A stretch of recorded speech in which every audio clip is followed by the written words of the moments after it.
All right, you guys. Re-examination show here on a Saturday. Here with my friend Steelborn. You know him, you love him from VK, also known as Verbal Combat.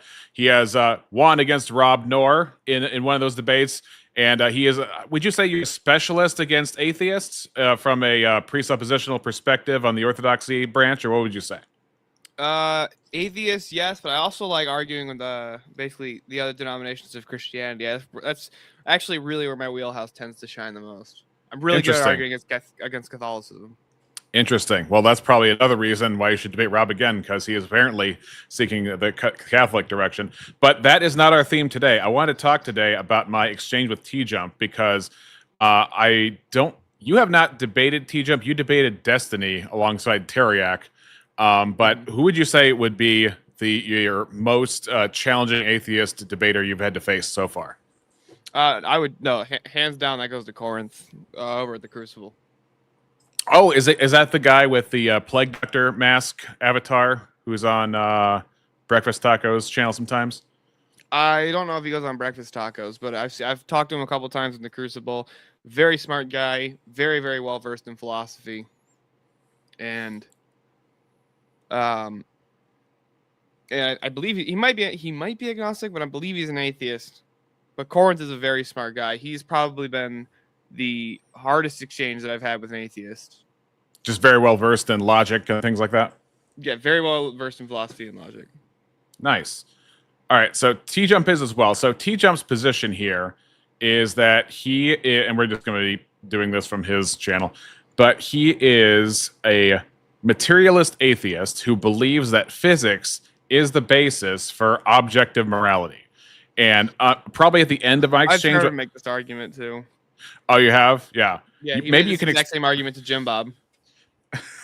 Yeah, I probably have to watch that. It was a Thursday night. I had both jobs, and I'm like, I've talked to this guy before. I'm able to talk with him, but what I can't do is understand him. I can't understand what he means or what he's saying or how he attaches significance to physical phenomena. That's the main thing I'm hooked up on. But all right, and then is this a newer video or an older video? This is very, very new. This is from a couple nights ago.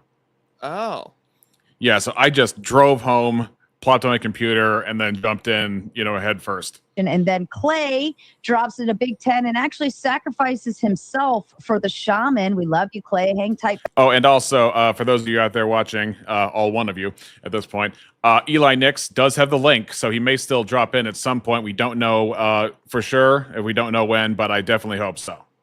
So, because he actually has gone toe-to-toe with TJump for an entire thing over at Breakfast Tacos channel. Backstage. The working man's Jay Dyer. And then also back. The working man's Jay Dyer. Yeah. That's actually been like a comment people keep putting under, like, whenever Eli hops on a stream or like calls into a TikTok show, their chat will start, like, I've seen them call him the working man's Jay Dyer. Would you say he is Jay Dyer and Rob Knorr put together, just with the relentless assault with Jay Dyer's approach of logic? No, he's more like if you tried to mix like Jay Dyer and a Texas sheriff. Well, Jay Dyer already has kind of that twang to him. He's in, I think he's in northern Tennessee, so it's barely there, but he's a Florida Norman guy. Authority, Yeah. Stage, I've got Tony Drake, Duck, and Sarcastic Saint waiting very patiently. Y'all can figure it out from there. Okay. Somebody has sacrificed himself. Yes. It was a voluntary assistance of will. He voluntarily sacrificed himself to help another, which is perfectly moral. All right. Spin, what are you trying to do here? Are you who are you booting? My fucking anchor baby nemesis, Clay stays. He goes bye-bye. All right. That's a direct shot. All right, Shaman. Sorry. Okay, Clay, you're back on. I tried. You tried. Hey, TJump, I don't know if you remember me. We ran into each other in real life at some point. Oh, gosh. We're Charity Water. Another reason to pay for things on the internet so they can shut up and get to the point. We were at a sandwich establishment, and I noticed who you were. Jimmy Johns, yes, we met here in Minnesota. Nice to meet you. Yeah. We talked guy from Chicago. for sure. Yeah. So it was interesting. I met him. I was in Minneapolis because I've never been there before. I went inside of Jimmy John's. I look, and he's sitting with the back of the chair up towards his front. He's got his arms resting on it just in the middle of Jimmy John's. And he's talking to one of the guys. And then I look, I'm like, I know that guy. Oh, I know that guy. So you basically like it's like a real life Pokemon encounter. Yeah, pretty much. I could grab my Ultra Ball and just like, no. Big Sam's like, get him. Yeah. Well, here's how it started. I saw him. I named him. I said, "Hey, I know you." Da da da. We start talking, and then I said to him, "What? I've not watched any of your precept debates. I've seen some of your other debates. I've not watched it. What is your approach to debating presuppositionalists?" And the first thing he went to was circularity.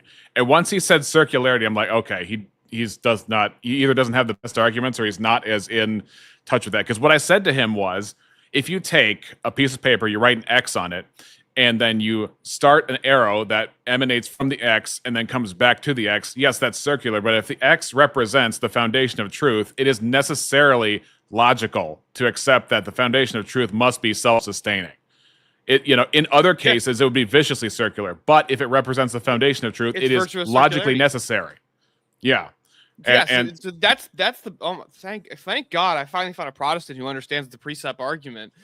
That's the argument that I make, and I like you tell them that it's ultimately at the paradigm level things will ultimately be circular. There's no way around it. Exactly, and that's part of the reason that Agrippa's trilemma is not the trap that Erudite thinks it is. But I do like Andrew's answer. I'm not, I'm a Protestant. I'm not Orthodox, but I do like Andrew's answer. That is like, well, is Agrippa's trilemma true? And she says no, because if Agrippa's trilemma is true, then that means there's a truth basis to undergird it, and if it's false, then it means it's a dead end. So it's irrelevant. Next, yeah. If it's true, it's self-refuting because it would fall into one of its own three categories to assert that it is true. But if it's not true, then it's irrelevant. Why do I care about talking about it? Right. I think with Protestants, the more reformed they are, the more familiar they will be with presuppositionalism, because, as you're probably aware, it was Cornelius Van Til and Greg Bahnsen who helped develop presuppositionalism in the mid-20th century. They developed the tag arguments. I think that they've been more refined by the Orthodox, but Yeah, it comes to what you believe about necessities of normative authority and things like that. But we're not going to get into that today. Look, we wouldn't say, us Orthodox, we wouldn't say that you Protestants don't have truth. We would say you don't have the fullness of the truth. See, that's why tag works better for us.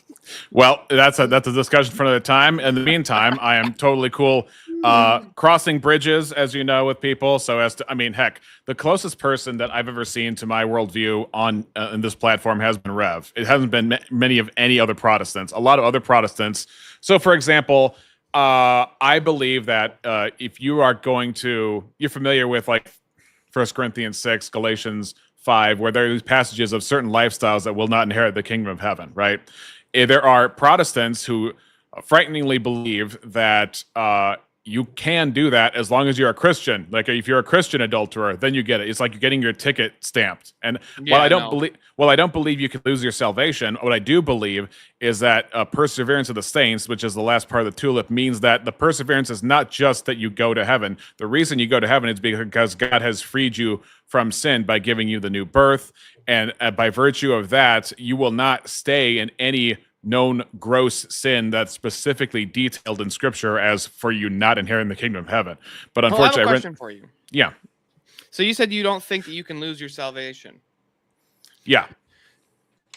Can somebody who's been baptized blaspheme the Holy Spirit?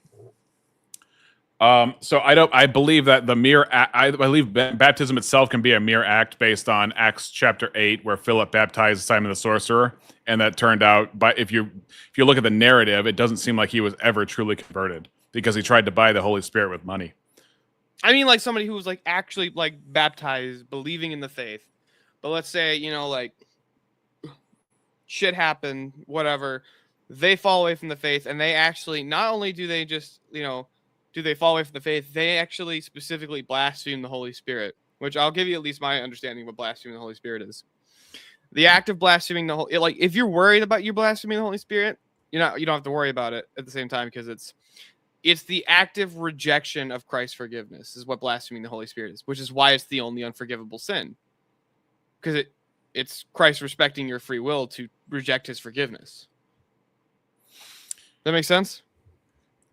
Yeah. So, but when you're saying blasphemy of the Holy Spirit, and I wasn't intending on getting this to this, I wasn't intending to do a theological debate. Maybe we don't have maybe. to if you don't want to. That was just But very I can give you my answer. Hi, missing mod. Raise them up for missing mod. That's one of the things she does is she raises them up, quote unquote, for other people. What the? She says. Yeah. She wasn't on this stream. She was on Speakeasy's stream the same night when Speakeasy and you guys were talking about race and racism. Can you say race on YouTube? Anyway, but my understanding of the blasphemy against the Holy Spirit is any sin in which you deliberately reject that in no possible world are you going to turn to Christ. In no possible world will you accept the truth and turn to God. And so it is a dead man walking situation where you have passed a Rubicon, and that you are basically destined for hell at that point. And it reminds me also of like Matthew 23:33, where Jesus says to the Pharisees, how will you escape the sentence of hell? But that's my understanding. What else are we talking about? Oh, can you lose your salvation? Let's put it this way. I don't believe you can, but I will not take offense to you if you think that you can. For example, there are Protestants that also believe that you can lose your salvation, like the Arminians, the Wesleyans, the Catholics believe you can lose your salvation. The Orthodox believe you can lose true salvation. So it's not like it's not in Christian history. And it's not like it's not in Protestantism. So I'm not like a diehard or telling you you're a heretic if you believe that. But that's my position, typically based on, I can give you references, John 6:44 or 1 John 2:19, things like that. And you can say that I'm misinterpreting them, and that's fine. That's within your purview. Oh, am I getting a message? No, not yet. Anyway. By the way, I'm going through all the different Discords and sharing your stream in there. Awesome. The promos. Awesome. All right. So let's back up because I was going over the biography. Oh yeah, because I met him at Jimmy John's, went over circular bases of truth and how it's necessarily circular, and we had a very fast-paced exchange in the middle of a Jimmy John's. Like I didn't even get to my sandwich. Honestly, we were just going back and forth. And then we shut it down, had some conversations. He talked about how he had great success with weight loss. Apparently, you can lose more weight if you're biking in the winter somehow. I'm like, I don't know how you do that in Minnesota, but he's a determined individual. And then somehow we slipped right back into it. And it was just amazing how fast-paced it was just in the middle of the day. But, I took a selfie with him, said nice to meet him, shook his hand, phone called me, and then I left. But I always thought to myself, one of these days, and this was one of those days. Yes, we met here in Minnesota. Nice to meet you. Yeah. We talked guy from Chicago, for sure. Yeah, so good to see you again. Fucking explains who the fuck this moron is. All right, so question for you, and apologies because I wasn't able to see the whole thing. What gives value? And by value, I mean any trait that is prescriptive to contingent moral agents. Law of physics.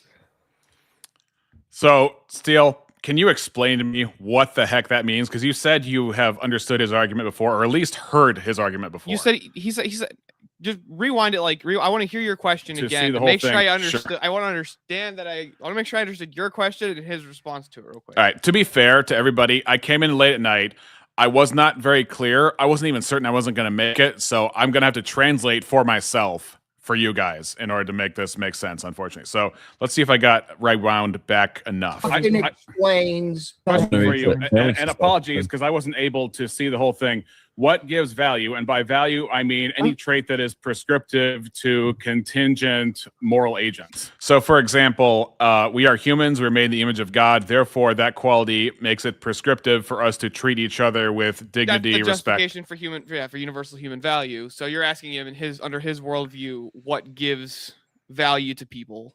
What gives those moral oughts that are entailed by that value? Okay, so so what is the actual grounding foundation for your ought claims is essentially what you're asking. Right, because when I hear morals, I think prescriptive. Yeah, I think ought and ought not. Right. Yeah, that's normative ethics. That's what that's the best base. What the fuck just happened to me? Overnight PK is what happened to you. That's true. that is the best place to take it with, especially with the atheists, is to just give the justification for your normative odd claims. Right. And And it's either gonna be inconsistent and go, well, you know, I think it's I can do that, or they're just some of them will just come out in a minute and go, yeah, oh no, it's all subjective and it's just my preference. Well, and those he guys said, you have to learn to argue with a little differently. yeah. Well, he said the laws of physics. So, can you explain the one to me? So, like, are we talking about like Newtonian physics?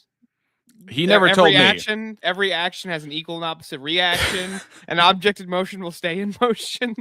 that tells me whether or not I ought to rob grandma and curb stomp a toddler. I don't know. This is really, really interesting stuff, TJump. It is. So he believes that morality appears to be some kind of emergent quality from matter and physics, and therefore is still a materialistic basis for ontology and epistemology and all that kind of stuff. And so I asked him what gives it value, because I think in order to have any prescriptive moral claims, you have to have that authority, and that authority would ultimately be God. You would have to have a mind in order to prescribe what to do with the is. Yeah, it would have to come from an ought claim has to come from a mind. Correct. Otherwise, if you don't have purpose, if you have purpose, that means you have an intention behind you. If you have an intention, you have a mind, and that mind is God. And so, yeah, well, because objects can't give prescriptive claims. Like a rock can't tell me what I should do. Right. Gravity can't. Space can't. And if we're just merely, chemical reactions, why should I trust what you're telling me to do over what re-exam tells me I should do? If we're both just chemical reactions. Right. And that's the typical kind of conversation you have with most atheists. But this guy says it's solid and objective and grounded in the fact that we live in a physical universe that has consequences. Here's the interesting part. He goes into will, and what it appears to me is that will itself, the violation of somebody's will, is what's immoral, and the promotion of somebody's will is what's moral, except in the cases where the assistance, say, of somebody's will is to violate somebody else's will. So if you help somebody in an effort to violate somebody's will, even if you didn't know you were helping him to do that, you are still morally culpable. But guilt is only a matter of record. Guilt is not even a status on your conscience. It's not a status of your stance with other people. I think what he essentially did was he turned is into oughts, or at least uses the language of oughts to describe ises. Do you know what I'm trying to say? Yeah, so he's just constantly violating the is-ought problem. Yeah, I think he's just changing verbiage, but I'm kind of skipping ahead. So let me let him speak for himself. Yeah, law of physics. The law of physics. Okay, Mm-hmm. So is there anything that says somebody ought to forgive somebody? Well, oughts are a separate part. Oughts aren't necessary, but oughts aren't necessary for objective morality. So put yourself in my shoes. It's like 11:30 at night. I get done with 2 jobs. I'm thinking to myself, maybe I'll be able to get on because it's probably a crowded room. By God's, providence, I get on, and I'm told that oughts are not necessary for morality. And I'm trying to think. Look. If you want any evidence that I try and give my opponents the benefit of the doubt, and I don't try and cheat and make up crazy crap on the fly, this is it. Because I'm thinking to myself, is there some system of justification that I have not discovered yet that is legit, or at least is logical? And if it's logical, if it's logical, then I can at least get on those monkey bars and see where they all fit together, and then you can try and work from there. If it's internally consistent or not, but morality doesn't have anything to do with ought claims? According to him, it has to do with the laws of physics, and it's a description of what is. Ought is so every time we hear good, all it means... thinking about this doesn't make any doesn't sense. Doesn't it? Makes no sense. Why do you think I wanted you and Eli and Mo on here? By the way, guys, give a shout out to Mo Rebuttal. He's going through some tough times. Not too bad. He's doing okay ultimately, but he got hurt. Family chat. He got hurt recently. We'll say that much. But yeah, he he posted on the internet. He's had a crash. You know, he's doing all right, but he's still hurt. So just give him some love out of his channel. Like it, subscribe. If he hasn't already got to 100 subscribers, last I checked, it takes just 3 more. So maybe I'll get a link in the chat from Mo. But in the meantime, yeah. So apparently you don't need odds for morals, which I thought was the only thing you needed for morals. That was jarring to me. Have you run into this before? Because you said you heard this argument before, or at I've least heard from him him. make the argument that morality is physical. When I heard his debate against Jim Bob, and his argument was basically, I don't see anything that exists in reality that's not either physically determined or just some kind of a physical relationship. So if that's the case, then I have no reason to believe that morality would be an immaterial concept. That was basically his argument, was just to go, well, I've never seen anything else, so therefore. Right. Which is ultimately just either an argument from incredulity, or at the worst you could call it a black swan fallacy. Yeah, there's incredulity, black swan, and a sloppy kind of use of induction. I would say a false use of induction. I think he knows that morality must be prescriptive, and if it is prescriptive, it is transcendent, and if it's transcendent, then it's immaterial. Because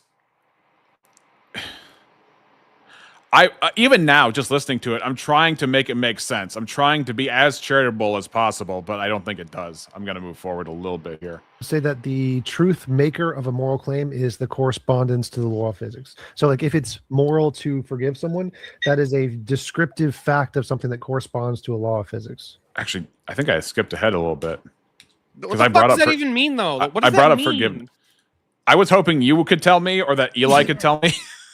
That doesn't tell us anything. That tells us literally nothing, for one, and two, it's incoherent. Hold on.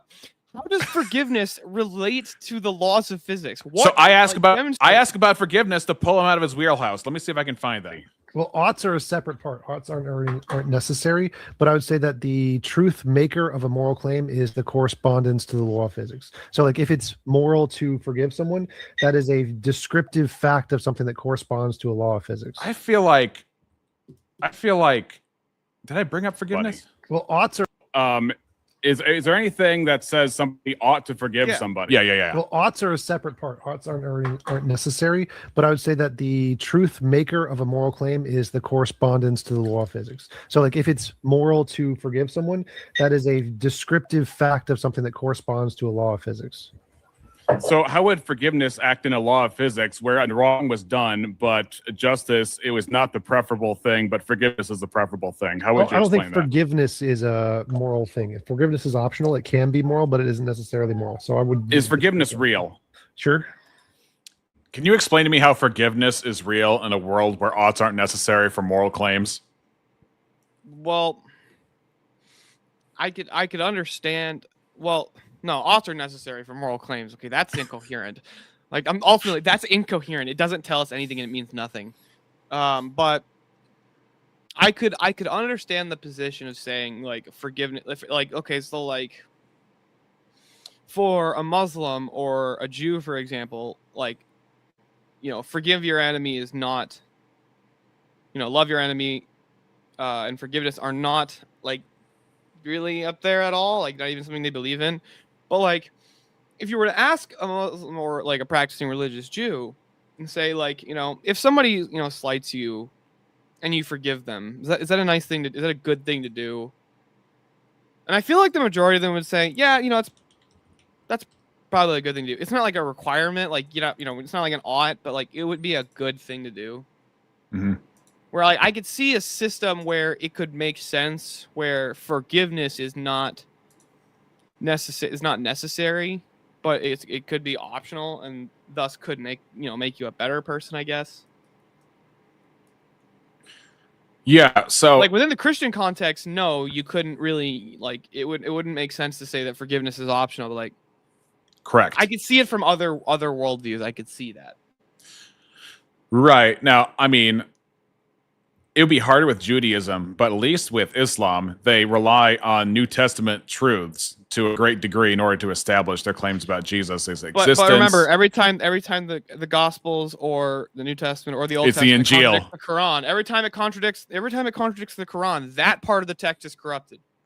Right. But you could compare the revelations in the Quran with revelations of Moses and Jesus to make sure the revelations are consistent. But if it's not consistent and we don't like it, that part's corrupt. Right. Of course, no evidence, no manuscript evidence exists of any of this, but we're supposed to. Yeah. Anyway, that's a whole other ball of wax. And the Dead Sea Scrolls are older than the oldest Quran, and they're consistent with our Old Testament. Yeah, I think there's You know, the book something of like. Isaiah is a word for word identical. Okay, so it's Isaiah that's the word for word identical of the Masoretic, right? Yeah, I think in the Old Testament or in the Dead Sea Scrolls, I think those are the Masoretic texts. Yeah. So They just don't have the Deuterocanon. I don't remember why. the vast majority of, or at least the simple majority of Jews throughout history did not have the Deuterocanon, but that's a whole other issue. I think also for the Dead Sea Scrolls, I was watching James White, and he says you want to watch out by using the Dead Sea Scrolls because I think they only have 1/3 of Jeremiah in there. Is it Jeremiah that? No, you said Isaiah. They have the totality of. Isaiah, they have the entire book of Isaiah, and it's a word for word. It's word for word consistent and identical today. Yeah, and I was watching James White, and he was reviewing a Q&A video where somebody was responding to a Muslim with that exact point, and then I think the Muslim apologist said that you only have 1/3 of Jeremiah, or something along those lines. But it's not like so it's not like their it's not the claim of the Christians and the Jews is not that this version of Jeremiah, this thing that's only 1/3, that's the entire book of Jeremiah. That's what's been preserved, was that 1/3 of Jeremiah. Yeah, has been preserved. But it's not like, it's not like saying we added new stuff to Jeremiah. It's like, well, we can't verify the rest of Jeremiah based on the Dead Sea Scrolls. correct. But we can verify Isaiah with the Dead Sea Scrolls at the very least. Correct. Yeah, it's just the whole point is just be careful with Dead Sea Scrolls because they're not like an answer for everything. That's my only point. But you're totally right about Isaiah. Yeah. Okay, so you of yourself can absolve somebody of something they've done wrong, even though they've done wrong, and it's too late. You can't take it back. Yeah, but that wouldn't necessarily be moral. May or may not. Doesn't really make a difference. What's interesting is he says yes to the word when I say absolve, but what does that mean? What did I have in my hand, so to speak, before I absolved them by forgiving them? How is that real? How was that change anywhere in the physical world if we're consistent and we're saying that morality is a physical phenomena on some level? That's why I brought up forgiveness. It's a little more complicated than just did I hit your face with a fist? It's a lot more abstract. It's a lot more, I would argue, on the spiritual realm. Yeah, I would agree with that. But I think maybe from his view, it could be like, morality is just a result of chemical reactions in the brain. So that's why it's physical. Yeah, just a lot of wordplay and definition laundering. Yeah, the problem, I think he's going to equivocate for a lot of this. I think he did the entire time, if I had to be honest, just reflecting back, because I'm like, I asked my friend, is like, okay, am I stupid? Do I not know like logic? Because like I'm trying to give the benefit of the doubt that he's not a dumb guy. I don't think he's a dumb guy. But TJump is kind of a sophist. That's what I'm reluctantly arriving to, because it's not like atheism is a virtue or anything like that. But at the same time, there are some atheists that are a lot more honest than others, or at least they seem to be more consistent. So I mean, anyway, does it affect what actually happened? The person's forgiveness of the person? No. So the forgiveness is real, but okay, never mind. I don't want to straw man. He doesn't affect the thing that he forgave. That's what he's saying. Does that mean that the guilt stays even after forgiveness is given? Maybe yes, maybe no. It depends on the person. Do you believe in? Isn't that interesting? I say guilt, and he said depends on the person. Guilt is another thing that is not materially representative in matter. I wanted to bring up as many of those things as possible to flesh out his entire body of ethics. Yeah, his entire view of the world and his entire epistemic system is ultimately going to be empiricism. So I would just ask a couple of questions. Where in empiricism is the statement all knowledge is derived through sense data found. Where is that? Can you empirically demonstrate that statement? Yeah, he would probably No. say something akin. Yeah, probably no, he wouldn't. But he would probably say something akin to an atheist version of the impossibility of the contrary, something along those lines. No, he would just say brain chemicals are physical. Yeah, But if there's no objective transcendent standard for truth, then knowledge can't be possible. Yeah, if you define moral as a will has been violated, or sorry, immoral as a will has been violated, and moral as a will has been assisted, then you're not really talking about morality anymore. You're just using the words like a cloak, a Trojan horse. By that standard, the SS guards are very moral people because they assisted Hitler in his will. Well, actually, so I brought up, what if you assist somebody in the act of doing something that would inhibit another person's will, even if you didn't know you were doing that? And he says, no, it would still be immoral. Even if you're ignorant of the fact, it would still be immoral on your part. You have committed immorality. Hold on a sec. By that standard, if I help a cop, right? By like, I see a man grab a woman's purse as he tries to run away, and I real quick just like clothesline him and then restrain him until a cop gets there. Well, I've hindered a person's will. Have I done something immoral though? Yeah, so he would say yes, but he puts it in tiers. He puts it in priorities. So in the grander scheme, while what you did was immoral, it was in the grander scheme of things avoiding a greater immorality. So there was no moral good that happened there, but there was an avoidance of a greater moral evil that happened there in his mind. He'll flesh this out a little bit more. Status of guilt? You mean like, do people experience it? Sure. No, it's like someone is objectively guilty, and in the sense that you have committed an act that is wrong, and therefore you have a moral status of being guilty for something. Sure, like blameworthiness. Okay, so then blameworthiness is real. You have blameworthiness realism in Sure. your rubric. Sure. Okay, so does the person who forgives that person erase the person's blameworthiness for it? No. What are your thoughts on that? So because I agree, it doesn't erase the past, but if I forgive somebody for like stealing my wallet, it doesn't. Just replay that. I'm trying to. This is why it's like trying to decode French and all I speak is Greek. Okay, like this is why I called Ghostbusters, man. It stays even after forgiveness is given. Maybe I'll just back that up even further.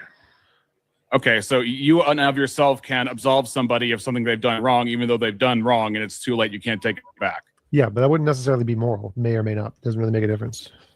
Does it affect what actually happened? The person's forgiveness of the person? No. So does that mean that the guilt stays even after forgiveness is given? Maybe yes, maybe no. It depends on the person. Do you believe in a status of guilt? You mean like, do people experience it? Sure. No, it's like someone is objectively guilty, and in the sense that you have committed an act that is wrong, and therefore you have a moral status of being guilty for something. Sure, like blameworthiness. Okay, so then blameworthiness is real. You have blameworthiness realism in your rubric. Sure. Okay, so does the person who forgives that person erase the person's blameworthiness for it? No. Does that mean that there is a call for justice on that person, regardless of whether or not their forgiveness has happened? I don't know what that means. Do you believe in? What do you mean you don't know that? So hold on. So if I understand this correctly, you asked him, okay, are people objectively guilty regardless of how other people feel about it? And he goes, yes. Well, okay. So then, if I forgive somebody, does that affect their guiltiness? And he goes, no. And then he goes, and then you ask him if I'm understanding correctly. And then you ask him, so is there a call to justice to basically to make sure this person is held accountable for the thing they've done wrong, the thing they're objectively guilty of that you just agreed they're objectively guilty of? And he goes, no, I don't understand. Nuh-uh. Correct. Okay, so we're in the same place here. He's nuh-uh. You see why this was so hard for me to get like a perimeter of? Yeah, it's just fuck, dude. It's like dancing around the fucking problems. I'm trying to do an internal critique, or at least exploring it honestly, open-mindedly, to figure out, okay, I don't want to strawman anybody's worldview. I want to engage it as it truly is. But if you're going to say morality without prescriptions, this is the world you live in. Now, when he says blameworthiness, all he means is if we put a video camera on, it would be empirically provable the causation of a chain of events. That's all he means with blameworthiness. He doesn't mean that there's an actual moral realism. This is him saying it is objectively true that we have wills, and those wills can either be denied by circumstances, even unconscious circumstances, or those wills can be denied, or those wills can be helped, and that would be moral. But oh my gosh. Him about, look, these are why you got to learn the really, really hard to answer hypotheticals. Like the Come Warriors of Papua New Guinea. That came up. There's plenty of gems that come up, including it's a great argument because they don't know what the fuck to do with it, even though their intuition says I'm against it. They couldn't tell you why. I'm thinking he would say that would be objectively wrong because. But why? Why would it be objectively wrong? Because it violates their TJump will or something. Yeah, my TJump hat, my Jimmy John's hat. Okay, so it violates their will. Why is violating somebody's will wrong? Because that's what wrong is violating somebody's will. That's just definitionally what it is. Why is that definitionally what wrong is? What makes it actually wrong to do that? That is the wrongness of the essence. There's no other referent to make it. That's what morally wrong is. Morally good is assisting in somebody's will, except for the fact that if it would be to violate someone else's will. So that would be morally good, and morally evil would be the impediment of somebody's will. So what if I help? So what if somebody is, let's say, they're split on a decision. Like, let's say they're thinking about cutting off their toes, but they're not sure if they want to do it. If I help them, if I assist them in this, am I assisting their will and hurting their will at the same time? That would be objectively wrong because it would be limiting their future choices potential in the future. Yeah. But so what if I just don't stop them from doing it, but I'm standing in the room? Obligation is a pretty good angle. I think that comes up later. I'm gonna keep this a secret from you and see, because I want your genuine reaction. I don't want to give away all the goodies, but the one hint I'll give you is it includes different scenarios concerning the unborn. Justice. He just says kill them all. You believe justice is a real? Am I right? You'll find out. There's a call for justice on that person, regardless of whether or not their forgiveness has happened. I don't know what that means. Do you believe in justice? Probably. Do you believe justice is a real thing? So, for example, let's say do you believe that? Well, maybe I should ask this: do you believe that government is preferable for society as opposed to like anarchy or something? As a pragmatic evil, yes, it's the lesser evil. A pragmatic evil. Yeah, so it's bad. Like taxes are an immoral thing that we impose on people, but we do it to prevent a greater immorality, which is anarchism. I don't think all taxes are immoral.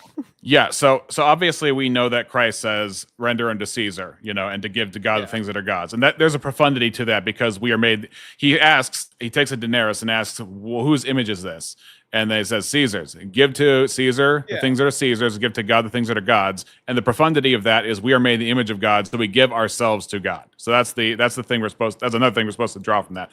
But Romans 13 talks about how the government is necessary, the ministers of God. Civil authority is ordained by God, yeah. They don't bear the sword in vain, all that kind of stuff. Exactly. So it's a moral good. And taxes, you have to pay your workers, so taxes are also a good. Can it be abused? Yes. But go ahead. So at least from what I understand, it is true that, as a Christian, you have an obligation to obey the civil authority unless the civil authority is actually commanding you to sin. We got Abe Dinkus in the What's chat. up, Mr. Dinkus? The Dinkus knows, but the Dinkus knows. But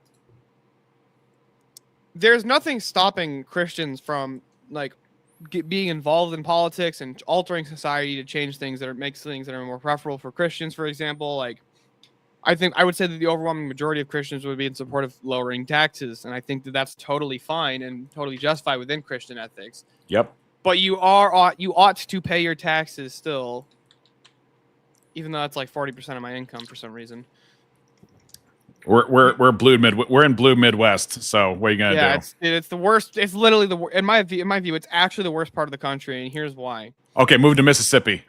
Well, I actually wouldn't be opposed to it, but here's the thing. Say hello to hurricanes.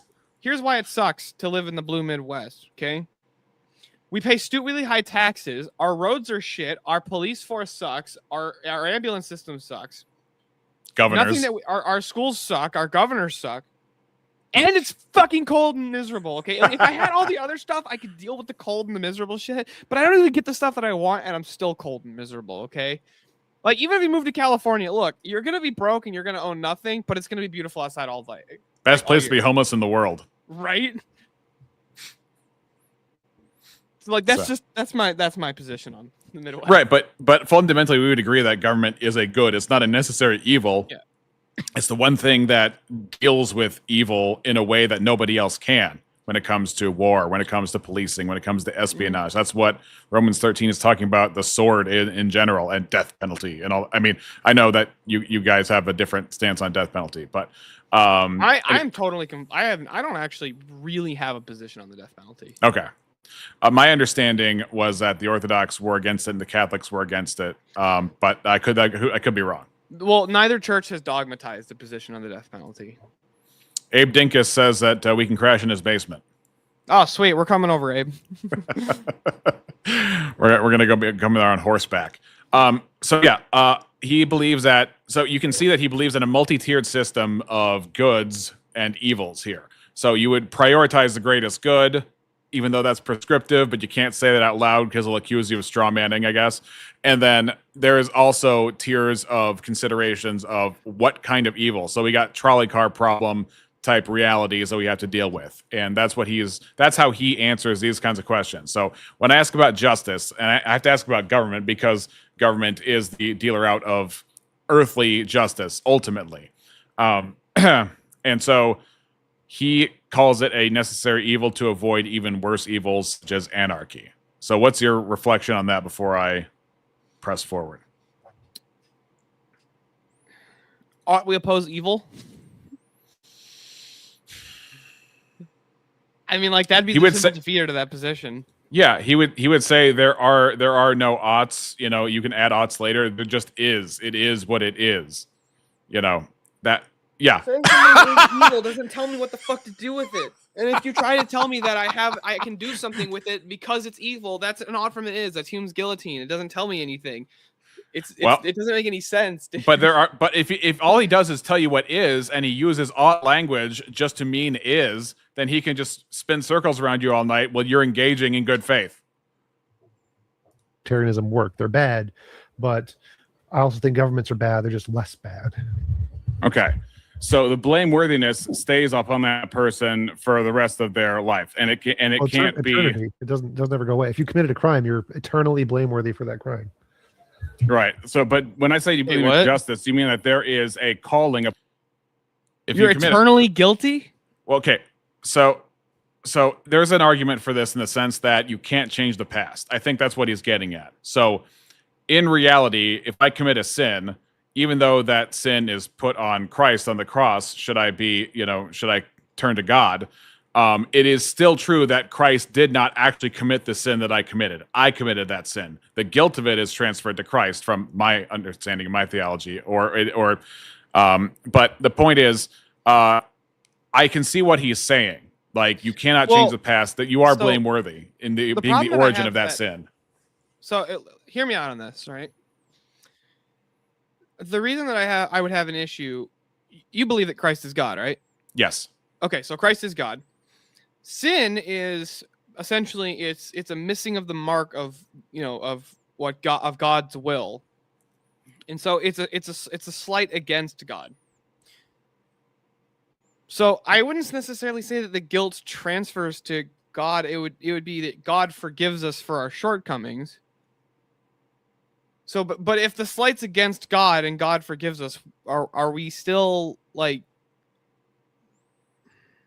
we still guilty? Like let me, if let's say a kid, a 5-year-old kid, swipes a Snickers bar from a convenience store, And he goes back in and he feels bad, or his dad takes him back in and he tells him like, look, my son stole the Snickers bar. I'm going to pay for it or whatever. And the store owner says, you know what? Thank you for being honest. I forgive you. No worries. Water under the bridge.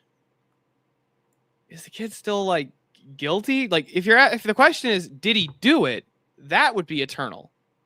Yes. Well, not eternal, but that would just be, yes, that would be objectively true. I could even concede that it's eternal in the sense that happened in real life. You can't take back what happened before your death. Well, it can't be eternal because we're created. Okay, everlasting, if you want to say that. That's fine. Yeah, everlasting is the word you use for mortals like us who are created beings. Obviously, eternity belongs to God.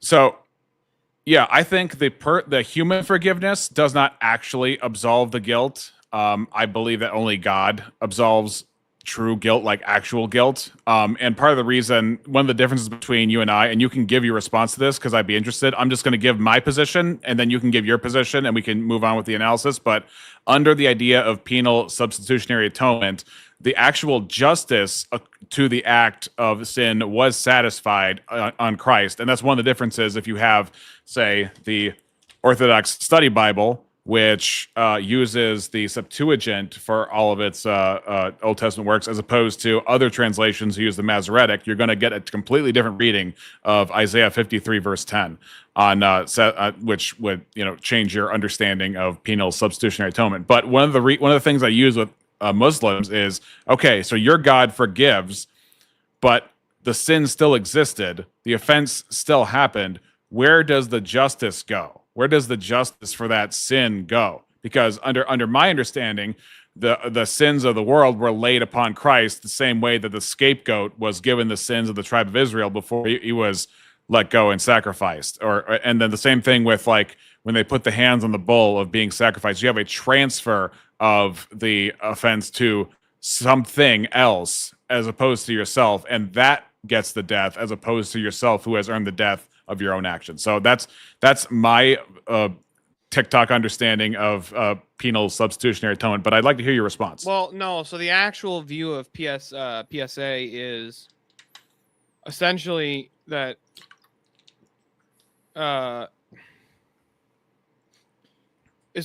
like Christ is damned for our sake. But that can't be the case, and here's why that can't be: because the Trinity can't damn itself, right? Like one person of the Trinity can't cast out or damn or reject another person of the Trinity. I when you say damn, I think that's part of what the PSA is that like Christ goes to hell because he took on. No, I don't believe. Well, I don't believe Christ actually goes to hell. I believe that the wrath of God is put on Christ, and if you want to say that's equivalent, that's fine. But Christ himself, because how is the wrath of God put on God? Because it has to be. Here's how it makes sense. So if I commit a sin against God, I have offended all of an infinite God, right? And so I've earned all of an infinite punishment. And so if God teaches that guilty cannot go unacquitted, then there has to be a satisfaction of that wrath somewhere. And then since only God can serve an infinite punishment within a finite amount of time because he is infinite, and because the worth of Christ exceeds all sin in and of himself, therefore there's the satisfaction of justice, the satisfaction of wrath put on Christ. He who knew no sin became sin for us, that while we were yet sinners, Christ died for us, it says in either 1st or 2nd Corinthians. And I can pull the verse for you if you want me to pull the verse. But how can God become sin is another question. And those are mysteries that we have to accept, even if we don't have the philosophical mechanics of that. I don't believe that the wrath of God was put on Christ, as in God was literally angry with Christ as if he committed those sins, but the guilt of the sin was put on Christ, and therefore the anger of God towards the sins of Christians was condemned and satisfied because there was what's called double imputation. The righteousness of Christ is put upon every Christian when they repent and believe, and the the sin of the sinner before they are converted is imputed upon Christ on that cross for all time for when he died. That's my understanding. I think it's better than the understanding of like God damning Christ, which I would never really put it that way. I would say that Christ received the punishment, but Christ himself was not condemned as a person, because there's nothing condemnable in Christ, but the guilt of the people can be put on Christ being that sacrifice to satisfy the wrath. And because he is infinitely worthy, that wrath could satisfy to the effect that those who turn to God will be saved because their guilt has been put away with as far as the east is from the west. So I think that you have a misunderstanding of what penal substitutionary atonement is. Okay. Like, I think that because like your view is basically identical with my view, in that it's not that Christ was damned to hell, but that's the actual view of PSA, is that Christ was actually damned to hell. Well, then if that's what PSA is, then that's not the kind of PSA I understand. I understand double imputation.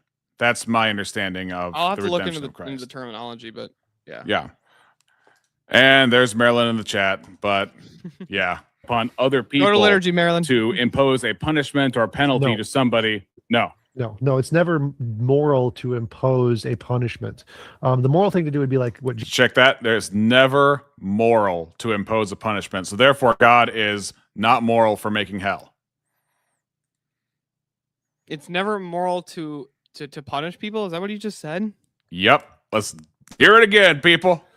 right. So, but when I say you believe in justice, you mean that there is a calling upon other people to impose a punishment or penalty to somebody? No, it's never moral to impose a punishment.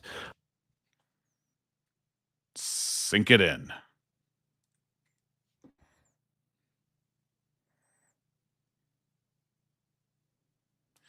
Marilyn says, hell is a Jew psyop. You might want to tell that to Christ, who said, cut off your hands and pluck out your eyes rather than sin if it causes you to sin, so that your whole body is not cast into hell. So you would have to take that up with the Lord Almighty himself. Yeah, I think that a lot of like the fire brimstone Protestants have really distorted what the actual understanding of hell is, as well. Yeah, Marilyn, you're equivocating on what the word Jew means in there. I'm not going to get into that. That's not a can of worms I'm going to open. It's like, well, rabbinic Judaism didn't start till like 200 AD. So it's not the same thing as like Old Testament. You know, the Old Testament Jews are Christians. They worship the Trinity. But also, so like, have you ever heard what the Orthodox conception of hell is? No. So, but it sounds different than Revelation 14:8. And so our view of what heaven and hell is, our view is basically when everybody when they die will experience God. Right, we're all going to be in God's presence. The difference between what heaven and hell is if you die like in communion with God, right? So think of being in the presence of God like a sword being in a fire, in a forge.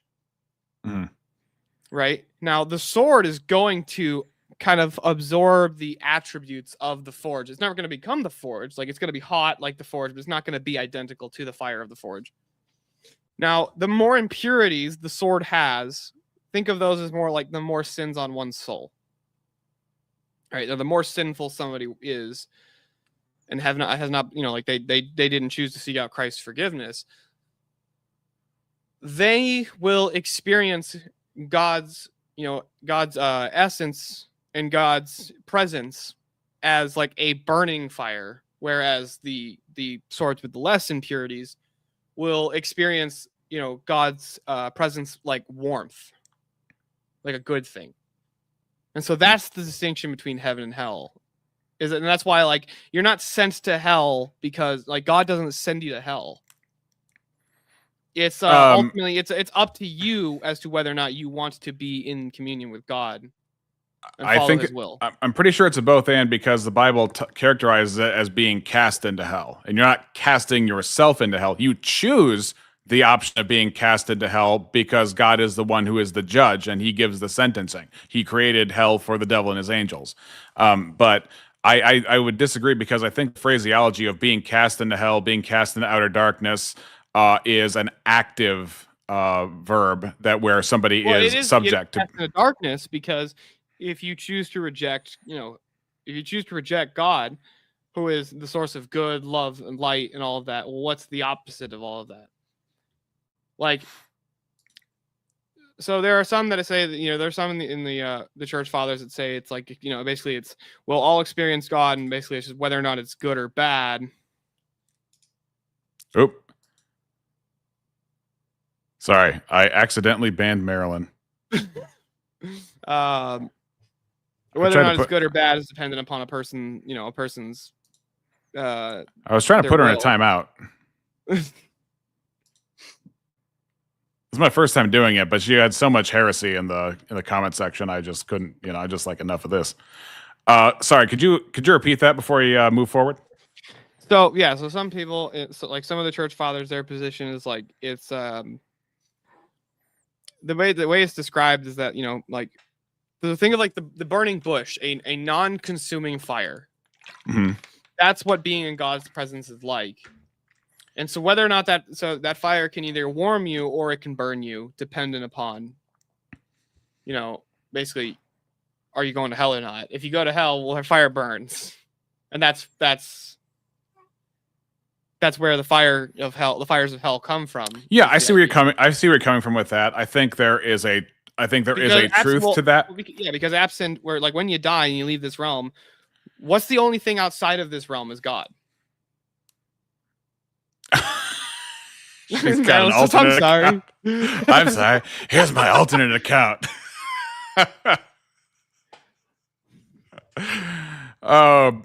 Just behave, Marilyn. You know we don't believe. We don't believe. I think that there can be a truth in that. There's like some overlap there of like separation from God and outer darkness. I think that I would refer more to like Luke 16, which I guess is also a little different than how it's going to be with hell and the lake of fire and all the new heavens and new earth and all that kind of stuff. But eschatology and how the other world exactly works, I don't even claim to have like a full comprehensive or clear knowledge of how that is, but I know there will be a separation between the sheep and the goats, between the good fruit and the bad fruit, and all those sorts of things. You still there? Oh no, you're muted. Okay, cool. So I'm just going to. I did hear all that, by the way. I have an earbud in. Sure, yeah. Just talk to the wife real quick. Oh yeah, and if you got something to take care of, no problem. But I definitely want input to make sure that I am not crazy and that this doesn't make any sense. Like, because this is your first time hearing it too. Yeah, I've never watched this. Yeah, or this particular system of thought. Yeah, no, this is a bit wild. A little bogus. The moral thing to do would be like what Jesus said, turn the other cheek, or what Gandhi said is to forgive all of your enemies. So now he said that in the context of not punishing anybody ever. Punishing is always bad. Now that's prescriptive, but you're not allowed to call that out because he will just immediately claim that prescriptions are not necessary. So there you go. Never moral to impose a punishment as a form of justice. That's simply just a pragmatic thing we do to try to prevent greater harm. It's never okay. Good. So never you moral. ought not enact justice on somebody then. He would say there's no oughts there. This is just a description of what is moral and not moral. Well, you do what's moral. There are no oughts. It's just that moral is just when you've assisted somebody's will or you are going forward with your own will. And what if somebody's will is to enact justice? Their idea of justice is wrong. Justice isn't real, or something. Or I think he pretty well. I kind of gave him the out of talking about government because I thought government would be an overall great analogy that most people could understand of what justice is. Because even if you're an atheist, you can still have a belief that justice exists and that people ought to be punished, like repoed if you don't pay your stuff, or you don't pay your rent, you got to go, all that kind of stuff, right? But he says the moral thing to do is turn the other cheek. So if he ran the world and I got into an apartment and I stopped paying my rent, then the moral thing would be for the landlord to turn the other cheek and let me live in there rent free. That seems to be pretty consistent with me. Makes sense. Yeah, just nobody ever gets, nobody's ever held accountable for it. In fact, as a matter of fact, you know what? If a PDF wants to keep doing that, well, we can't enact our will on them, and we can't stop them from enacting their will, especially not if the kid says they like it. The kid's will is aligned with it, and it's like, well, we can't really do anything about it because we can't act justice because it's immoral to enact justice. Yeah, he might for that say that would be no, he can't say it because he just said you got to turn the other cheek. This is well, actually, he says kids can't consent later, so that might be a distinction that he gets into. To impose punishments. So would you say that it's sometimes moral to do wrong then? No. Well, but you're saying there are. I admit that what you're presenting are different tiers of priorities, and some priorities are superseding, while there are simultaneous evils and considerations and lesser evils, right? Right. So yeah, it can sometimes be the rational decision to do a lesser evil to prevent a greater evil, but it's still always an evil. It never becomes a good. It's still a lesser evil. So like so even self-defense never becomes a good; it becomes an evil. So if I defend like a bunch of children from like a mass pew, I didn't do anything good there. Even if I didn't kill the guy, I didn't do anything good. Right, because it's weird. It's like morality is not about taking a stance on oughts. It's just a description of wills. This is the problem with nihilism, people. Abandon nihilism, or otherwise you say dumb shit like TJump over here, going, well, you can't enact justice because that's immoral. Oh, so I ought not enact justice? I didn't say ought. Exactly. No, that's exactly the word game, the little shuffle game he does. But he also wants to open a church. If you go a church of the best possible world, if you go to his profile and you click his link, I don't know if he has like a methodology. I haven't gone into it. I don't know if he wears a robe and like preaches from a pulpit from his Substack or something. But apparently he has a list. He has how do you have a church and you don't even have ethics at the church? Like, how can you even call anything ethics or a system of ethics without oughts? It's just descriptions. Dude, there's actual churches of atheism. I know, but they preach something. They would preach like against the Bible being taught in schools. They would preach. They're like secular humans, or at least they're making some kind of a claim. Exactly. But this is the claim. Oh, just wait. Probably problem. If you have to option between killing one or killing five, you can rationally choose to kill the one, which is a less immoral action, but it's still an immoral action. It never becomes good. Here's a problem I've got with that. Sure. Let's say you steal $5,000 from me. Isn't it just to force me to give the $5,000 back if I'm unwilling? Sort of. It would be a lesser immoral action. So it would still be immoral, but it would be a lesser immoral action. How is that immoral to give back what okay, real quick, I have one question. Yeah. Is Shaman Omar is the picture that we're seeing, is that a real dude or is that fake? It looks fake. That's a real dude. He looks okay. What the fuck? It looks fake, dude. Are you saying because he's staying perfectly still and he looks sunburned on one side and then it just looks like an animated picture? Like, what the fuck? It looks like a fake person. It doesn't look real to me. Anything you want to say about the exchange, or are we fixed on Shaman Omar's visage? Well, I just saw that and it caught my attention. But also, it's immoral to demand that you pay back the $5,000 that you stole. Sort of. It would be a lesser immoral action. So it would still be immoral, but it would be a lesser immoral action. How is that immoral to give back what ontologically belongs to you? Well, I mean, you do believe in stealing, right? The other cheek. The moral thing to do would be like, I will let you have it. That's the moral thing to do. That's like very Christian. So it wouldn't be moral to like smack him and encourage him to never do something like that again. That would not be moral. The moral thing would be to let him get away with whatever he wanted. Well, so if he doesn't have a positive system of what justice is, what morals are, well, he won't make an ought claim. He won't make an ought claim. Then why are the Muslims wrong for cutting off the hands of thieves? Because that would be impeding the choices of. But it's the lesser of two evils. You just have to make that argument. He couldn't tell you it was wrong. He probably couldn't, and then he would just move on to the next question. So hold on. Well, the lesser of two evils. Okay, So we're allowing hands being cut off for what purpose? What's the alternative? Execution. Okay, so in a world where those are the only two choices, yeah, he would. I mean, but then again, if those are the only two choices, I think anybody would say that, right? Okay, well then let's just say thrown in prison for life. But again, if we're doing two choices, then you would choose the lesser of two possible choices. You would have to.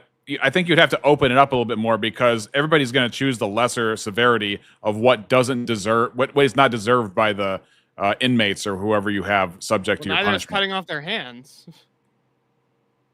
They don't deserve to have their hands cut off, nor do they deserve to be thrown in prison for life. Right, but everybody's going to choose the lesser in that case. What makes TJump's position especially vulnerable to your two-pronged Which one's the dichotomy? lesser? Yeah, so he would just say that cutting off the hands is the lesser. And I would just ask him, why is that the lesser of two evils? Because it impedes their choices less than death would. No, I didn't say. I said life in prison. I changed it. Oh, okay. So life in prison, it would still impede their choices less than death would, because they would at least be able to have a limited scope of. You remember the reference to prison choices when Teriak was at VK and he was like, you have I don't know, free will. Anyway, that's a callback. But anyway, you would still have a very limited scope of possible choices that you would make in prison.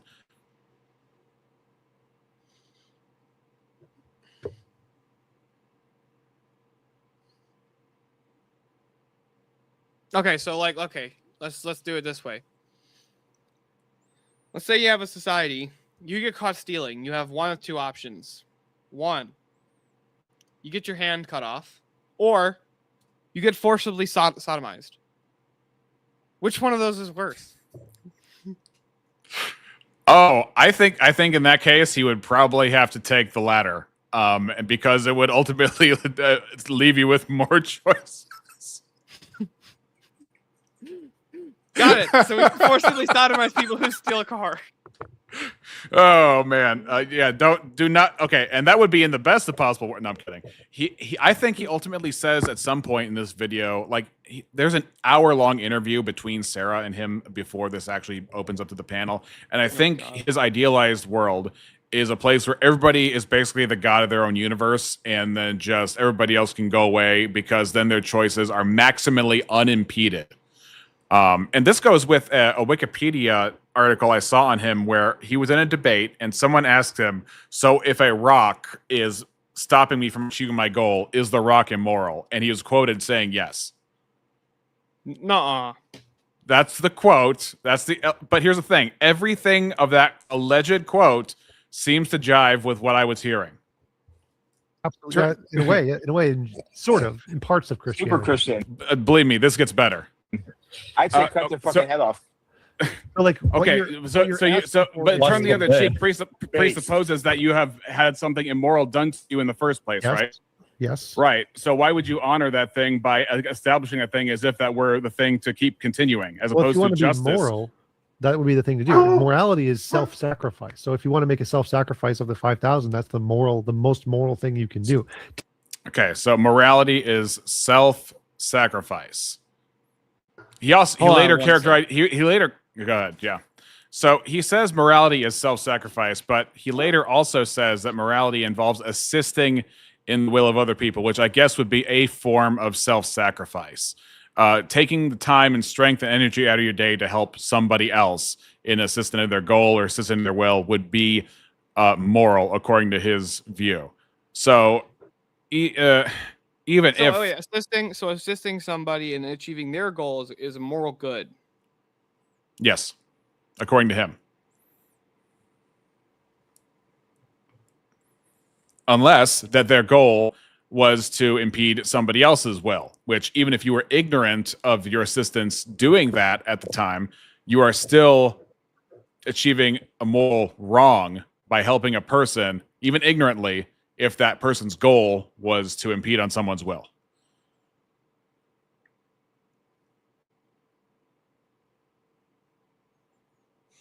This is the most complicated word salad to try and get out of saying what you should do I've ever heard.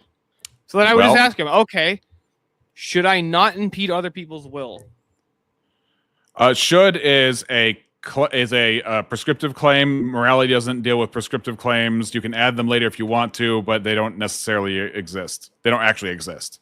Morality doesn't deal with what you ought to. Correct. Oughts can be the morality is purely observational of events concerning will, and you can add oughts later if you want to. Oughts are DLC for morality. Taking it back isn't the moral thing to do. It's justified. It's a justified immoral action. How the heck do you call anything justified in a world without oughts? As opposed to unjustified, where you ought not? What the fuck's going on with this guy's worldview? It's more broken than I thought it was. like, here's the thing. You look at my face, and I'm just like thinking to myself, okay. What the fuck are you talking about, dude? Right. Like I'm thinking to myself, look, this guy doesn't sound like he's on Disco Biscuits, but I'm hearing things that necessarily don't make sense. I'm trying to establish a framework. Maybe my mistake was assuming that everybody has a framework for their worldview. Maybe that was my first mistake, and I just need to hit it with common sense. But yeah, justified versus unjustified. But it's not the moral thing to do. But do you believe in private property? Sure. Okay, so then why wouldn't giving it back be the moral thing to do that supersedes anything else? Because that's not what morality is. It's logical. It's not moral. Moral is a voluntary assistance of will. Immorality is an involuntary imposition of will. So if you voluntarily give it back, that's moral. The guy's being moral. If you forcibly take it from him, that's another immoral action. The moral. So the stealing and the taking back are on the same level of morality. Even though he agreed, they're equally immoral. Even though he agreed that private property ontologically exists. Isn't that crazy? Private property ontologically exists. It's called stealing in the case where it was taken from the person who rightfully owns it. And then I guess you'd call it taking back when you who actually own it get it back. But they are of the same moral weight because it was transferred without the will of the person who currently had it in hand. And yet private property exists. Private property becomes meaningless at that point. Yeah, it doesn't mean anything if you just say that it's just as immoral to give the shit back or to take the shit back. Yeah, I felt like I was falling. You know where I would ask him this? You know what I would go with for this? So do we live on stolen land? I don't know what he thinks about that. Because, well, we can't really live on stolen land if your definition of private property becomes moot and meaningless and doesn't actually mean anything. Yeah, I think there's such a thing as conquered land. Stolen land sounds Makes like no sense to me. Yeah, stolen land is the idea that it still on some level belongs to you, even though you still have a standing claim for it. Whereas I think you could give an argument for stolen land, everyone knew that my dad planned to pass on all of his land to me in inheritance when he dies, but instead, and let's say in the hypothetical, I have a stepmom and she secretly changes the will so that she gets it instead of me. I think you could say she legitimately stole land. Yeah, within the bounds of a country. Yes, you can steal land. As opposed to, but when you conquer land, even if you use deceptive means or war or anything like that, that land, I believe, belongs to you. Even though you used immoral means to do it, there's no framework that gives you or justifies a standing claim for you over that land. And now, but again, within a state, that is a different story. There is a standing authority to tell you what land belongs to you, but there is no declaration from God outside of ancient Israel at biblical times. Outside of that, there's no declaration from God of who belongs where geographically. Yeah. Value. What gives will value? That's except for the fact that they don't belong in my neighborhood. You know what I'm saying? Not in my backyard. What gives will value? What gives will value? That's What do you mean? Oh gosh. Yes, Rowdy, I would agree with you. Private property is justified by force. So, but TJump wouldn't agree. He'd say, no, you can't take back the land. And you can't, stealing the land's wrong, and you can't take back the land. Both of them are equally as wrong. Yeah. So, for example, you can be a Christian. Well, I don't know what your beliefs are on this, but I believe it's possible to be a Christian and sin by marrying a non-Christian. The marriage is still valid, but you should never have done it in the first place. Now, you might have a different doctrine on that, but I would say that I once you don't think it'd be immoral to marry a non-Christian unless you don't plan to try and get them to convert. Yeah, I think because the Bible says to be equally yoked in the context of what a marriage is, meaning that you should be in the same spiritual plane with that person, you should both be converted to Christ. That the implication there is it would be against God's will to date and marry a non-Christian. Well, like if you are a Christian. Well, let me ask you, like, would it be wrong for, let's say, like somebody who's like a baptized Orthodox Christian to marry a baptized Catholic, even though from both of their views, the other person's not actually a Christian? Well, the Catholics, don't the Catholics accept you and you guys don't accept the Catholics? That's true, but I'm not saying the church. I'm saying the individual Catholic might. Most Catholics, or not most, but some Catholics would say that the Orthodox aren't Christians because we deny the filioque, so we've destroyed the nature of God. Yeah, that's very complicated. As far as doctrinal things, the simplest angle I can think of is does it like offend your conscience to go through with what part of you wants to do, which is marry this person. If it offends your conscience and that you believe it is a sin, then therefore, if you are willing to go through what you believe in is a sin, it's still an offense towards God because it means you're willing to sin. Yeah, I would agree with that. Yeah. Yeah, I would agree with that. Yeah, but as far as the ins and outs of like doctrinal divisions, I don't know how that would affect the ethics of who you marry. Well, I mean, ultimately, from the Catholic view, from Catholic to Orthodox specifically, all the other stuff I have a better idea of. But Catholic to Orthodox, I mean, the best part is like according to Catholics, Muslims worship the same God, so nothing wrong with a Catholic marrying a Muslim. I don't sign off to that. That's their view, not my view. I would say no, don't fucking do it. I think probably the average Catholic of the street secretly disagrees with that view, if I had to guess. No, most Catholics intuitively disagree with it. Yeah. It's just their clergy that are kind of, whoa, I just got back. Yes, you did. Thanks, Missing Mod. Is an involuntary imposition of will. So if you voluntarily give it back, that's moral, because being moral. If you forcibly take it from him, that's another immoral action. The moral what gives will value? What gives will value? That's What do you mean? Like, what makes will prescriptive for other moral agents in your worldview? What makes will prescriptive? So it's kind of like, why should your will be prescriptive over mine? It's like asking, why do we have moral value under Christianity? It's just a fundamental part of nature. We're talking about your framework tonight. We can talk about my framework maybe at some point. No, I'm trying to answer your question by giving you an analogy to compare to your worldview. So when you ask, what makes something? Did you hear that, Steelborn? It's just like ours, and then just leave it there. Oh. Sorry, yeah, I heard him. Sorry, I was just trying to find some tissues real quick. Trying to find some tissues. Trying to get mayonnaise. Trying to get mayonnaise from the fridge, make a sandwich. But yeah, it's just like ours. It's just like our system. Yeah. So what he's trying to do is say, you guys say God has a nature, well, I say nature has a nature, and so because the nature of morality is intrinsic to God, well, the nature of morality is intrinsic to nature. Tomato, tomato, bada bing, bada boom. Now, next question. So he doesn't understand the necessity of how the foundation of reality must be personal in order to make personal realities true. He doesn't understand that in order to, to have a law of identity means that things have to have a prescribed identity for them. Humanity, animals, rocks, everything. And so he just thinks that the prescription.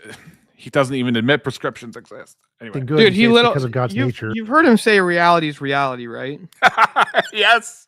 That's an actual answer from his view. Reality is reality. That tells me nothing. I'm gonna put that on a mug. And you ask me what makes something good. It's because of the nature of physics. It was the same answer. But you would agree the nature of physics doesn't give us purpose, right? It's a thing that is. No, I'm saying it does. I'm saying morality, purpose, meaning they're a law of physics, just like gravity, just a different law. I'm saying, yeah, it is. And then in explaining, he's saying, no, it isn't. He's giving oughts in the language of is again. So morality So a moral law is ontologically identical to like the laws of physics. Operates in the same exact way. Yep, and that's why it's binding. That's why it's objective, because it's the way that nature is, and nature is immutable. By that standard, so the laws of physics are not in the same. They're not normative in the same way that like a moral claim would be normative. Right? Explain. Okay, so you can't violate the laws of physics. Right. You can violate a moral law. Yes. And I bring that up later. Yeah. So if it's the case that the laws of morality are identical to the laws of physics, then you actually can't do anything immoral. Right.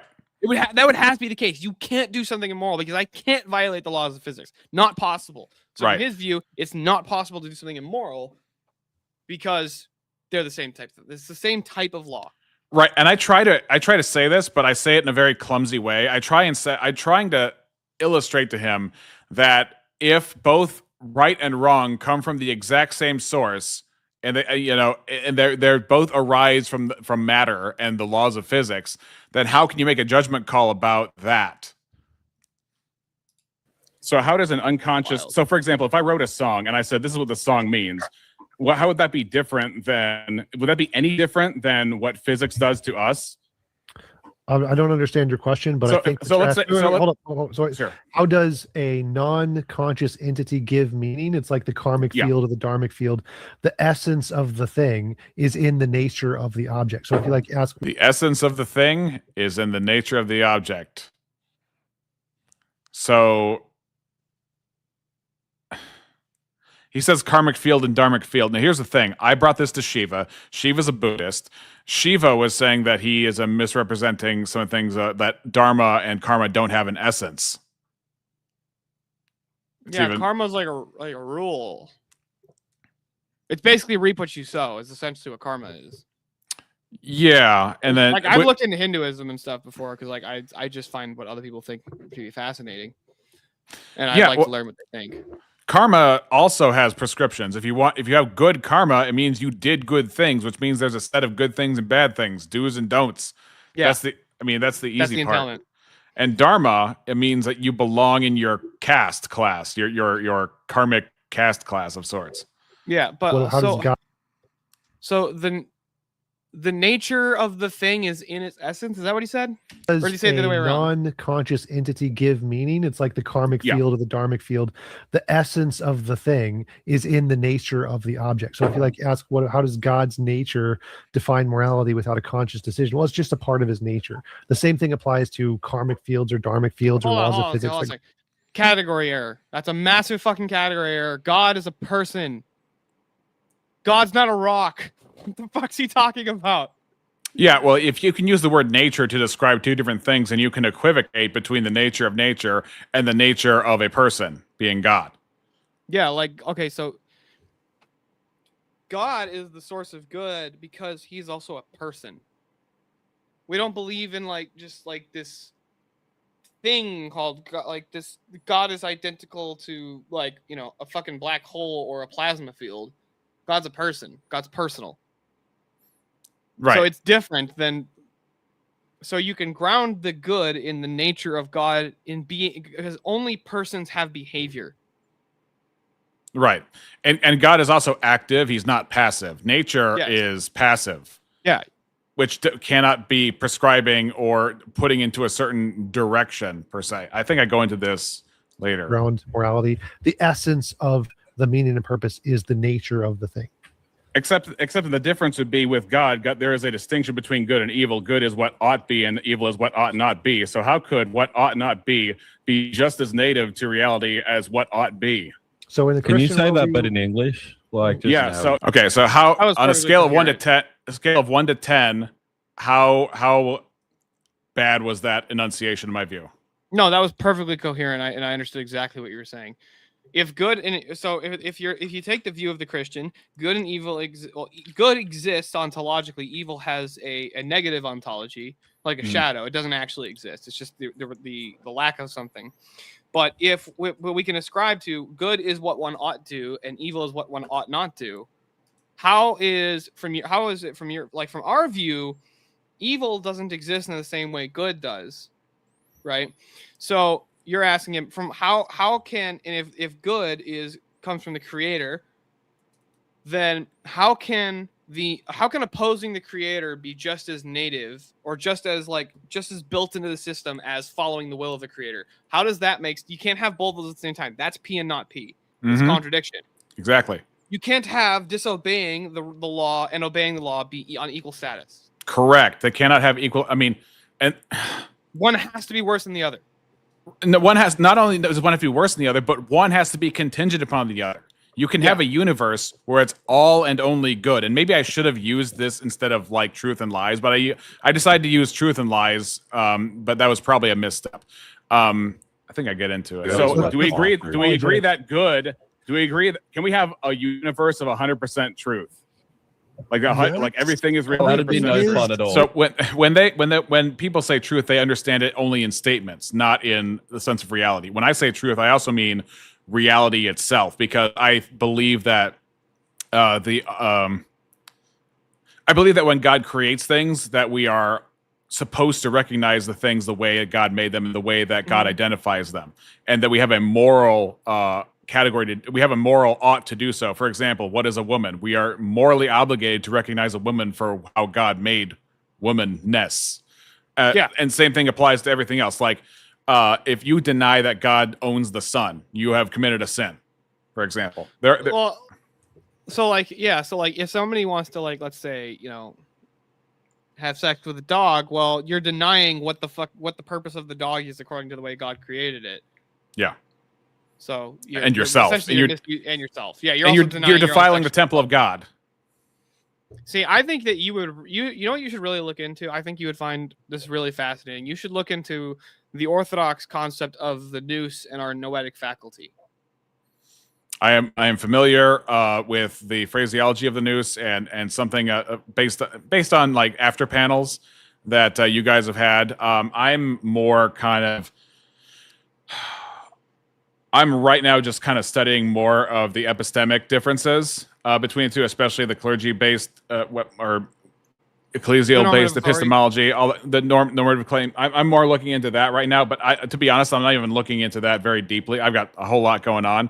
But if you want to send me some videos or links, I'm already in a few Orthodox Discords, just so I can know firsthand what they're thinking. But I still got differences. Yeah. Anyway, where were we at? There's a quick analogy that I like to give for the nous if you're interested. Yeah, you were talking about a windshield and cleaning the windshield or something like that. Yeah, it's like a fogged up windshield, right? So like your nous is the spiritual organ. It's the eye of the heart or the eye of the soul, right? So the more sin you commit and the farther away you move from God, the more your nous that windshield gets fogged up. Right? Yeah. And so it distorts your view of reality. And so you end up saying stuff like reality is reality and good and evil, are equal. Like his noetic faculty is fucked, right? He's not even on the same lane at this point, okay? He's like 4 lanes off, driving on the wrong side of the highway, okay? Yeah. I get that. It is always true. Like, you can't have okay. I'm making a point. I have a you follow came up. off your script. okay. You came off your script. Now you're lost. Why does he keep playing with his hair? I'm making a point. I don't know. Like I'm adjusting my hat because my head itches. Yeah, and this is I don't know if I had any good hair days, but this is not too bad. So yeah, I think he's maybe he's born with it. Is it possible? Maybe it's Maybelline. I'm not reading a script, dude. Not now. That's why you're confused. You were reading your script the first 30 You were minutes. confused. I know what I'm doing. Anyway, the point is, we'll find out. Can you have a universe with 100% lies? Yes. Yes. A universe that's lies, inherently not real. Lies aren't an ontology. You can't have a universe of lies. Have you ever heard of gas? Okay, thank you. Great. So would you say that lies are typically immoral? No.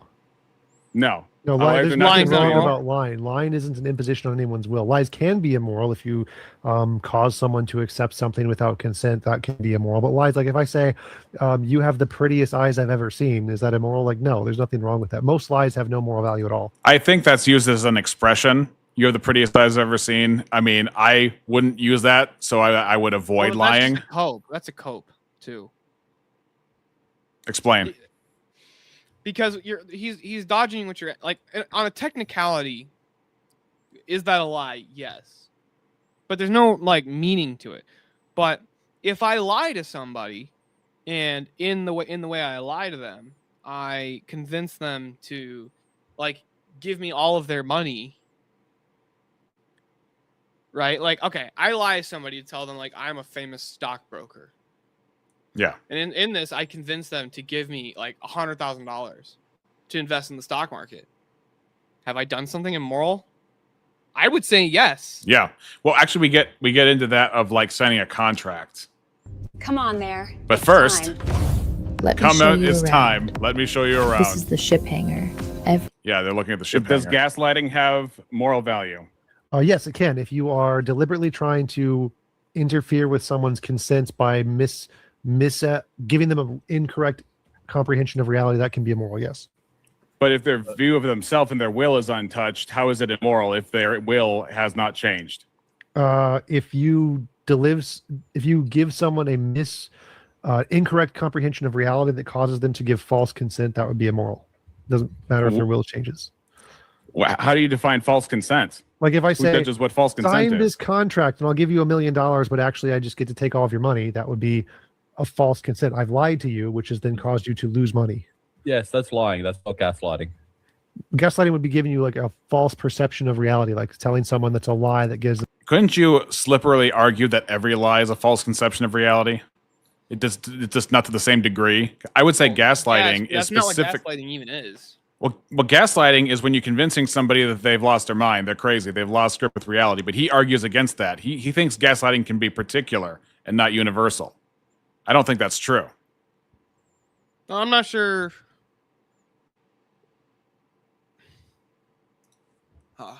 Explain that to me. Universal versus the particularity. So particular, if I just tell you that I put your keys on the table and I didn't really put your keys on the table, I put them somewhere else, and I just lied to you. It's a stupid lie, right? I don't think that's gaslighting, just because I've given you a false perception of a particular aspect of reality.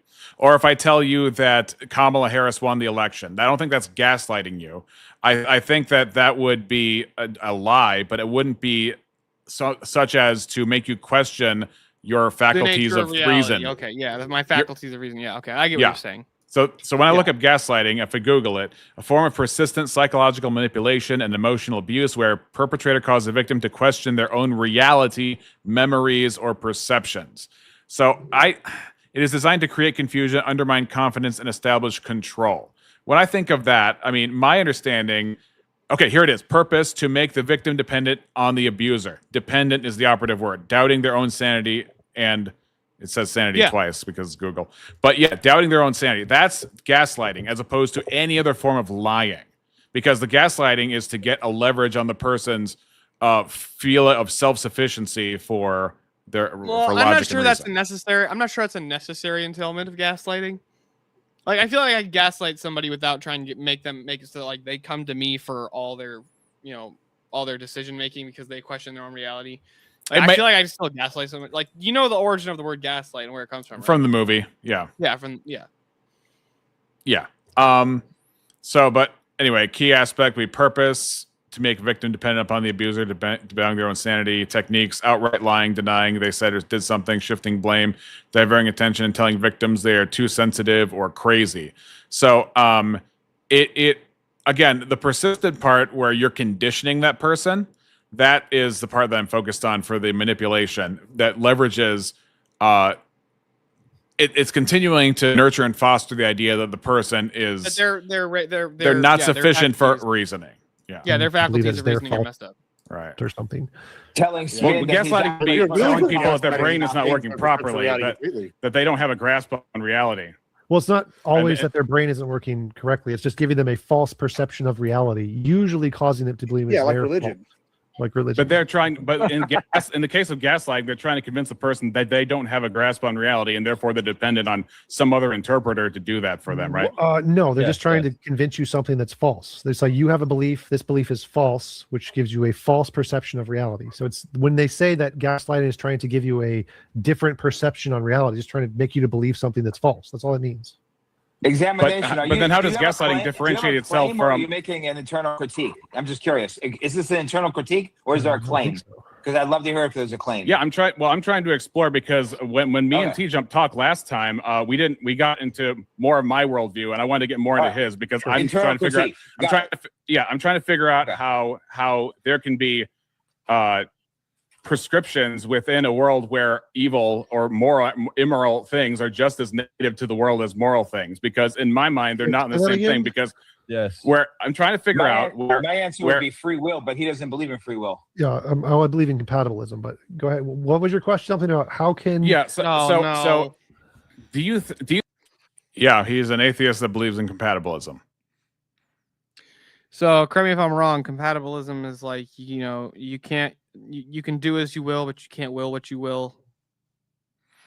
I think it's probably more nuanced to that. But my understanding is that God has decreed what is going to happen, and we do have free will in our choices that we make. Nobody's making those choices for us, and how that all the mechanics of that work together, I can't explain that to you, but I know from personal experience that I have free will.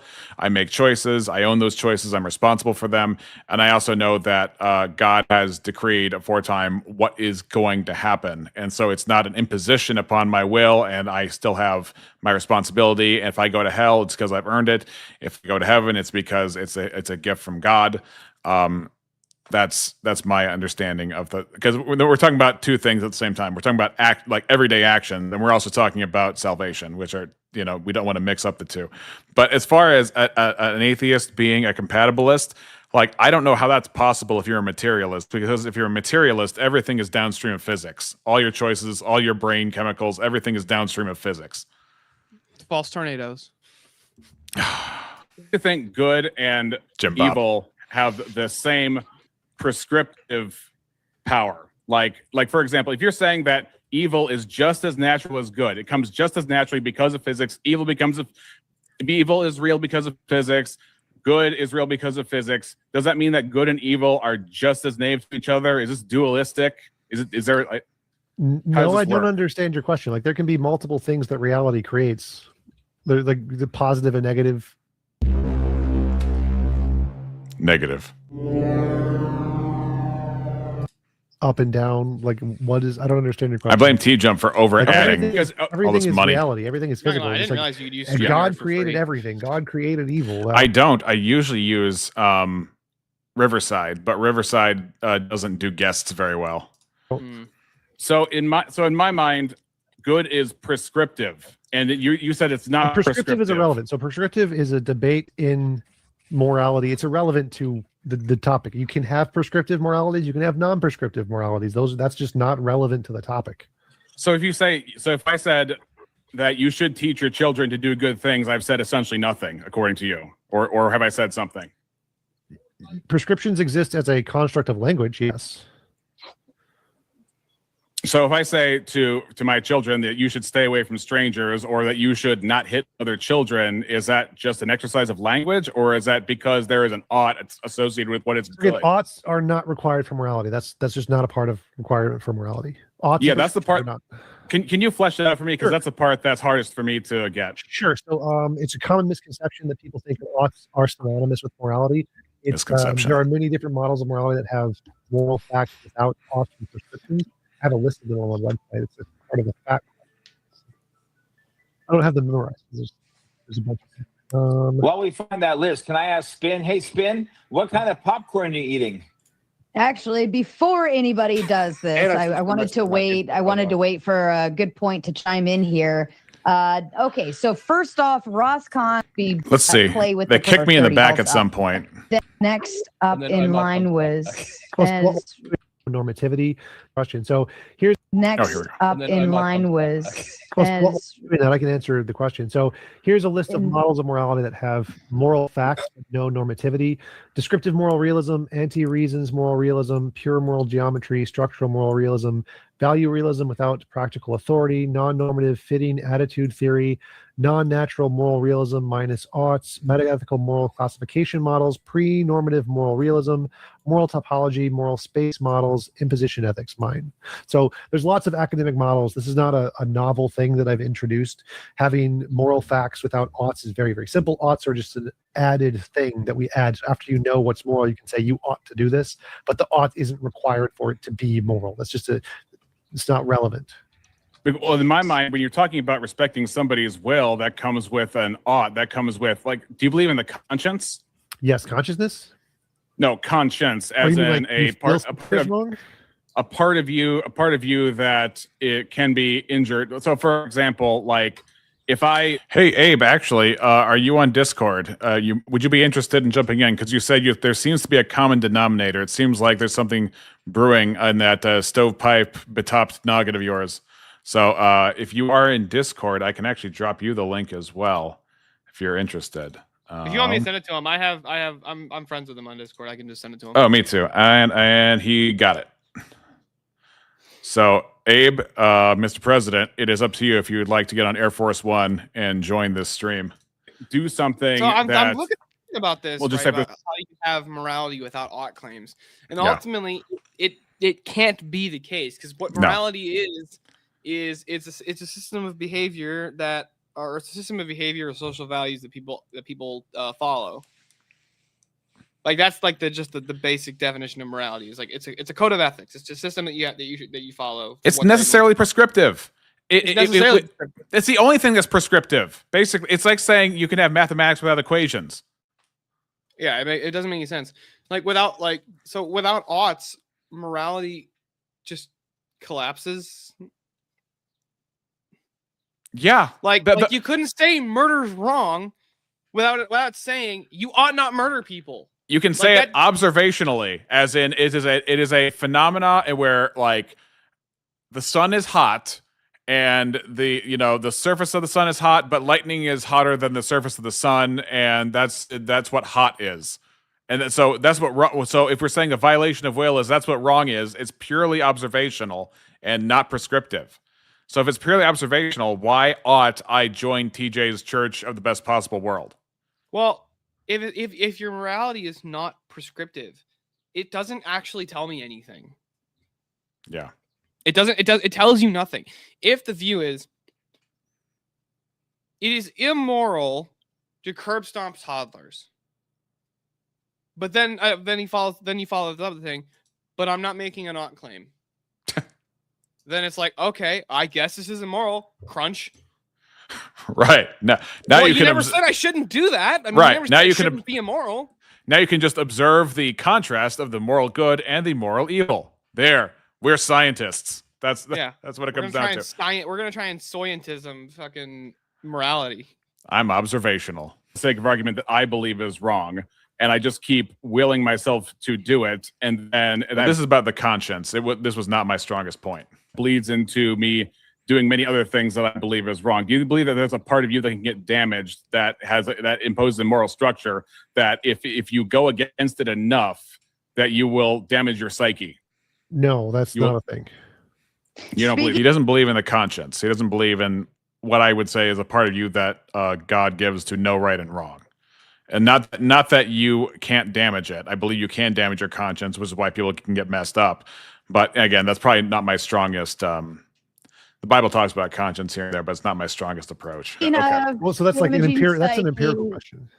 Husky, are you still with us? Do we have? And then this is a guy drinking liquor out of a boot, which is disgusting. But You go grab an actual boot, the thing for the stunt. Yeah. All right, we'll give you a second to get the boot, and then you got an actual boot coming after that. All right, back to you, Tom. Yeah, so there's no part of your brain that's damaged by doing immoral things. Like that's been studied pretty extensively. You can have certain parts of your brains that change through neuroplasticity, but no parts like damaged by doing it, unless you're like doing something that literally has a physical impact. Well, it's subtle there. He says you can have parts of your brain changed by neuroplasticity. Well, how are you making a judgment about how neuroplasticity would be damaged or not if you're not making any moral claims? Like say if you change your brain's neuroplasticity to do certain bad things more, you would just chalk that under change as opposed to damage, because now you've erased morality from your assessment, I think. Well, I mean, not only that, but this is just a simple question: Can somebody have PTSD from something they've done? That's a good question, but he would probably just chalk that up to damage, but not the conscience, because I phrase it as the conscience. So I didn't have a really. What's damage? He would say the brain. But you can't actually demonstrate that the brain's been damaged. Like, you can't brain scan somebody and determine they have PTSD. That's not how it works. Yeah, maybe he would pivot to that. Oh, it's a soft science. Psychology is a soft science. We don't have a whole lot of empirical data on that. So PTSD is a phenomena that we can't really prove or disprove. Just people suffer. He could say something along those lines. So then he would deny the real change in somebody's emotional state. He would probably say that, yeah, people have emotions. So what? But that would refute what he was saying of people aren't damaged by bad behavior. Well, he would say brains aren't, because he's going the materialist route big time. So everything's got to be empirical, testable, repeatable, measurable. And so he would probably say that we can't see it on the brain. We can only see what people do. People have emotions. So what? Okay, got it. By that standard, it's not immoral to deny somebody's pronouns. I think he would have to agree with that. Impact on your brain, like drinking or drugs heavily or something. Has he in the past said you have to comply with someone's pronouns? I believe in when he hopped on one of Jim Bob's panels and was like all supportive of affirming people's pronouns. Yeah, interesting fact. His nails were painted when I met him. He had a bun, and his nails were painted black when I met him, and I thought that was odd. Yeah. Do we know if TJump is batting for the other team? I assume he is straight, but he probably is different in some other ways. I know. Differenty. Differenty. I saw one thing where he said when he left Christianity and then went into atheism, like one of the first things he did was basically fornicate, and that gave him some kind of like joy and affirmation in his life and freedom or something like that. So deconversion kind of stuff. Trauma can have an effect on the brain that's measurable, right? Yeah. Okay. Yeah. I'm still, so you've listed a bunch of models, which would of course require me to do a lot of reading. Sure. So I think I wonder if Abe's trying to say we're being repetitive, but believe me, we're getting somewhere. Believe me, we are on those and how those work. Sure. But because you've told me the titles for those models, I'm still having, based on my understanding of morality, I'm still having a lack of understanding as to what it means to even be moral or immoral if it's not prescriptive, if it's not purpose, if there's not an ought to it, or if purpose means something that is unconscious that, because, okay, for example, go back to the song argument. So like, yeah, in Christianity, what makes something wrong is that it doesn't coincide with God's nature. It is a fact. It is a fact that this action does not coincide with God's nature. The problem, of course, is everything coincides with nature if there's no separation between natural and supernatural. If it's all natural, then everything that happens necessarily coincides with nature. So, well, from the Orthodox view, the supernatural doesn't actually exist. Oh, that's right. Andrew and I talked about that. So what I said to him, he looked at me, he goes, everything is natural. I go, everything is natural? He goes, yeah. And I said, well, my understanding is that there's the spiritual world, which is supernatural, transcending above nature, not subject to physics. And then there's the natural world, which is subject to physics. So that's the separation I would make. Well, if the transcendent is part of the nature, is grounded in the nature of God, and God exists, then it would be natural. Now, if you're saying, okay, so if you agree that matter is not eternal. Yeah, I would agree matter is not eternal. But if you describe supernatural as saying things that aren't subject to material laws or the laws of physics, I can understand what you're saying. Well, like when most people say supernatural, they're saying like things that that don't belong, or they're saying things that I would say God, souls, angels.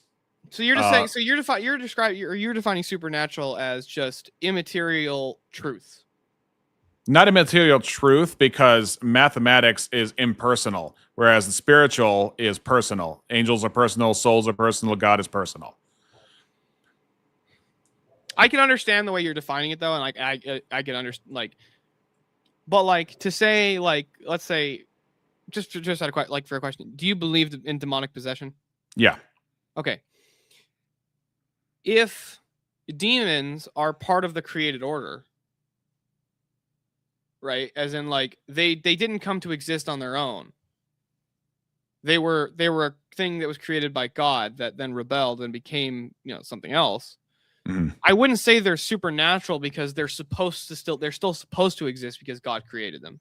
Well, I don't think supernatural is a statement on what is or isn't supposed to exist. It's a statement on the classification of a nature of a thing. So when I say supernatural, again, I say not subject to physics. And that I can understand that definition, and that would be coherent, and that would make sense. It's personal and not subject to personal and not subject to physics. Whereas, obviously concepts, I would not call those supernatural necessarily. You could make an argument for them, but I guess what I would say is spiritual things are supernatural, and they are not, they're not subject to physics. I want to be more precise, but I definitely see a difference between that's what's in the spiritual realm and that's what's in the physical realm, and the conceptual realm is not necessarily. I mean, that's a difference between if you're talking about the essence energy distinction, where you believe that. I was asking some Orthodox recently, what about logic? If you're an atheist professor and you're engaging in logic,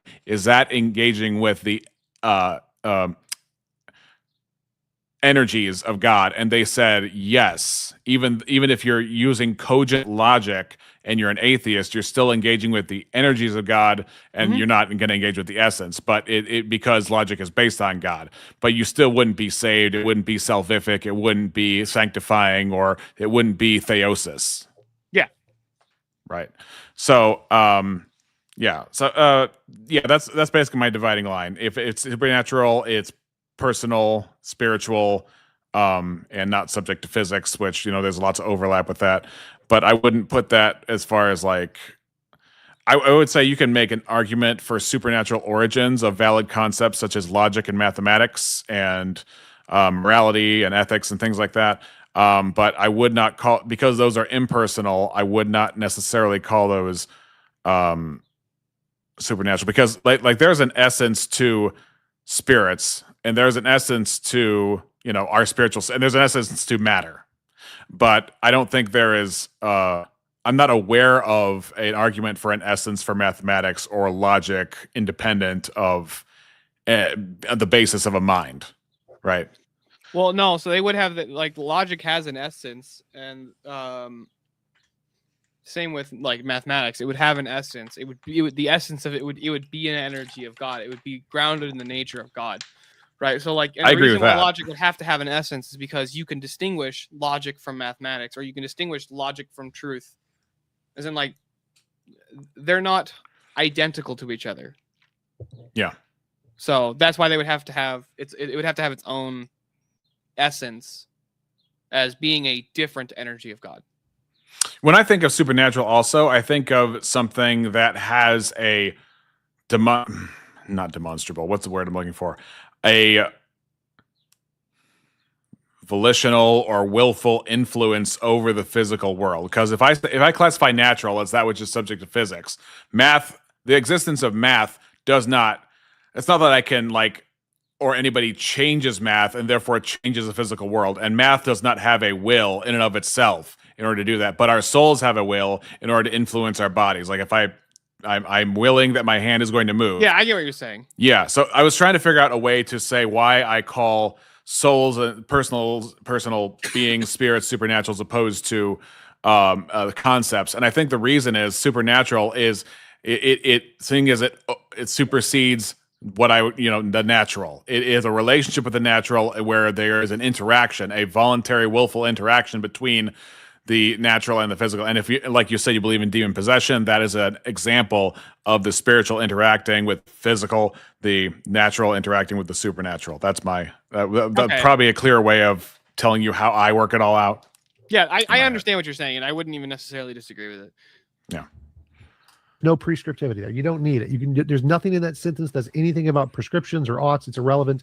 You can then say this action does not coincide with God's nature, therefore we ought to do it. But that's just irrelevant. You don't need any of that language at all. And you can do the same thing in naturalistic pantheism. You say, "Hi, my name is Tammy." Naturalistic pantheism. Nice to meet you. Reason why you shall consider this action does not correspond with the nature of the moral law, therefore is immoral.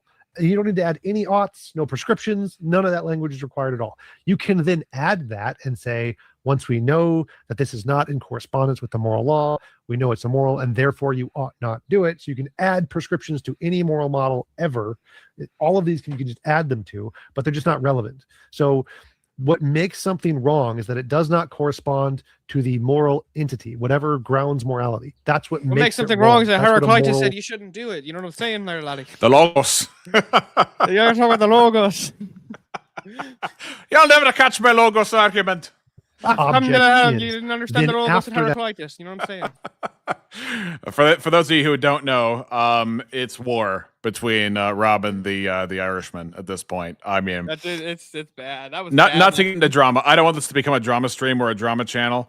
But that's what Steelborn's referring to. Is the other night they were I don't debating. think there's any like actual like I don't think either of them wills anything. Has any ill will. He towards said Terry. from But the Rob okay. just can't fucking stand Terry. He finds Okay. him really annoying. Okay, here's the thing.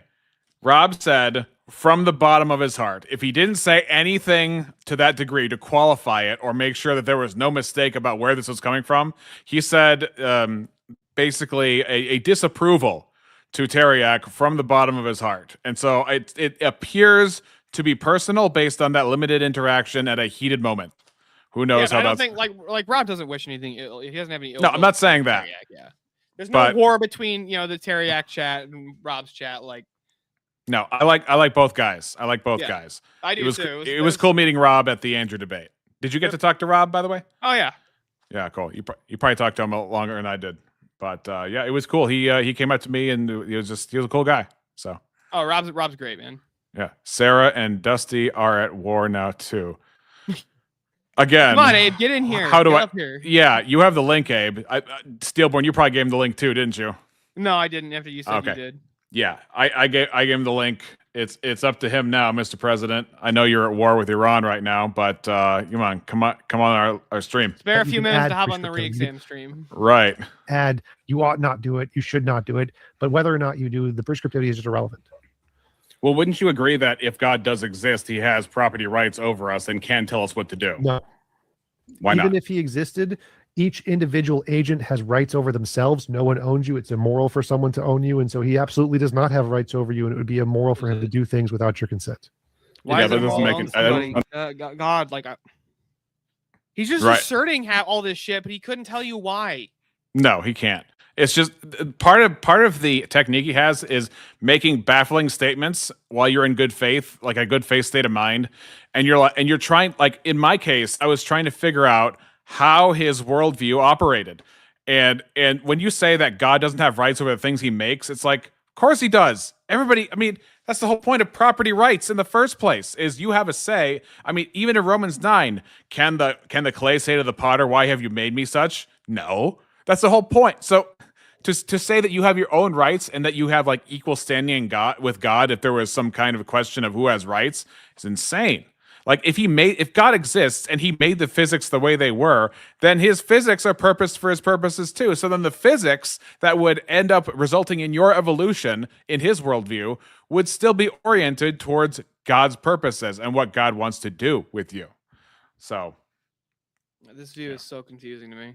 yeah. I don't think that makes any sense. If he created your will, he is purposed for what it is. So if he has, so again, That's slavery. back to the That's song, moral. back to the song. If I write a song, and I say this is what the song means, this is the correct interpretation of the song, and then somebody else comes and says, no, I think this is the correct interpretation of the song, and I say X, he says Y. Are we both equally correct? For a song, no, a song isn't a conscious agent. So if I write a song, the song's not a conscious agent. Therefore, a person who is telling me what my song means is wrong if they disagree with my intent for the song. My intent is now objective. Theirs is subjective. and therefore I'm right, they're wrong. But if you're a conscious agent, somehow that all gets erased, even if the conscious agent is made in your image.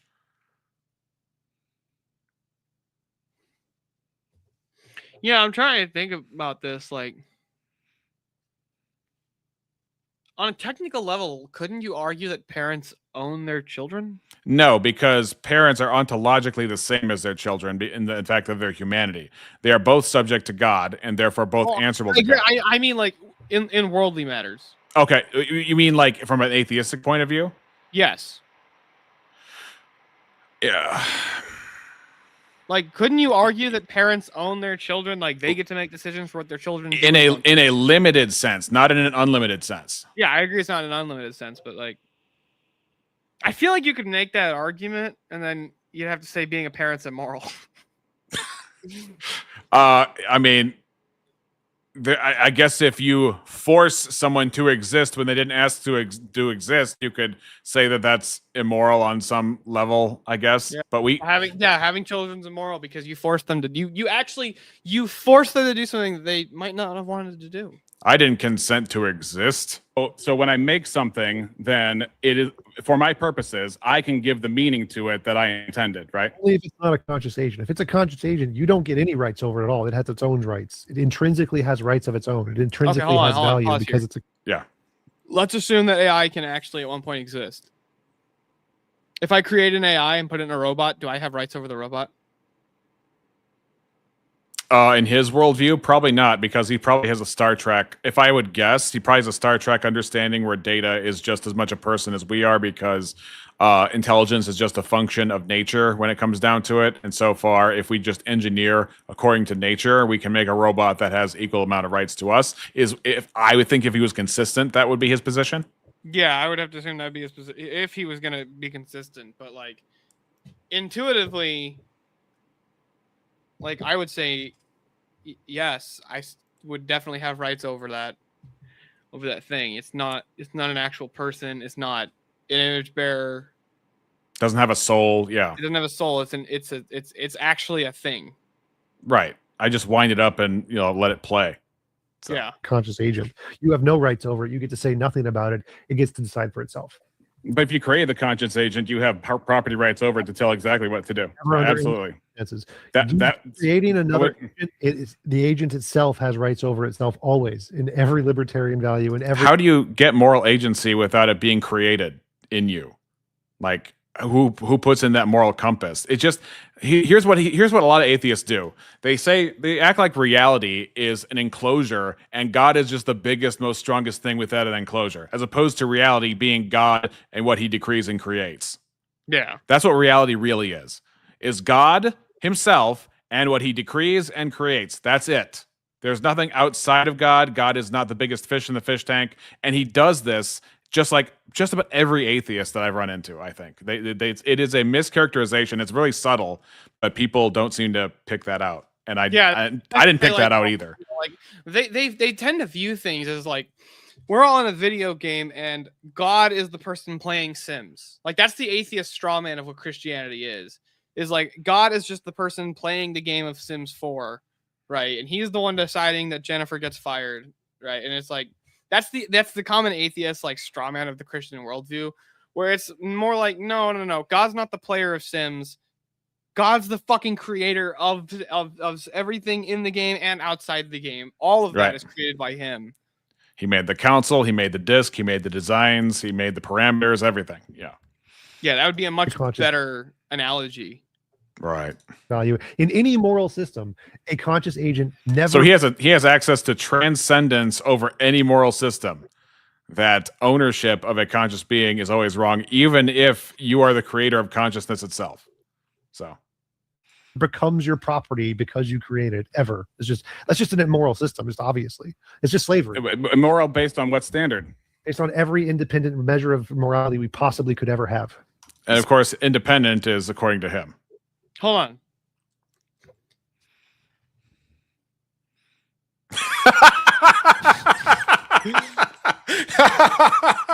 What in the name of ridiculous assertions did I just hear? Have you ever heard of Tang, the transcendental argument for not God? Yeah. Yeah.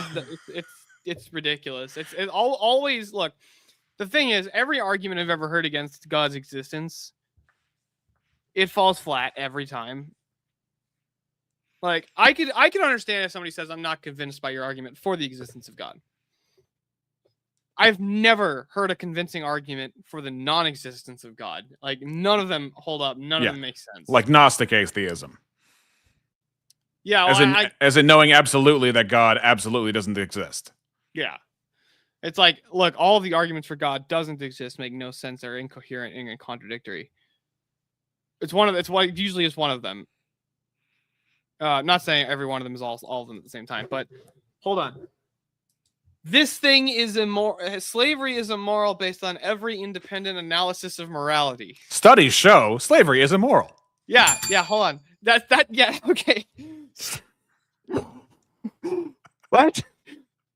We did it in empirically verify that slavery isn't immoral. What? We did it in a lab, Steelborn. It's all the guys in the white coats. You got to listen to the guys in the white coats. They know what's right and wrong. Look, like I said to Circa, according to parabolas, we couldn't measure the grains of sand. According to test tubes, slavery bad. That's what I just heard. Yes. Which is not a demonstration. No, it's an assertion. Can you demonstrate to me with the scientific method? First, I'd ask him, does he actually know the scientific method? Because I doubt that I'm sure he does. Dude, he's just... Every atheist I've talked to, for the most part, does not know the scientific method. Well... They just think it's make models and predictions. Yeah, without the experimentation, the repetition, and the blind studies and all that kind of stuff. Yeah, well, the main thing that they pull out is the independent variable, which is like that's aside from the experiment, that's the key part. Is you have to have an independent variable. And the other thing is they try to use science for something that it can't do. I'm going to say this. Well, I'm going to say this for anybody who ever sees this video. Science is good for one thing: determining the cause of a natural phenomenon. That's it. It's not good for anything else. You can't use it to determine morality. You can't use it to determine the laws of logic. None of that. It's only good for determining the physical or the natural cause for a natural phenomenon. I think X causes, or it's very simple. I observe phenomenon X, like water boiling at 212 degrees. That's the natural phenomenon, or our water freezes at 32 degrees Fahrenheit. I observe this. I see ice. I wonder what causes that. Now there has to be an independent. I have to come up with. I think X causes that. That's my hypothesis. X has to be a valid independent variable that I can add and subtract to the experiment to test if that is the actual cause. So in this, it would be thermodynamic energy. It'd be heat. I think the lack of heat causes water to become a solid state. I have to be able to add and subtract heat to the experiment to test if this is actually the case. Yeah. I can't add and subtract monkeys to determine if heat is what causes ice to freeze or water to freeze. That wouldn't really do what I'm trying to do. That wouldn't really test for what it is I'm trying to test for. Right. Now try and do this with any moral claim. Again, moral claims without prescriptions become mere observations. And so by him saying that it is wrong in every system, all he's saying is mere observations tell us that it is against somebody's will. It is against somebody's will. That's all. What if somebody wants to be a slave? Well, that's the thing. So let's say it's biblical times, and I don't know if you saw my debate on slavery or not from Swords of Reason, but I have one. And if you are destitute in the Bronze Age, we didn't have places you could just go into. We didn't have homeless shelters. It was bad, right? You would die. So offering up your services as a slave was a mode of survival. Now, as far as the ownership aspects of it, and there were many other reasons like prisoners of war and debt and things like that, and things that were much less noble and clear cut. But I'm just giving you this scenario so it's easy to understand. You can make arguments for slavery being the better outcome of two options, and I agree with it. Right, and it wouldn't make it necessarily moral, but it would, again, even appealing to his tiered system of lesser evils.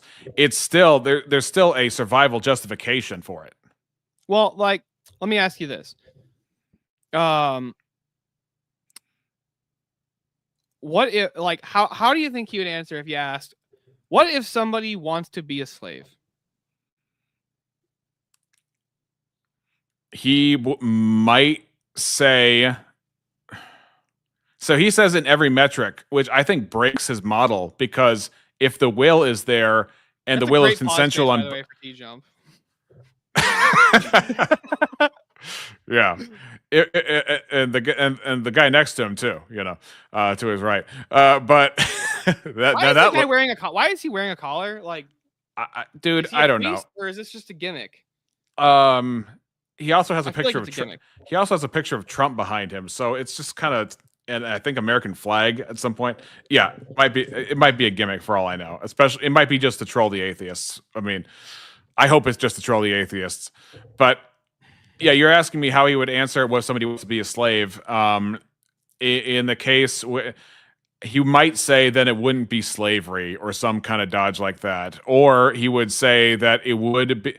There's like at least three answers like he could give, but because there's these inconsistencies, he would be too. But here's the thing: based on what we've known from the footage, he said that every metric shows that it's bad. Every possible model shows that it's bad, and so if he had to be consistent with the model he just asserted, then it would be wrong. But if he was to be consistent with his will model, then it would be right. So I can't even tell you. Well, no, that claim doesn't even make sense, and here's why it doesn't make sense. Not every model says slavery's bad. True, not Muslims, but he doesn't care. He doesn't count that. Yeah. Well, not even that, but like, there are consequentialists who make arguments for slavery. There's utilitarians who make arguments for slavery. There's would they all call it religions that make arguments for slavery? Would they all call it immoral and just a necessary evil, though? Not all of them. No, I've met consequentialists who make the claim that slavery can actually be a moral good. Well, part of the reason I don't think I did as well as I could have in here is because I don't know every possible ethic that everybody's ever invented. Whereas he just rattled off. It's impossible to know all of them. Yeah, he rattled off a ton of stuff. Well, let me ask you something. From put on a consequentialist hat for a sec, right? Yeah. If the option is somebody could spend their life as a murdering drug addict, right? Or I could enslave them and they get a family, a wife, children. And ultimately, they're far happier in life. I don't mean I beat them, but they are a slave. They are subservient to me. That would act from the consequentialist view, that would be like that would be a moral thing to do. I mean, a slam dunk, but if a consequentialist, yeah. Yeah, to enslave that person. So not every system, based upon independent analysis, says slavery is immoral. Right. But I come in with as good faith as possible without being completely stupid. Well, just trying to... Huh? That was your mistake. I think that was my mistake. Because I come in trying to remind myself that I don't know everything, and I want to at least ask enough questions to learn about the other person's view. But if the other person is employing sophistry, then that's the thing. And then I'm trying to think for myself. It's like, there's two kinds of yeah. My mind is going into like three separate directions. The point I'm trying to get is I would hate to go into an argument thinking that I have it correct and then having it wrong. There are some arguments that are so stupid that you're convinced that you heard it wrong. And this is one of them. All right. So give me 1 sec. I've got an earbud in, so I'll be able to hear everything, but I got to take care of something real quick. Just only take me a couple minutes. Sure. Yeah, no problem. So what do you, the viewers at home, think? Can a consequentialist justify slavery? Steelborn is out of the room, so he can't comment on that right now. He's got to take care of something. So now it's just you and I. Look at him. Now look back at me. But anyway, yeah, so I think that was my first mistake coming into this, was like assuming that everything he's going to say is going to be in good faith. There is a lot of... morality without prescription is meaningless, and I should know that from the beginning. But there's just a lot of things out there, fame, clicks, likes, that might incentivize a person to say things that either they don't believe or that they need to clarify more. Now, I can understand from one side where he spent already at least over an hour there talking to Sarah, talking to people who are trying to argue with him, talking to people who are stepping all over each other because it's a chaotic panel. I understand that. And he probably doesn't want to repeat himself 10,000 times to a new guy that just popped into the panel and thinks he's special Scrooge McDuck, right? Just monopolizing things. So I understand why people might not want to repeat themselves over and over for a new guy who came in. But you kind of have to, especially TJump, knowing the kind of world he's in, where pretty much everybody, he said that prescriptions are a common misconception for morality. A common misconception, meaning that you don't have to do what's good, you don't have to do what's bad, or you shouldn't do what's bad, but in his mind, there isn't a should or shouldn't. And he should feel, if anything, the need to explain to everybody exactly what he means by morality if it doesn't mean what you should and shouldn't do. And on top of that, that's why, heck, let's even back up. Let's even back up a second, because I'm trying to figure out, oh, maybe that's the wrong view.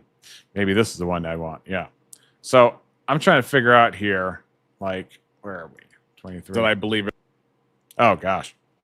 This is the Egon. I don't care. It's our largest workspace, measuring. You can have your Egon. Do you believe that there's a part of you that can get damaged that has that? Grab the. You gotta part of your brain that's damaged by doing immoral things. Like that's been studied pretty extensively. You can have certain parts of your brains that change through neuroplasticity, but no parts like damaged by doing it, unless you're like. How do you determine change from damage? How do you, like, unless you think that there is a certain set ontology for how a human body is supposed to be, like Jim Bob brings us up all the time with atheists. If evolution is true, then there's no such thing as a fox. There's no such thing as a bat. There's no such thing as a frog. There's just life and the different shapes it takes on. But animals themselves have no inherent ontology. Humanity itself would have no inherent ontology. If that were true, that evolution is the reason we have biodiversity. So how do you determine what's damaged unless you define what ought to be? Because and I bring this up later in the debate, if I chop off somebody's arm and they're bleeding out, then that means, if you believe in a Christian moral framework, that you have damaged their body. They're supposed to keep their arms, right? If you hit somebody in the head, if they go into a car accident, you've damaged their head, right? But if there's no supposed to be this way or not supposed to be this way, then it's just matter in motion. If there is a cloud of chalk dust, let's say I go into a classroom and I have two erasers and I just hit the erasers together and I make this cloud of dust and this chalk dust is in the air, and then I swipe my hand through that cloud of chalk dust. Have I damaged the cloud? Well, no, because the cloud itself doesn't have a set ontology. It's not essentially anything. It's just matter in motion. But if evolution is true, we're all just matter in motion. All of my thoughts, my movements, my actions were predetermined by a domino effect of chemicals that happened billions of years ago. Not even just the creatures that came before me that are my ancestors, but also the things that created the planet itself and everything involved with physics, the Big Bang, the chemicals that came together to make the first protein, ostensibly. So it just doesn't seem to pass the sniff test here. Doing something that literally has a physical impact on your brain, like drinking or drugs heavily or something. Yeah, you would say that trauma can have an effect on the brain that's measurable, right? Yeah. Okay. Yeah. I'm still, so you've listed a bunch of models, which would of course require me to do a lot of reading on those and how those work. Sure. But because you've told me the titles for those models, I'm still having, based on my understanding of morality, I'm still having a lack of understanding as to what it means to even be moral or immoral if it's not prescriptive, if it's not purpose, if there's not an ought to it, or if purpose means something that is unconscious that, because, okay, for example, let me try to answer. So, in Christianity, what makes something wrong is that it doesn't coincide with God's nature. It is a fact. It is a fact that this action. Now you're back. I'll scoot up to a little further where we're at. Any of that language at all, and you can do the same thing in Well, natural hold on a second. pantheism. I want to address what he just said. You mean the nature part all the way back? What makes something immoral in Christianity is that it doesn't go along with God's nature. That's true in a sense, but it's not all of it. That's not all of it. So, like, God gives decrees, he lays down laws. Now, it's true that the justification for this, where what the good is grounded in God's nature. So, like, he's not going to give an arbitrary rule. Right? There's going to be a meaning behind it. There's going to be purpose behind it. It's not like I just said so because I want to. It's going to be grounded in the nature of God himself. But it doesn't mean that something's immoral because it like contradicts the nature of God. Right. A rock has nothing to do with the nature of God, right? Yeah, a rock's not immoral. Right. Right. Only agents can be immoral. Right. And I also wonder how he would define a good or bad person. Like if I say a guy is a good guy or I say a guy is a bad guy, that wouldn't have any category in his view because there are no good or bad people, just good or bad actions. Yeah, I don't.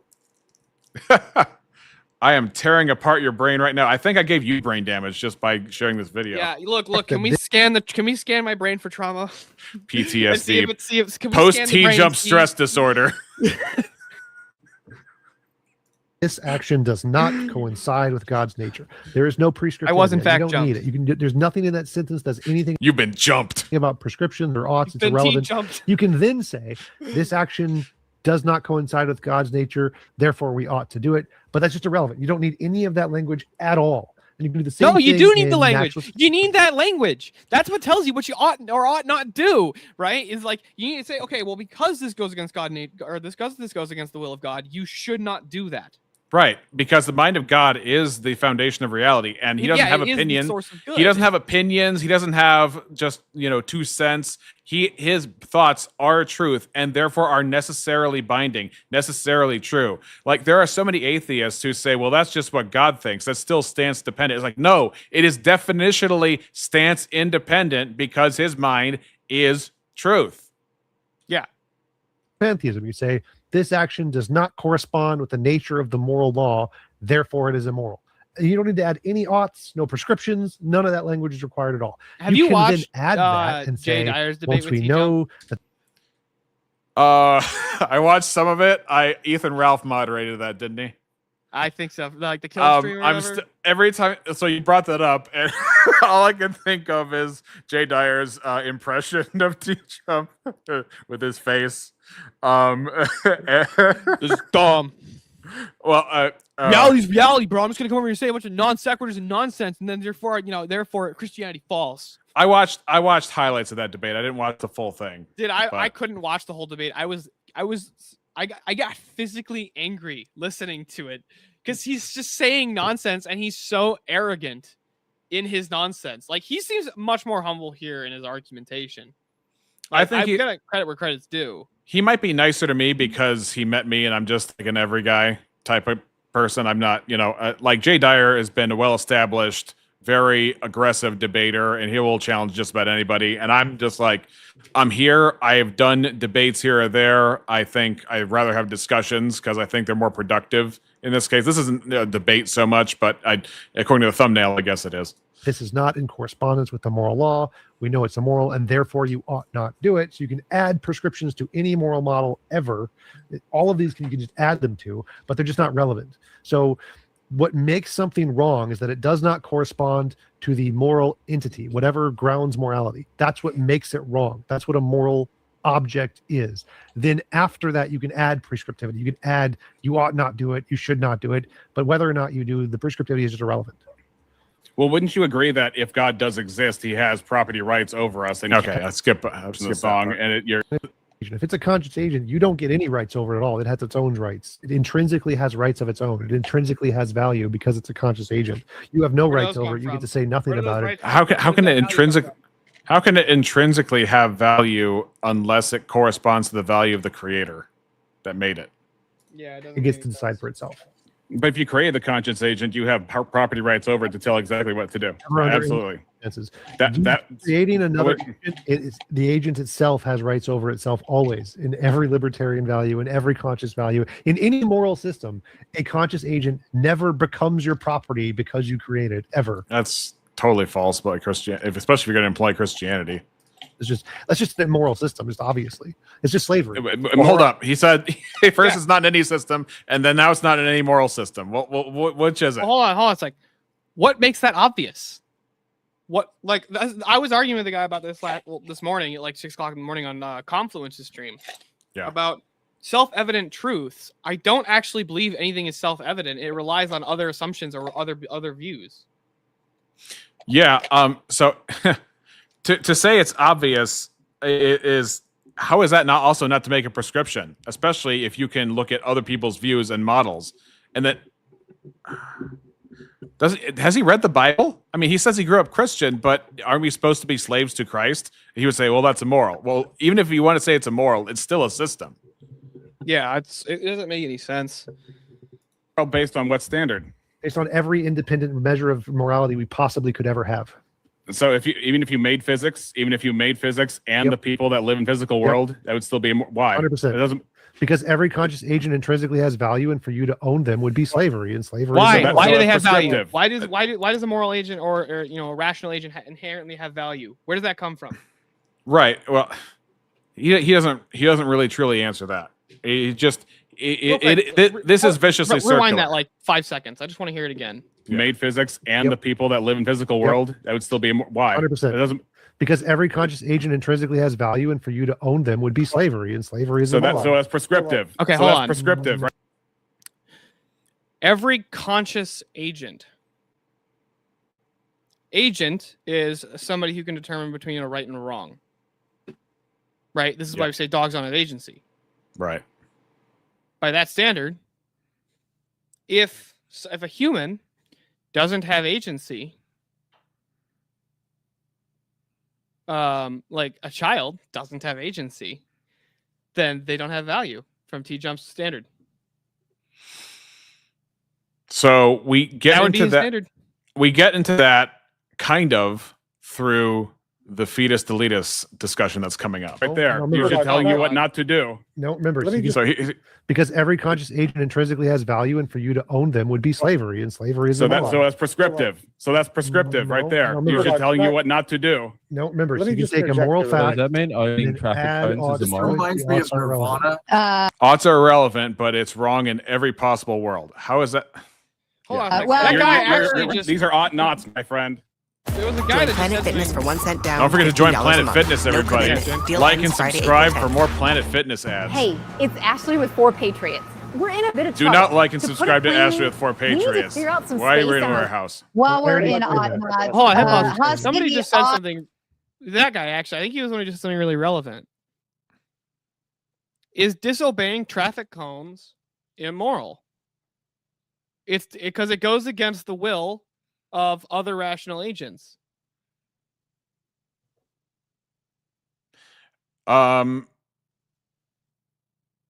a good question. Yeah, you're going against the will of the government, which is because it's convention meant for safety. He might even say because it is an extension of the government that therefore it is immoral by proxy. That would be my knee-jerk reaction if I had to play TJump for a day. That would be my. So, like, I could just order traffic cones and just set them out because it'd be funny. Yeah. Would it be immoral for people to not listen to my traffic cones, even though I think it's for safety?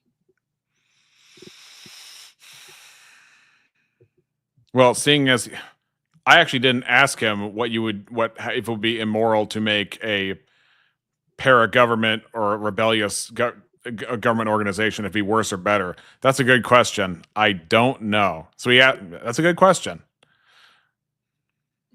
I don't know. See, but here he is. That he's positing is it doesn't make sense. Oh, you know why he brought a traffic cone? Because he's going to drink out of one. Oh God. Yeah, but apparently, if you drink alcohol out of anything, it makes it completely clean. There he is.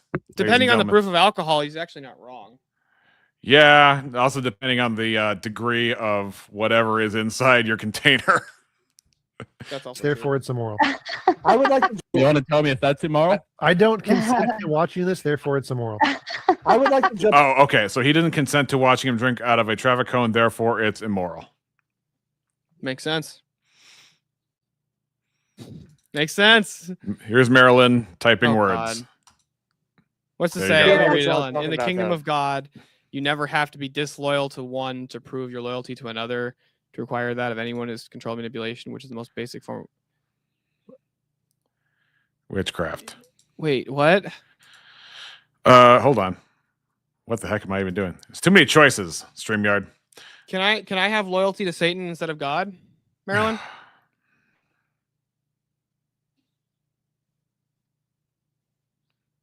Isn't there a passage you can't serve two masters? Yeah. Yeah, I kind of remember that. It's kind of relevant to the overall discussion of loyalty. But moving on. Before you do, hold on. Before you do, let me get through the rest of the super chats, please. I appreciate it. Calvin says, I need 2 cups of coffee to keep up with Re-Examine and TJ. I actually agree with that statement. We actually lost like 20 live viewers in that whole. Yeah, so that was apparently the worst part of the stream for 20 people was my exchange with TJump. But if you see, I don't know. How dare you interact with actually asking like real questions? I know a lot of these other questions I don't find nearly as interesting. I'm sorry. No shame to you. It just got nerd central. All right, Spin wants to come up. Husky, I'm going to change my channel to Nerd Central pronto. you are the victim of that one. Somebody gets Shaman back up here too. Ross with the big 5 says, it wasn't me. It was a fake Ross Khan. I'm the nice one, really. Yeah, it totally was not this Ross sending the cash apps to boot and declare dominance on this panel. Fourth Wiseman gifting out 10 Benjamin Balderson memberships. Let's see. And so I get to see her new big smile right now. And let Balderson tell you he's not rich. He just got his wife veneers. He's over here rolling in the dough. He's over here like an influencer now. so these two have an interaction. The priest-like guy and TJump for a bit, and I jump in. With Are they talking about Andrew? All right, so can Admiral Gibbs. No, the one about getting their wife veneers. Is that just like a dig at Andrew again? You know, I don't know. Because like that was a big criticism of Andrew. That he got his wife a gift. They were like, there was a long time ago. There was a debate between Based Oracle and Andrew, and one of like Based Oracle's critiques is that Andrew supposedly rejects materialism, but then he got his wife veneers. Big deal. Yeah, and they're like, see, you don't really reject materialism, and he's like, I'm sorry, how does doing something that makes my wife happy like contradict my family first non-materialist stance? Yeah. Yes, please. All right, I'm gonna try to dumb it down for some of y'all in the audience here a little bit, but like I think Apparently, I was just up in the clouds somewhere. Nobody can understand what I'm saying. it's important because it does apply. All right, so like an argument many people make is that we're in a simulation. All right, let's just take it down to like let's just say something we can see. Let's just say somehow my Sims character became sentient. Shout out to the Sims reference. Now, am I enslaving the Sims character by owning that game and running? Yes, I am. Okay. The Sims character doesn't exist if I don't continue to play that build. Would it be moral or immoral to continue to play that build even though I'm forcing them to be slaves because I played the game? So it's interesting. So he's putting the creator and sustainer thing together. So that if he ceases to interact, he ceases to sustain the people who have will. But if he sustains them, they are his slaves. So he's trying to fork him between the slavery that is necessary for existence or the non-existence, therefore no longer the ability to make willful choices at all. So that's interesting. Or immoral action. So it would be like a justified immoral action to continue playing, like the trial. So it's a justified immoral action.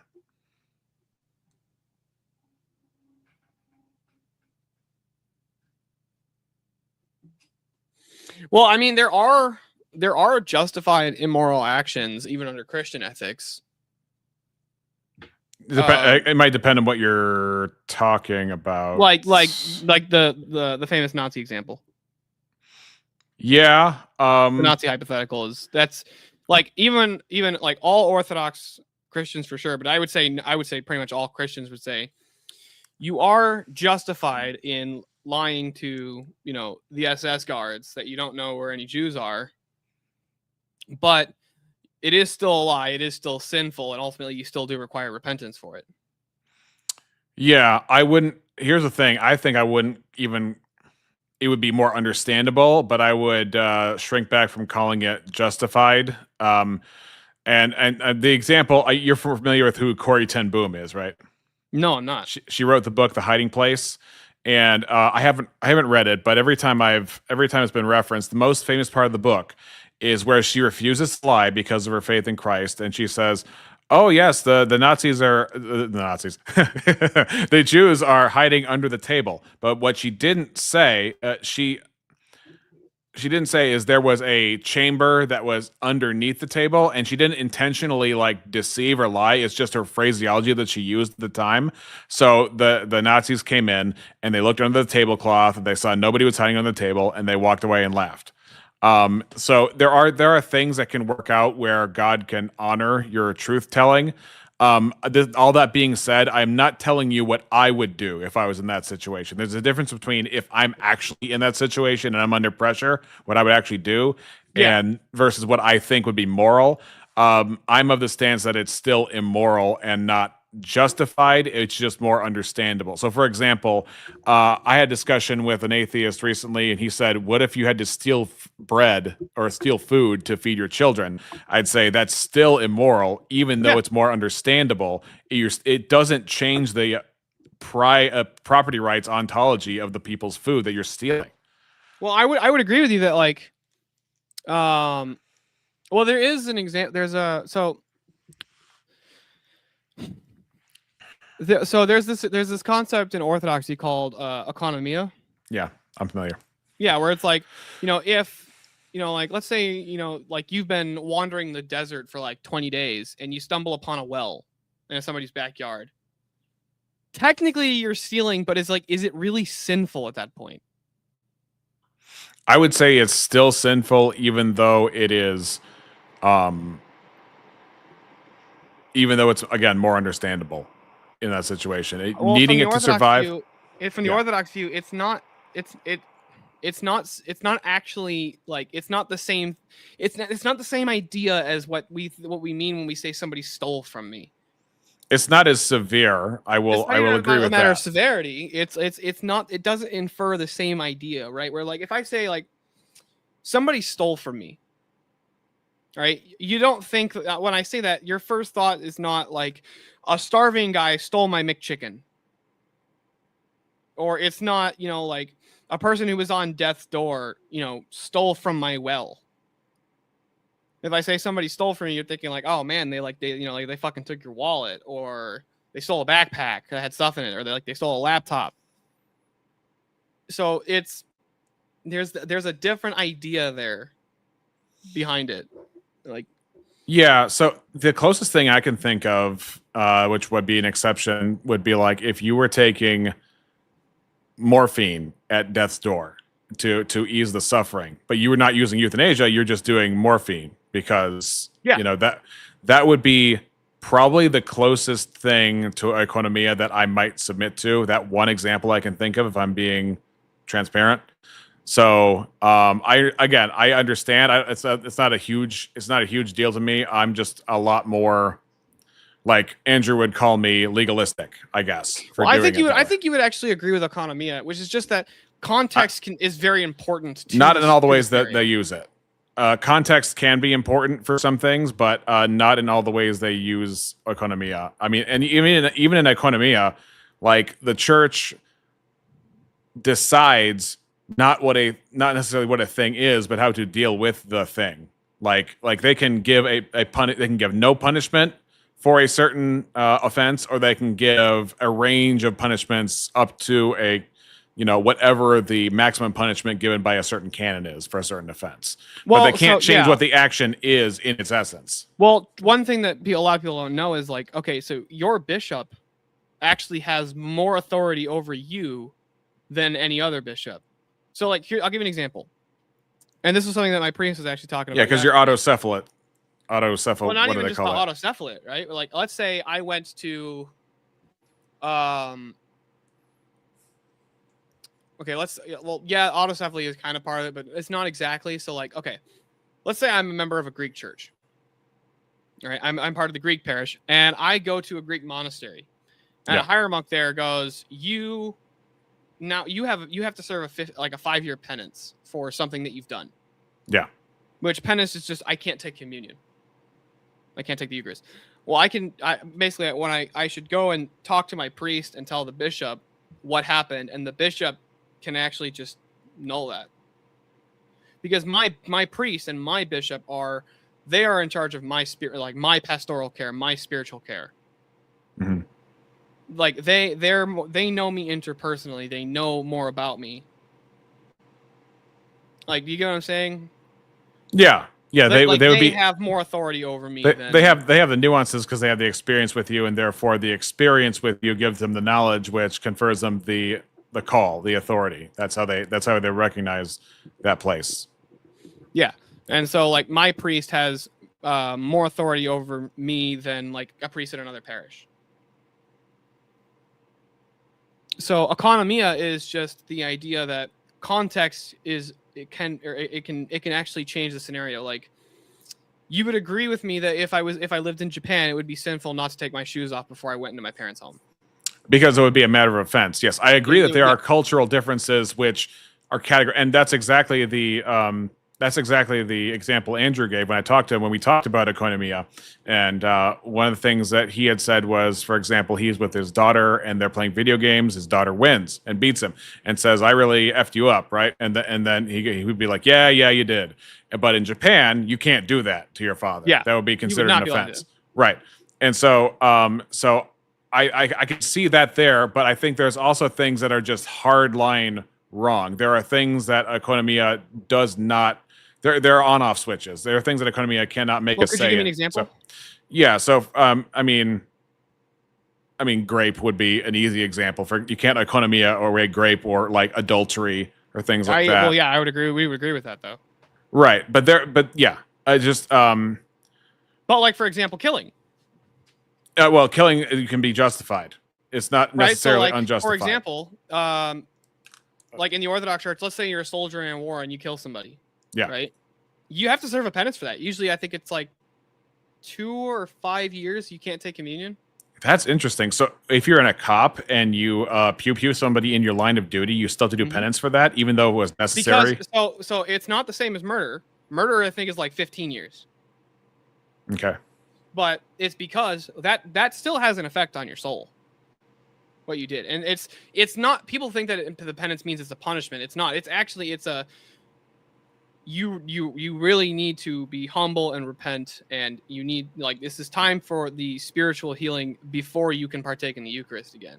Well, I think of repentance having to do with actual sin, but I don't see pewing as a cop when it's 100% justified as a sin. I understand that it can have an effect on you. It's not a matter of it's inherently sinful. It's a matter of it has an effect on you. You need time to heal from that. Yeah, that's interesting. That's interesting. That's where the idea of the penance comes in. It's not inherently a punishment. Yeah. Okay. So I see the difference there. But yeah, I wasn't. If I had come in more with the mindset to talk about the theology between the two of us, maybe I'd be more prepared for that. Where were we talking about? We were talking about economy. Yeah. Well, this time from one of the guys said, like, you can have, like, you can do justified immoral things. Oh yeah. And that's where how this conversation is done. Yeah, I would say mitigated. I wouldn't use the word justified. That would be my way of understanding it. I agree with what you're saying with, like, justified might not be the right word, but like understandable. Yeah. Problem killing the 1 instead of the 5. You'd be doing a bad thing because you are trapping them against their will. But it's the less bad option because if you stop trapping them, that's not the trolley problem. That's not the trolley cart. The trolley cart hypothetical is you walk up onto the tracks, and the way it's set up right now, the train is going to run over, the trolley cart's going to run over the 5. But you can pull the lever. If you do, it'll only kill the 1 person. What do you do? That's the trolley cart hypothetical. Yeah, so it sounds like more or less he's taking the consequentialist analysis of the trolley cart problem rather than the question of have you done something morally wrong by not participating, or rather have you done it by participating? Yeah, right? Which one's worse is the idea. But the problem is, and Andrew makes a really good point with this when he always points out the problem with utilitarian ethics is it only works on paper. You can't apply it to real life, and it doesn't work practically. For example, like Andrew always likes to give, the second you make the utilitarian hypothetical personal, radically different answers. Here's what he means. You stumble across, you and your friend are walking along the trolley tracks, and you see 5 people are tied to the tracks, and you know with certainty if you push your friend onto the track, it'll derail the cart and save those 5 people. You gonna do it? Yeah, not gonna do it because my friend. You're not gonna do it. That's it's the same thing as Speakeasy talked about when it's probably my first debate on VK where I went against Rowdy Gowdy, and one of the things after I got voted out, he corrected on is like, okay, let's say like offing all the kids in Africa is wrong, right? If you offed all the kids, it'd be wrong, right? Well, what if there's a train with all the kids in Africa and then you have to save your kid, but saving your kid would result in derailing that train and I all die? Would you do it? And then he's like, you bet your bottom dollar I'd do it. You bet your ass you would. Right. So yeah, I understand, but he's looking at it not from the perspective. He's totally outcome based. It's a totally outcome based It's a totally outcome-based calculation based on it. Like, you see 5 people, 5 is better than 1, and there you go. No, it's because you're a ginger. Rowdy, you have a soul, you have a conscience, and you have an eternity ahead of you.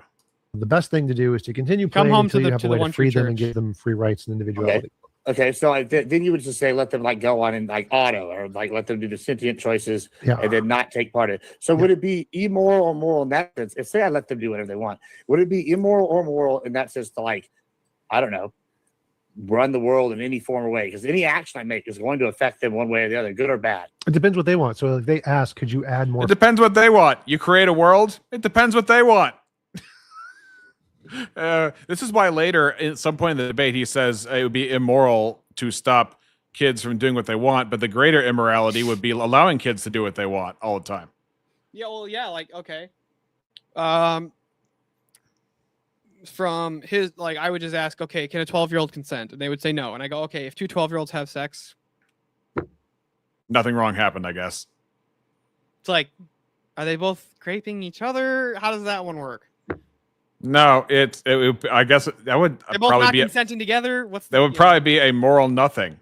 Or I guess he would have to call it a moral good because neither of their wills were impeded. Yeah, neither of their wills were impeded. And it wasn't Food, like and it you was add like more one food. party can consent and the other party can't consent. No. Unless he's a hyper feminist, but I don't think he is. He actually argues more from the right leaning things on most social things. He argues for the moon landing. He argues usually, or at least in the past, he argued for Trump. I don't know if he argues for Trump now, but To affect them one way or the other, good or bad. It depends what they want. So if they ask, could you add more food, and you add more food, that's moral. If they don't ask, know, like- please don't, then it'd be immoral to do so. So what Hold making on, I have a immoral would question be for Marilyn real quick in the chat. Her last one says parents' fault. What if they're orphans? Orphans on a desert island. But if you say parents' fault, that's still moral oughts. That's still responsibility, which means they ought to take care of their kids. They ought to hem their kids in. So once you've introduced moral oughts in, TJump's game is over. Yeah, but I'm just like I want to address this from TJump's view. They're orphans on a desert island. It's the only 2 of them. Apparently, they're their own government. They're their own god. They run the place. They can do what they want.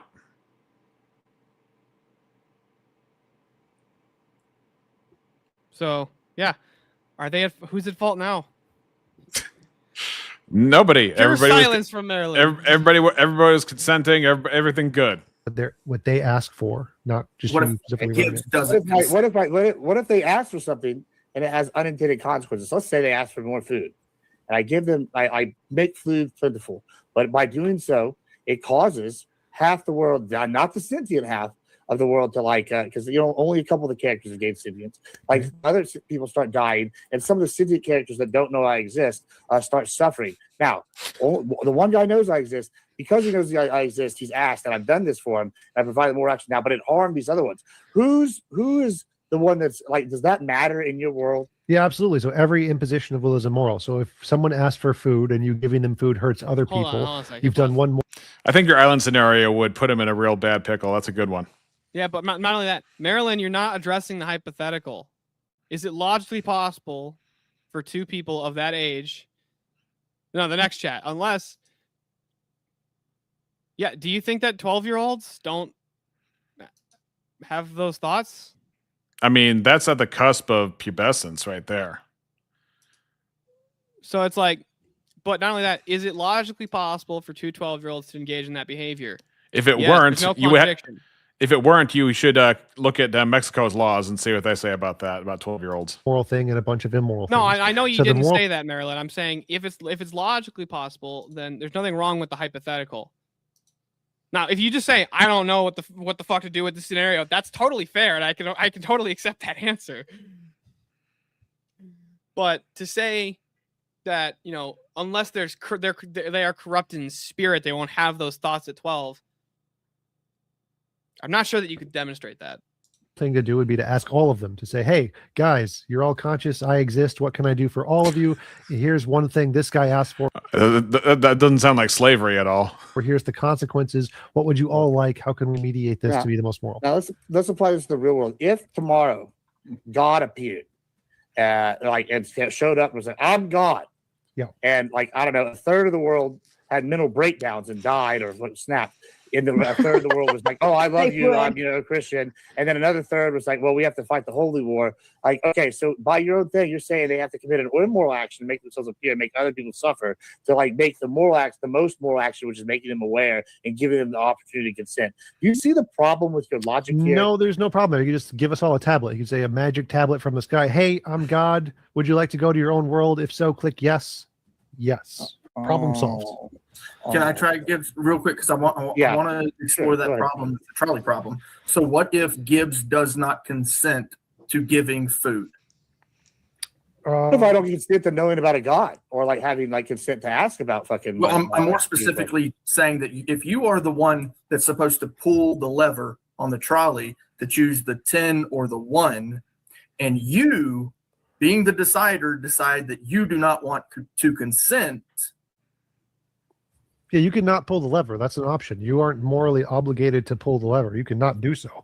And then if they die, that's not your fault. That's nature's fault. Whoever created the natural situation. Right. So this remember that nature's fault. Yeah, it's nature's. Whoever created no, you can't sell your soul. You don't own it. But anyways, and you don't have one to begin with, you fucking ginger.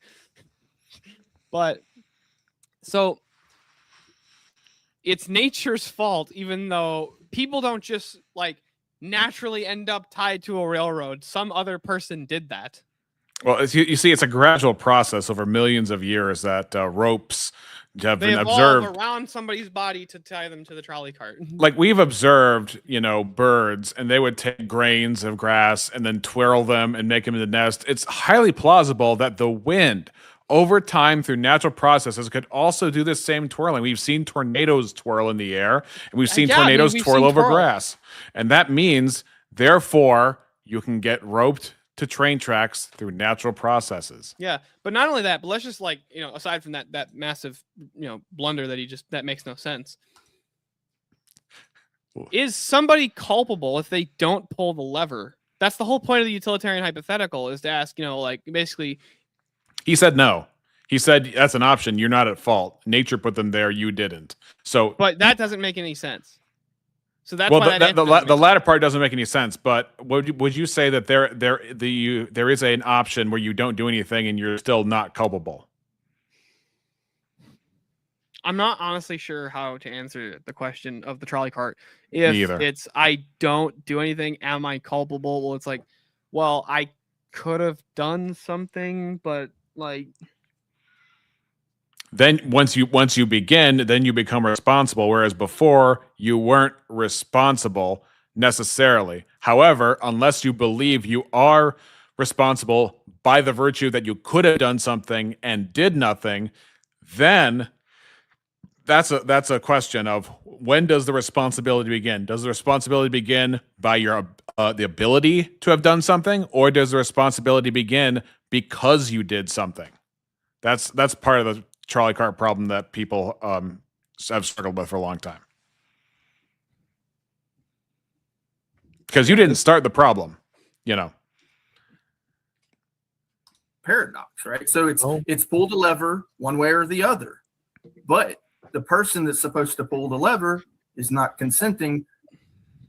Therefore, well, that's an option. Inaction is a valid choice. That's an option. So you can choose not to do it. That's fine. Go for it. So you can go on a hunger strike as a pregnant woman?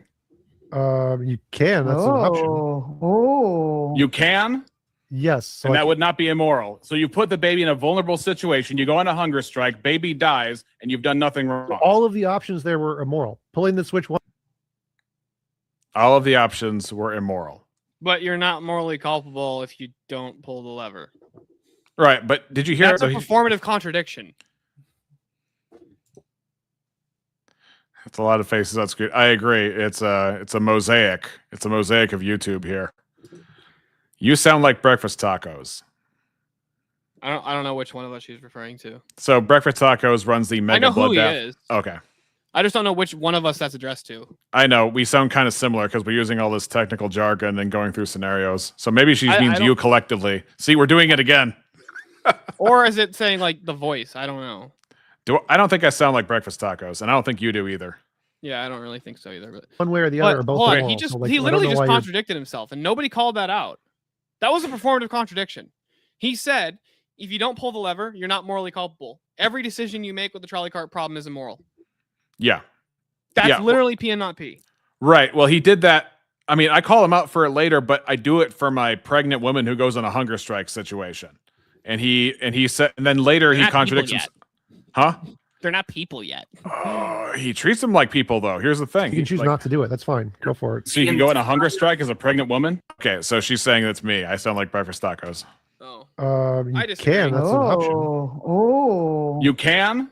Yes. So and that would not be immoral. So you put the baby in a vulnerable situation, you go on a hunger strike, baby dies, and you've done nothing wrong. All of the options there were immoral. Pulling the switch one way or the other are both immoral. So like, I don't know why your example is bad. You wait. Hold on. Why are we supposing that not going on a hunger strike was also immoral? No one said that. You just said every option. But you said all the options were immoral. So one option is not to go on a hunger strike. That would. Okay, that could be it. Like if she doesn't want that, that would be immoral too. It would be an immoral position on her. So all. Can you help me here? Was I crazy? No. He's literally just saying P and not P. Straight up performative contradiction. What? Wait. So is pregnancy a moral imposition? It can be. Yeah, absolutely. That's what rape is. What? Well, no, rape is different than pregnancy. I think you'd agree to that. Rape causing pregnancy would be immoral. Yes. He later accuses me of bringing up grape. By the way, hold on a sec.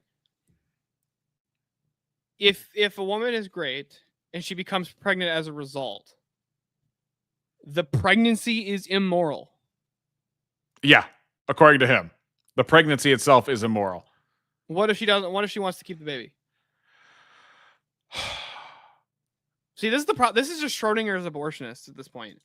Well, that's the problem with pro-choice, and I think, yeah, it's I won't bring up divorce and remarriage. It either is or is not a baby, dependent upon the mother's will.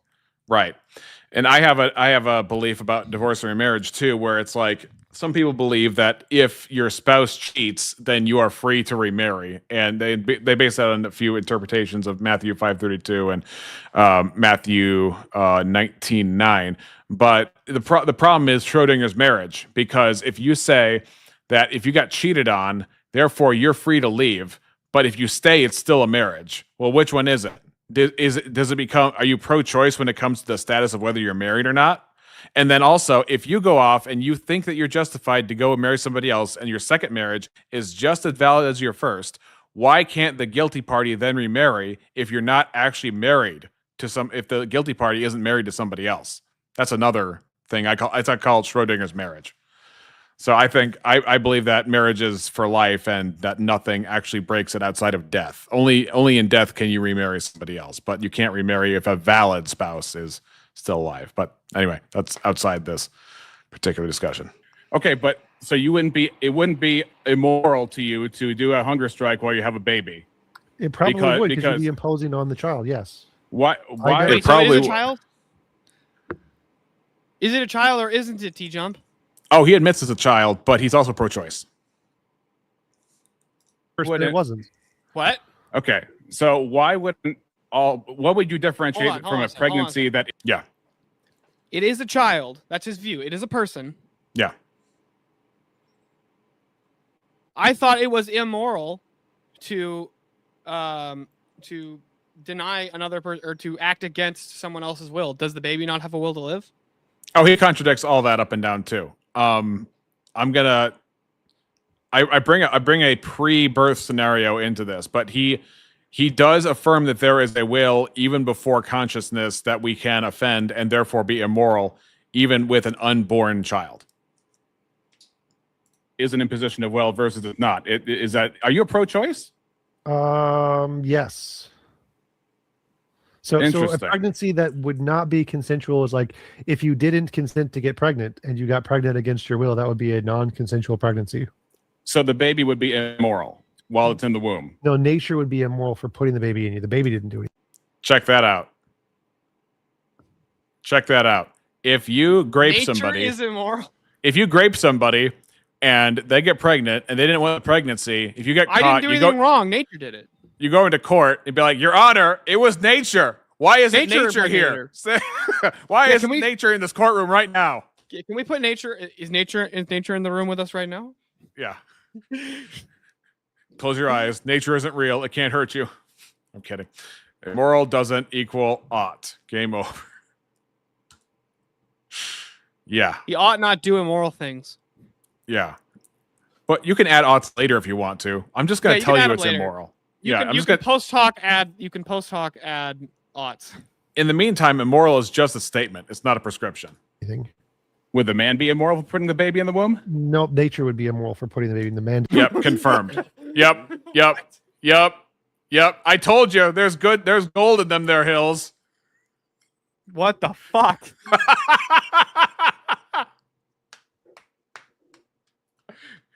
Stickers popping my bike tire is immoral. Actually, unironically, in his worldview, yes. So if I lie in jail. So hold on a sec. If I run over a nail, nature has fucked me. So nature is immoral. Yeah. It was not. I did not consent, and it was not in my will to fix a flat. Which is probably why he has to throw out Well, he wants to throw out prescriptions anyway, I think. But you probably have to throw out prescriptions because throw you out can't all of his prescription medication and just abandon it. Yeah, you cannot. You cannot give prescriptions to a nail, but you can still call it immoral. That's how that works. The nature is immoral for placing the nail in the road. Okay, so if we want to steel man the argument, nature is immoral because the man did the act, but he did not cause the sperm to enter the egg. That's where nature took over. And therefore, if we're only talking about the pregnancy, therefore the pregnancy, by virtue of being unwanted, is immoral because it was a violation of her will. I would just ask him, can non-agents be immoral? Oh, yeah, because he just said nature was immoral. So that's what I'm trying to figure out. Is from his view, is nature an agent? No, because... by this standard, all I'm saying is that if a rock falls off of a cliff and the mountain didn't want, or the cliff didn't want the rock to fall, then the rock is now immoral. Okay, so you're saying that all lack of want... No, because it would have to be contrary to will, not a lack of want. No. The cliff does not want the rock to fall. Yeah, but because the cliff is not an agent, there's a distinction between is nature an agent? No. So then what's the category distinction between nature and a rock? No, but nobody's at fault because there's not a will to be spoken of. In the case of the pregnant woman, there would be a will to be spoken of because we're talking about an agent there. No, in the case of the cliff and the rock, there are no agents. Well, from TJump's view, right? If nature is immoral, how does that even work unless nature itself is an agent with a will? Like, you'd have to say the wind is immoral then if it blows my barn over. Here's how this would work. In a universe absent of agents, there is no morality. Once you add agents to the recipe, then morality exists because wills exist. Well, yeah, I would agree with that, but he's basically arguing that nature has to have a will then, in order for it to be immoral. I'm saying from TJump's view. He keeps saying nature is immoral. If nature is immoral, then it would have to have a will. No, I think he's saying morality is reflexive to the existence of wills. So nature cannot be immoral in and of itself. It has to come at a cross with a will. He just said nature is immoral, though.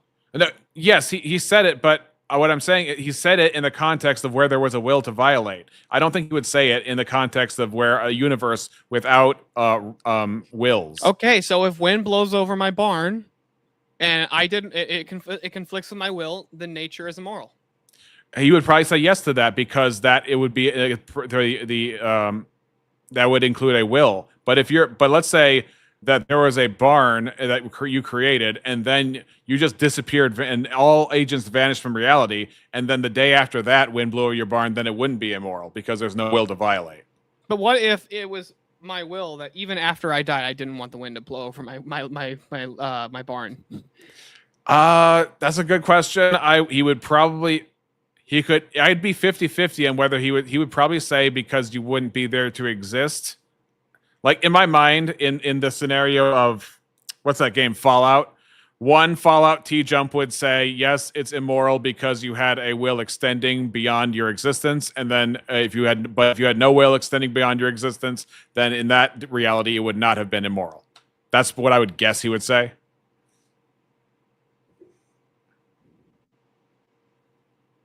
This is the wildest view I've ever heard in my life. I've talked to hundreds of atheists. Thanks for joining. Unless the man deliberately impregnated her, like with the Well, the man participated in the nature's ability to put the sperm in. Yeah, but didn't he consent? Yeah, if I throw a rock at somebody's head, I don't blame nature for the rock I threw at somebody's head. Well, is it gravity's fault? I know what. Well, it's gravity, it's force, it's matter, it's the so hold on, wait. periodic table of elements. So if the laws of physics are morality, then the laws of physics are immoral for making the rock fall into the person's head that I threw it at. Based on his logic, yeah. Yeah. How is Sarah even understanding this? Like, Sarah has probably put up with so many kinds of bullcrap from different panelists that she's probably fluent in bullcrap by now because she has studied it and immersed it as if you spent a week in Spain trying to learn Spanish. Happen if I participate, I know what the potential is, right? But that doesn't matter. That's irrelevant. So knowing the potential doesn't mean you're to blame for the knowing the potential. That's irrelevant. Look, if I put poison in somebody's cup, it's still possible that they don't drink from that cup anymore. So I know potential. I have intent. I've done a thing. I mean, my gosh. It wasn't immoral because it didn't actually it didn't actually conflict with anybody else's will. That's just nature. Yeah, nature is immoral for making them thirsty. Yeah, chemistry is immoral. Nature's immoral for making them thirsty. Yeah, it's irrelevant. It is relevant.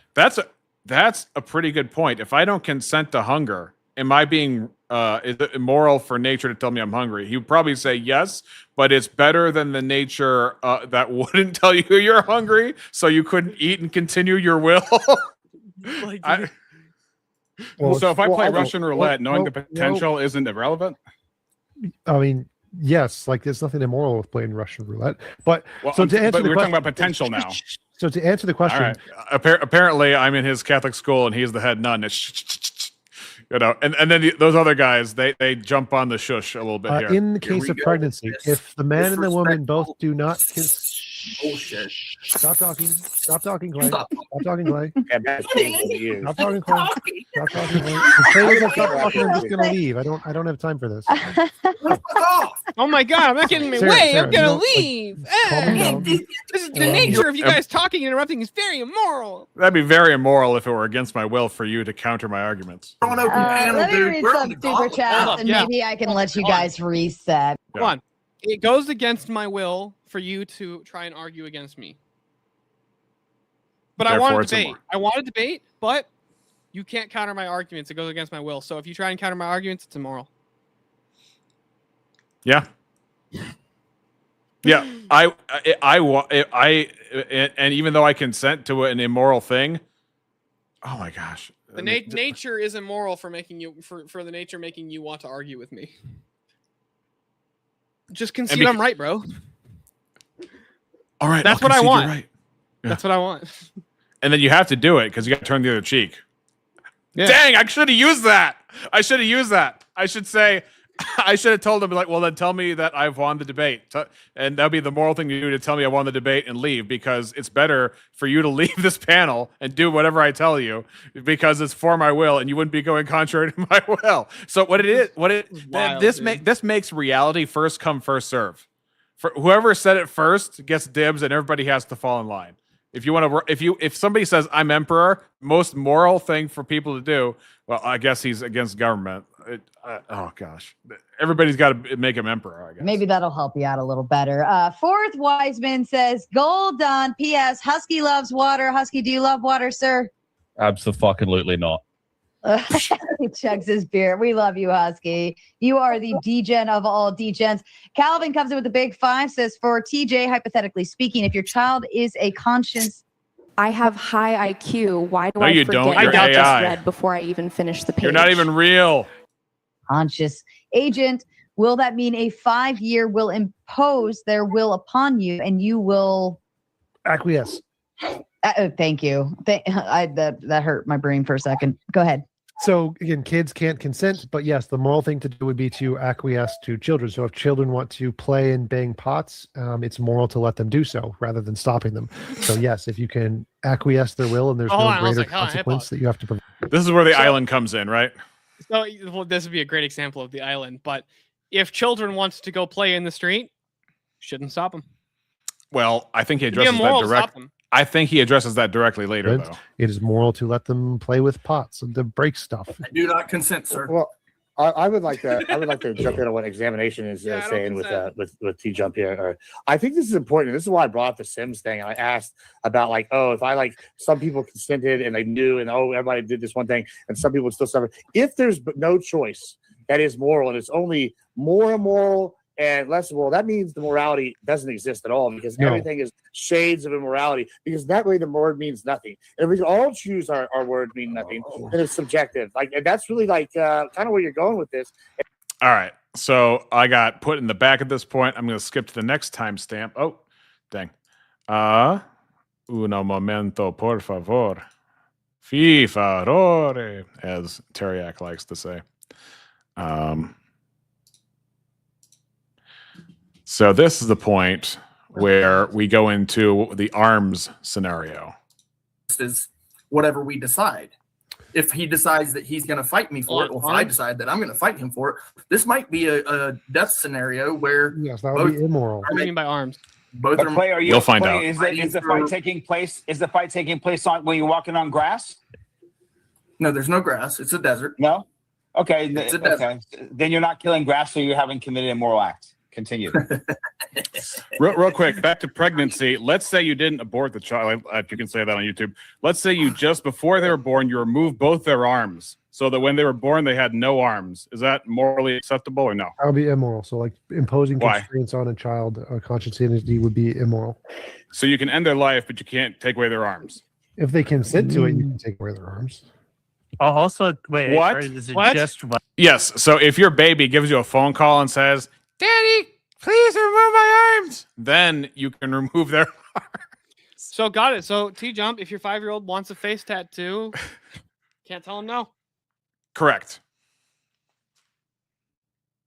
Well, you can't say can't because that would be prescriptive. We're just describing things here now. So. Specifically about abortion, I would say that aborting a child when it's conscious is immoral. It's a conscious agent, so killing it would be immoral. But it's a justified immoral action to protect the sanctity of the mother. So I would agree it's immoral. I don't know what the sanctity of the mother means in his worldview. I have no idea what the fuck he's talking about. What the heck is sanctity? Is sanctity prescriptive? If sanctity is not prescriptive, sanctity is irrelevant. To abort a living conscious entity, and it would also be immoral to take its arms off. Sure, yes. But in the case of when he was on when the woman was on a starvation strike, I never hunger said that strike. wasn't immoral. I don't know why you keep He kind of did, though. He said that he said every option was immoral there. going back to that. So that would also be immoral. Okay, I thought you said that. I thought you said that the nature of putting the baby inside the woman was immoral. I thought that's what you said. Well, that's a different thing. So that causing pregnancy without consent is immoral. So like if someone but that was not the scenario. He also called it an immoral pregnancy. Right. That's why I didn't talk about it just then. But you brought that up. Okay, I just wanted to. I let the record show that he brought up the forcible pregnancy. I did not. Just wanted to clarify. So removing arms is bad. Killing them might not be bad. Okay, real quick though. No. So if they're conscious, killing them is always bad. If they're conscious, it's always bad to kill them. But if they're not conscious, demonstrate when you remove the consciousness arms begins. before the consciousness, then it's fine to give the birth to kill them. But if they're not conscious and you remove the Hold arms on, before pause for a the sec. consciousness, sure. So this is an argument that I love to make, right? So I've always argued that the brain and the mind are not the same. Right. So here's the way I view it. My argument has always been the brain is the hardware, the mind is software. Yeah. Here's my demonstration of this. You can't actually demonstrate that somebody with severe Down syndrome doesn't think like you. Like you can't like their mind, you can't actually demonstrate their mind, their thoughts aren't just like yours, but they can't express it properly because the hardware is damaged. I have another example. Right. There's a condition called locked-in syndrome. Have you ever heard of it? No. So locked-in syndrome is a condition that people get where they suffer traumatic brain injury. And they, for all intents and purposes, are basically brain dead. Right? But their mind still works. They could still think. In fact, there have been people who have had locked-in syndrome who have written books. How does that work? They, if I remember correctly, maybe brain dead is the wrong term, but like vegetative state. Okay. But like they can some of them have learned to move their eyes, or some of them have learned to they get somewhat better and they have very limited control. But you ask them, were you conscious in there the entire time? And they say yes. Even when they couldn't move or do anything, the whole time they were still in there and they knew it. Yeah. So it's like, I'm sorry, you can't actually determine when consciousness begins. Yeah, he believes that dependent upon the brain. Right. Well, I think he believes that the brain and consciousness are the brain and the mind rather are the same thing. Yeah. Yeah. If they're conscious, it's always bad to kill them. but if they're not conscious and you remove the arms before the consciousness, then it's fine to give the birth later without arms, because at the time you took the arms off, they had no consciousness. No, because you've imposed a constraint on them before they were conscious. It's still imposing a constraint on their body, so that would still be bad. Wait, hold on a sec. So if a baby is born without arms, that's immoral. Yeah, because nature has done that immorality to them, which is odd because, right? Well, because think about this too, and Jim Bob has brought this up in evolution debates, and I was talking about this while you were on break, but that would admit that there is a defined human ontology of what a human is, you know, in its design, which I don't think he wants to admit, because that would take a conscious creator with purpose in order to do it. Yeah, our teleology. Right. And in evolution, there's no actual teleology or ontology. There's just life and the shapes that it takes. Yes. Okay. So even though the will is not there, that the will is irrelevant because the constraint came before will. Well, no. So the creating a will isn't bad because you haven't imposed anything. But if you're complying constraints on that will, like damaging the body to once the will is then created to limit its abilities, that would definitely be immoral. So like, so are you saying there's a way a body ought be? Like there's an actual solid ontology to humanity that's immutable?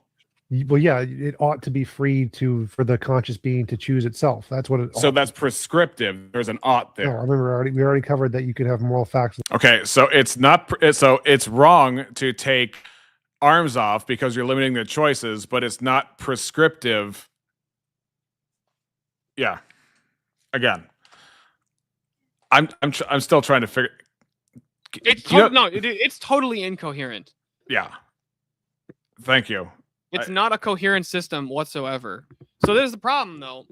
So like, this is one of the arguments. This is something that I've struggled with, which is, do we go with correspondence theory of truth or coherent theory of truth? It depends on what you call coherent. Well, the problem. Well, both of them are actually, in my view, question begging. True, because reality according to who? But yeah, what corresponds to reality is what's true, but it's like that just kicks the can on the road as to reality is a metaphysical claim. Right. So what is reality? Is it material and immaterial? Is it, is there universals? Is it just particulars? This is the problem with correspondence theory. Now, coherent theory says, well, we can solve all of those problems. But then at the same time, coherent according to whose definition? What epistemic system are you going to use? Right, because I can say just God's not coherent because we can't define him to my satisfaction. Yeah, so it's like there's problems with both.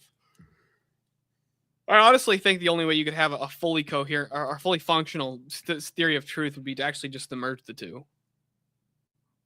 Correspondence and coherence? That which corresponds to reality and is coherent. Yeah, and you would be able to do that through presuppositional demonstrations to make that apologetic. Right. Without oughts, but you can add oughts to any moral fact. Okay, so I agree that I'm trying to get my arms, no pun intended, around what's going on here, because if we're talking about will here, then I want to know at what stage will has play on this. For example, let's say let's say there's a guy who's a PDF file and he's just alone in his room and he's thinking PDF thoughts all the time, just drooling, slobbering in his room, being that kind of guy, right? And there's no actual victim. Did he do something immoral? No, there is no thought crime. Thought crime is not a thing. There's no victim. So he can indulge as much as he wants in a fantasy world and nothing wrong has occurred because it hasn't manifested physically. While I understand this, I still wanted him on the record of saying that nothing wrong happened with that. Because in my worldview, your thoughts are also subject to laws. Your thoughts can also be sinful, independent of whether there was a physical victim or not. Well, there's another question that you could ask, which would be like, okay, so let's say that a PDF obtains some CD, right, but doesn't look at it or use it until the person becomes an adult, and then the person gives them permission. The adult gives them permission.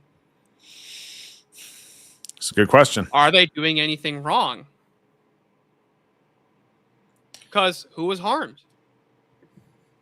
So he would probably say that the child was harmed at the time of the filming, but once the consent has been given, let's say it wasn't filmed. It was just like pictures.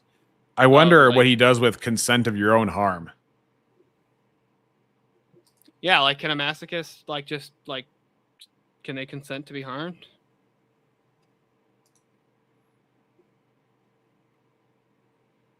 I guess it would depend on if it would impede your choices in the future. So if you were like a masochist to the effect that it would like disable you in some way, then he would say that even your own consent couldn't override the significance of impeding upon your ability to make choices in the future or something like that. I don't know. It's just guesswork at this point. I'm just trying to be consistent for him and trying to do his homework. We're trying to do his job, and it's not working. No. Okay. What if he? Okay. Let's move. But on also, from earlier, then it just sounds like that your morality in this instance does. Missing Mod, to answer this, the 10th commandment is "Thou shalt not covet," and Jesus talks about you shall not even hate in your heart because hate is murder of the heart, and also you shall not lust because lust is adultery of the heart. Not stem from imposing on something's will, because you said that when you're removing the baby or the arms from the baby before they had before they were a conscious being, then it wouldn't have a will to impose upon them. So it can't be the case that it's immoral. The immorality is implying restrictions to a consciousness, not the creation of the consciousness. It doesn't matter if you imply those restrictions. He doesn't talk about. We're not talking about the creation of the consciousness. We're talking about the fact that it's not conscious and becomes conscious later. So, for example, if you were impregnating somebody, then all the sperm that died and failed, would that be immoral because they had a goal, or because they're not conscious that wouldn't affect it? Well, like, let me ask you this. Do you, like, I would ask him, okay, do you believe that dwarfism limits people's options? Of course. So by that standard, a dwarf should not be allowed to reproduce because they would be limiting their child's options if they became a dwarf. It would be immoral, but there's no prescriptive law against it. Now, also, but it also goes against the will of the dwarf who wants to have children. Yeah, and if you're too tall, you are way more likely to have back problems.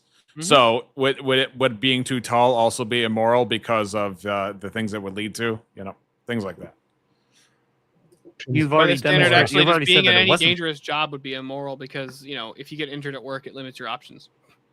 Yeah, I mean, well, did he talk about potential? Yeah, we talked about potential. I don't know. His whole view is fucking entire. It's actually satanic. It's Crowleyan, or it's literally. Do as thou wilt shall be the whole of the law. Yeah, and because it is satanic also in the sense of like, and I don't go that far because I try to call as few things as satanic or demonic as possible, but there is something in the timber of you shall be like God when Satan says to Adam and Eve in the garden, and he says the best of all possible worlds is where you can be transported to your own private world, which is kind of childish at best. And satanic at worst, because Mormonism would make in Mormonism that makes you your own god. Have you watched Rick and Morty? No. Oh. I'm aware of it, but no, I haven't watched it. There's an episode of Rick and Morty where Rick's daughter has she talks about the magical realm of Fruity Land she has as a kid. And it was actually like a fucking fake world that Rick created with like a magic fucking crayon. Like draw on a wall and it opens up a door. And I'm thinking, so from his view, we should all just have Fruity Land. We should all just have our own Fruity Lands. Yeah. Yeah, we're all, it's like Mormonism. You have your own gods, you have your own harems, you have your own worlds. Right. Except you don't create anything, because creating something would make the potential for crossing somebody's will, which would make you immoral. Conscious. Look, I'm just saying, the Quran, nowhere does the Quran say that the 72 virgins that you get in heaven are women. It could just be nerds. It could just be guys who are nerds. Steelboard, did you see Roseanne Barr's meme of the 72 virgins? It's just 72 clones of Nick Fuentes. Have you seen the Family Guy bit about that? No. There's a Family Guy bit where they're like, the guy's like, what is it? Man, I feel more cheated than an Islamic suicide bomber. And the guy like walks through the pearly gates and he's like, okay, I'm here for my virgins, and it's a bunch of guys in like fucking onesies. They're like, we're playing Magic the Gathering. You like to join us? Yeah, you're right. That makes sense too. Also, there was a journalist. The Chris Plant Show is a nationally syndicated radio show. I listen to it pretty frequently. But one liberal tried to give the pitch that it doesn't. The word actually doesn't translate to virgins. It translates to raisins. So you detonate your explosive vest, and then you derail an entire trolley car, and then you show up and you get a little box packet of sun-dried tomato, or not sun-dried tomato. What do you call this thing? Sun-dried grapes. Right. All right. Missing Mod says, I think it's demonic to act like you don't sin. It's delusional at the very least. I don't know who you're talking about, but we all sin. Have a good... fall short of the glory of God. Amen. Have a good rest, Missing Mod. It doesn't matter if you apply those restrictions. You've already demonstrated. You've already said that it wasn't conscious. It doesn't matter when you apply the restrictions. If you're applying restrictions to a consciousness after it's created, that's immoral. Just the act. So if you close down a seaside resort that has a really good view, and then somebody in the future finds a catalog where you had a seaside resort that you wanted to visit while it was still standing, it was immoral for in the past the seaside resort to no longer have existed once it closed down, restricting the options to the person who could never have gotten to it in the past. Yeah, this is fucking wild. of creation isn't immoral, but applying restrictions is. So like if you're going What if you create it into a world with restrictions? Like, I don't know, the one we have now. Yeah. So basically, like, okay, hold on. I can't breathe underwater, therefore I'm restricted. That's so not being able immoral. to breathe underwater means being alive is immoral.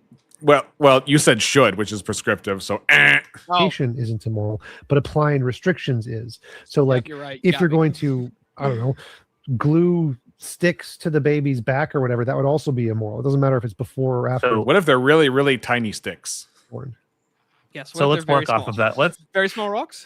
Very small rocks. say that the mother knows, in this case, that the baby's going to miscarry before they're ever a conscious being. Does that make it immoral then to remove their arms and mess with their limbs, No, so long it'll- as that it'll the never baby's be still alive conscious, before they're then it won't affect miscarried? anything. Yeah, if you know for a fact it'll never be conscious, then it wouldn't be moral or immoral.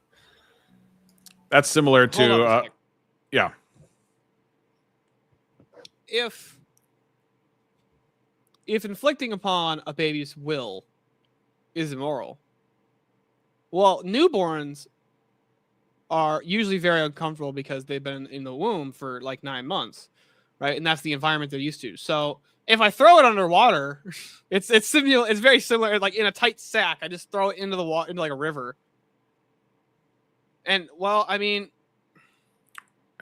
hold on, Stillborn. You could actually go further than that. You could say the baby didn't want to leave the womb, so the leaving of the womb is immoral because it gave the discomfort to the baby who made it cry.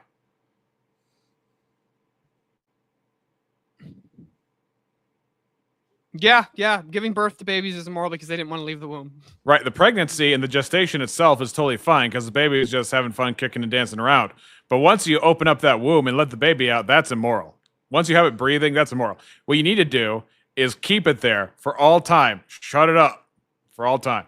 That would be the moral thing. Eli just texted me and said we should debate we should review his debate too. If he gets on, but let's see. It is 3:30 my time. I can go for another hour.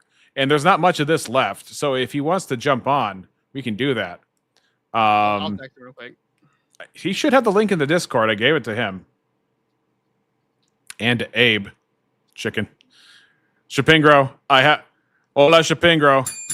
I have now the stream is not over, Shapingro, but what I will say is this.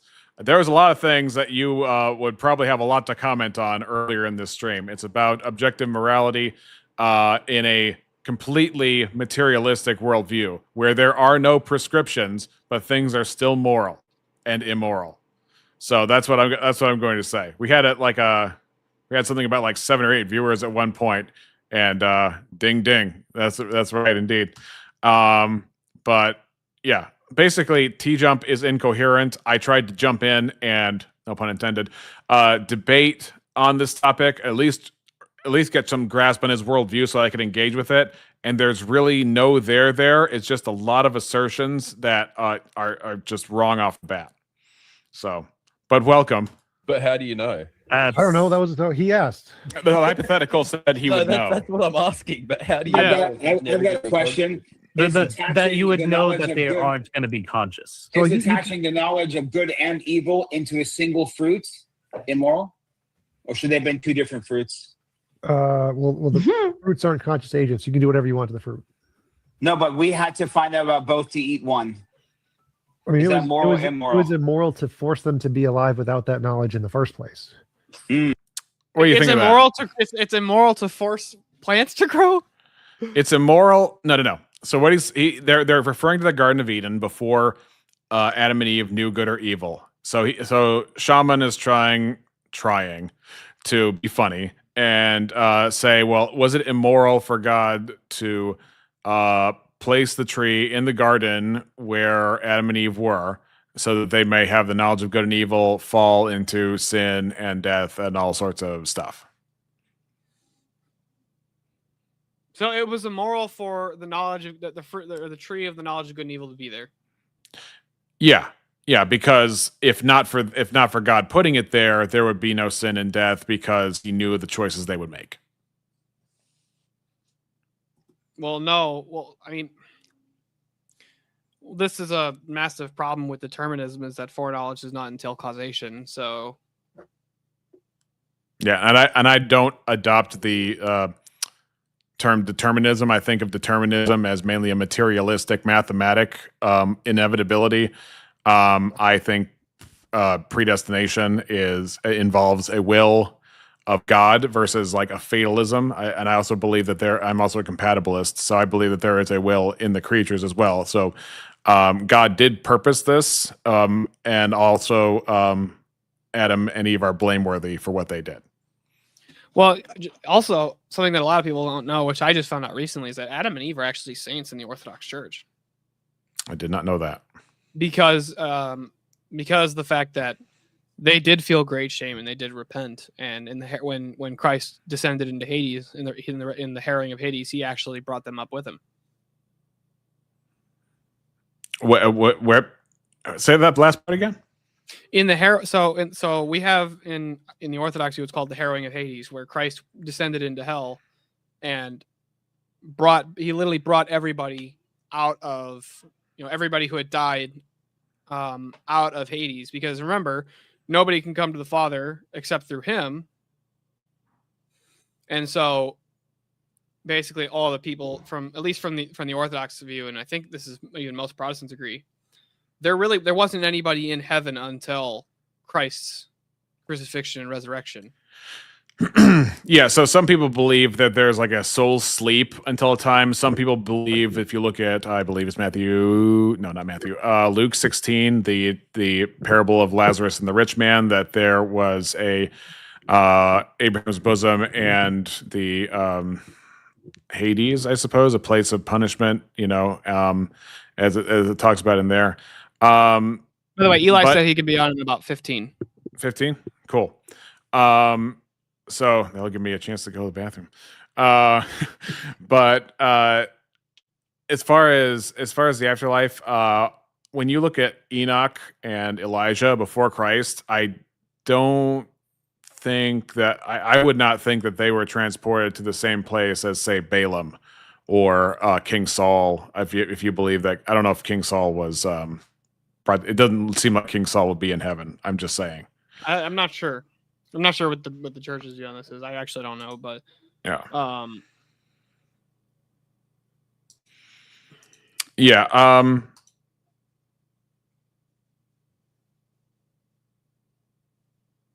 Yeah, it doesn't. We know that Adam and Eve repented. Okay. After it's just fall. Yeah, it would be interesting to hear what the Orthodox Church says on Luke 16, I believe, about the rich man and Lazarus. I'm gonna actually look that up. This will be my first passage lookup for the day, which 3.5 hours is a very long time for me to have to look up a passage. Usually I'm like on it. Rich man and Lazarus, Luke 16 verses 19 through 31, and this is King James, which Jay Dyer uses too. So actually, I could use the Orthodox Study Bible if you want, and we'll see if there's a difference there while we're waiting for. There's not going to be a difference in the text itself, most likely. But the difference would be there would be some. There might be some, but I think most of the OSB comes from the King James version. I'm sure you have an OSB. Yeah, I have an Orthodox Study Bible. Yeah. And I've got a really old King James too.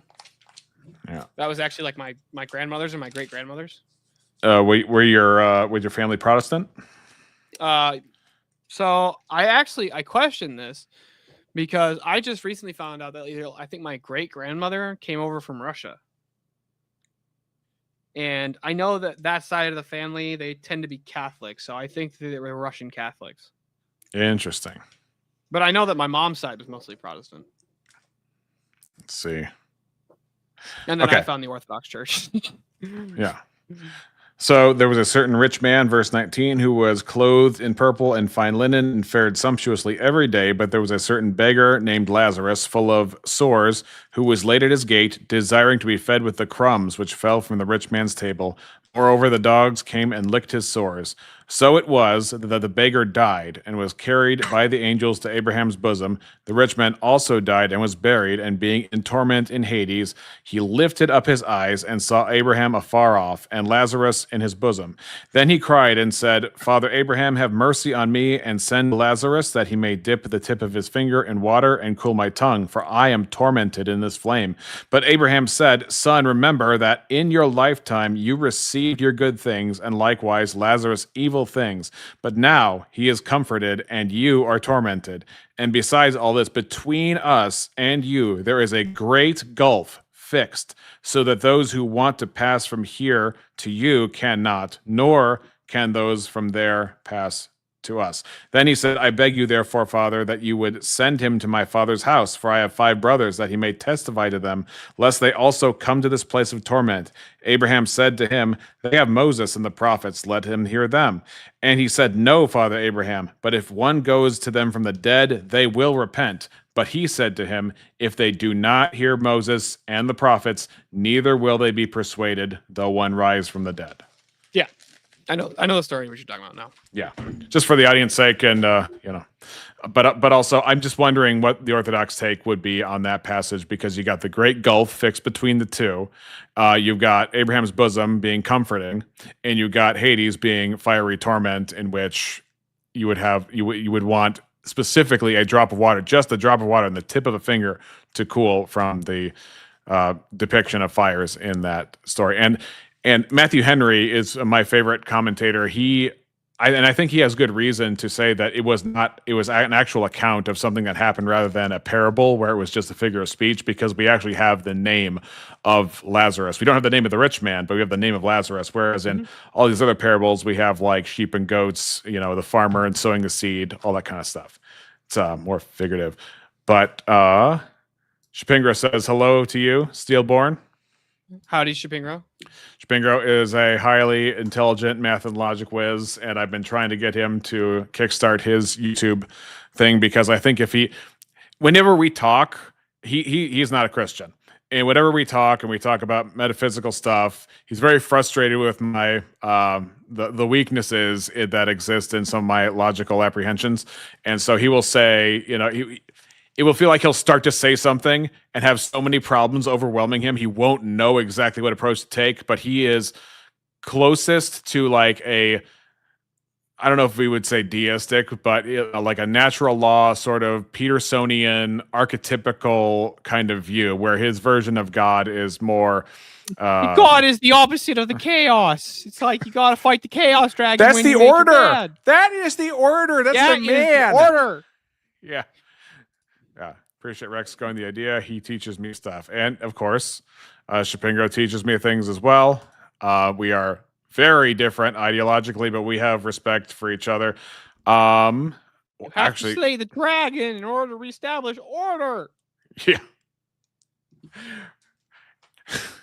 I remember one time a friend and I were joking. It's like, you know why I like lobsters? It's because the lobsters are on antidepressants. If we just had like unethical Jordan Peterson, it'd be like, lobsters are the kinds of creatures you can't just stab them in the head. You gotta boil them alive and they scream. You gotta hear them scream. You gotta boil them alive. Otherwise, they don't taste as good. It's that fear that really makes them taste quite delicious. Yeah. The taste of fear just, that's why I study dictators so much, so I can strike fear in the hearts of my enemies. Running some errands. Till next time, have a wonderful Easter weekend. Thank you, Rowdy Gowdy. Thanks for the entertainment. W to both of you. And of course, like and subscribe to Steelborn as well. Now, he would be broadcasting through his channel, but I'm a cheapskate. So I don't have a premium account here on, but he is free to download this and post it as soon as he wants on his channel. Y'all's impressions made me smile. Yeah, well, to be fair, where the heck is the original? What happened to this guy? It's like Osama bin Laden's body. We're never going to see him again. With Jordan Peterson? Dude, I mean, Destiny came out with a video recently where he's like, is Jordan Peterson dead? Because it could be. It could be like Ruth Bader Ginsburg. She was gone for a while, and we don't know who was writing all her opinions, because apparently she was incapacitated. But she's still running a Supreme Court what do you call it? Oh, I need food in my system. She's still writing dissents and concurrences, even while she's not legislating from the bench. She's legislating from the Craftmatic adjustable or something. You know, legislating from the grave.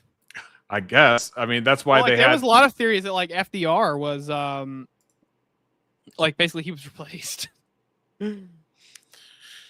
Possibly. I don't know enough history, but Shapingro would know this. And Shapingro is also very, from what I understand, non-conspiratorial. So that's always helpful. All right, let me continue here. I think there's a good amount more before I just stare blankly into space, wondering what the heck just happened. Well, but then what about kids? Wait, it's immoral to create human beings or conscious entities without full knowledge. Like that shouldn't be a thing. What was the question, Omar? I'm sorry. But then how? So if they didn't have the knowledge of good and evil, then you can put the knowledge of good and evil. Okay. God is all powerful. He can snap you into existence with full knowledge. You don't need to eat apples. You don't need to start as kids. Yeah, but we're not talking about necessity, because earlier didn't you say something about not consenting to knowledge that you don't want, even if you're not aware that you don't want it? Sure. We're talking Genesis, 6 billion people on Earth. So if they're not even aware that they want it or don't want it, if they're not even aware that they want it or don't want it, how is that immoral? I thought you said because a conscious being must start with a certain minimum level of ability to consent. That's like a requirement.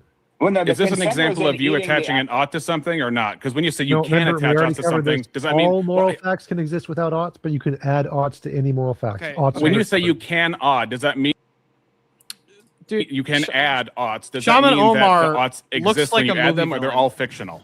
They're all fictional. All right. Shaman Omar looks like who? He looks like a movie villain. Like, doesn't he look like the evil like corporation guy who's like trying to take over and like bulldoze your neighborhood to make a golf course? He looks like Andy Garcia, the young guy from Godfather Part 3. Are you okay? Hold on. We're gonna do a Hollywood check here. Nah, yeah, that's pretty good comparison. There we go, Andy Garcia, ladies and gentlemen. I can see it. And that's modern day.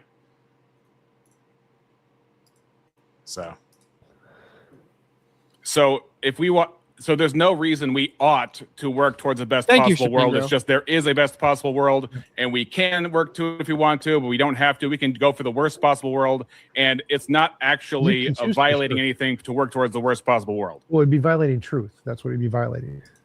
What's wrong with violating truth? What if it's everybody's will to go against truth? Okay. Remember in the last segment where I was like, is it possible, to have a universe with 100% truth? And then, here we go. Eli Nix, everybody. Hey, there he is. What's up?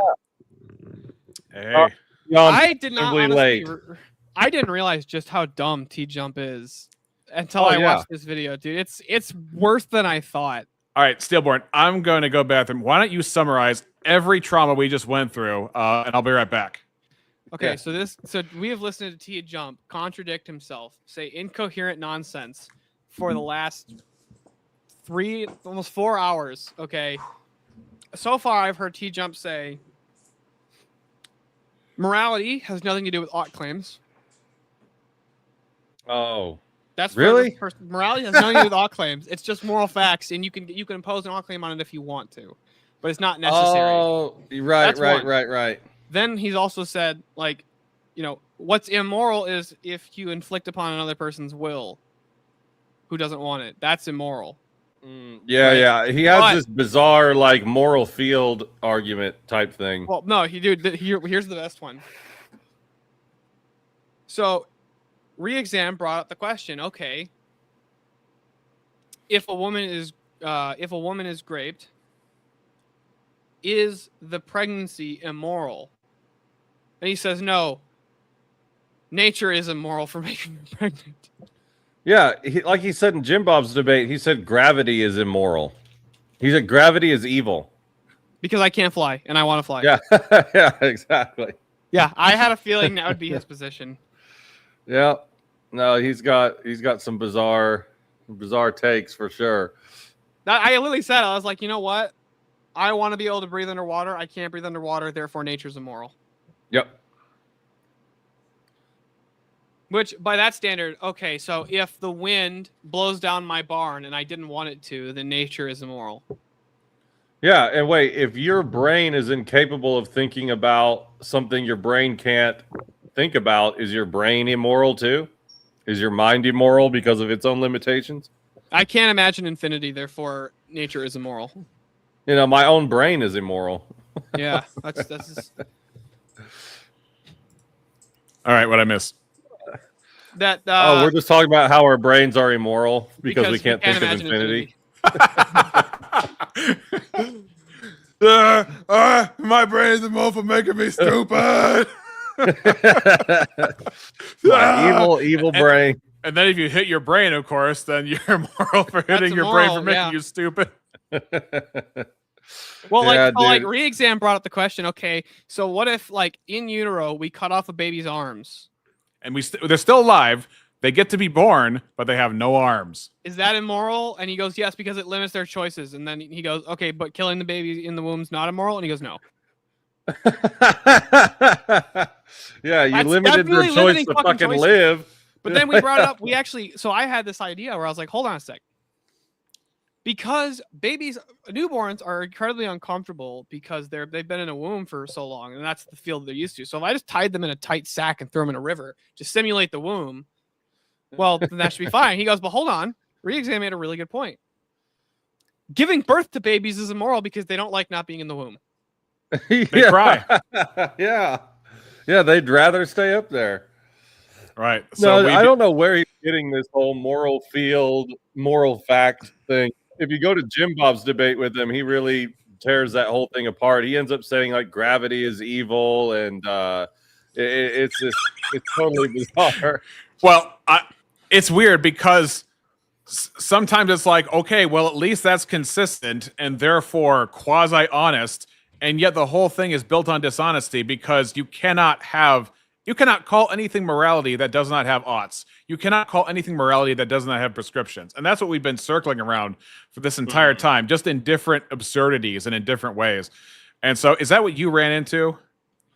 No, ours was more, granular in the logic department. But the one thing that was important from Jim Bob's debate that he really nailed him down on is this whole idea he has is based upon this supposedly objective notion of human moral progress. He keeps going, we can look to history and see this like objective linear flow. But he's like, wait, you're the one calling that progress, though. To somebody else, that could be, the opposite. That could be a degradation of progress and morale. Like, who gets to impose that this linear flow of progress across time is, in fact, moral progress? But he just asserts it like it's a brute fact.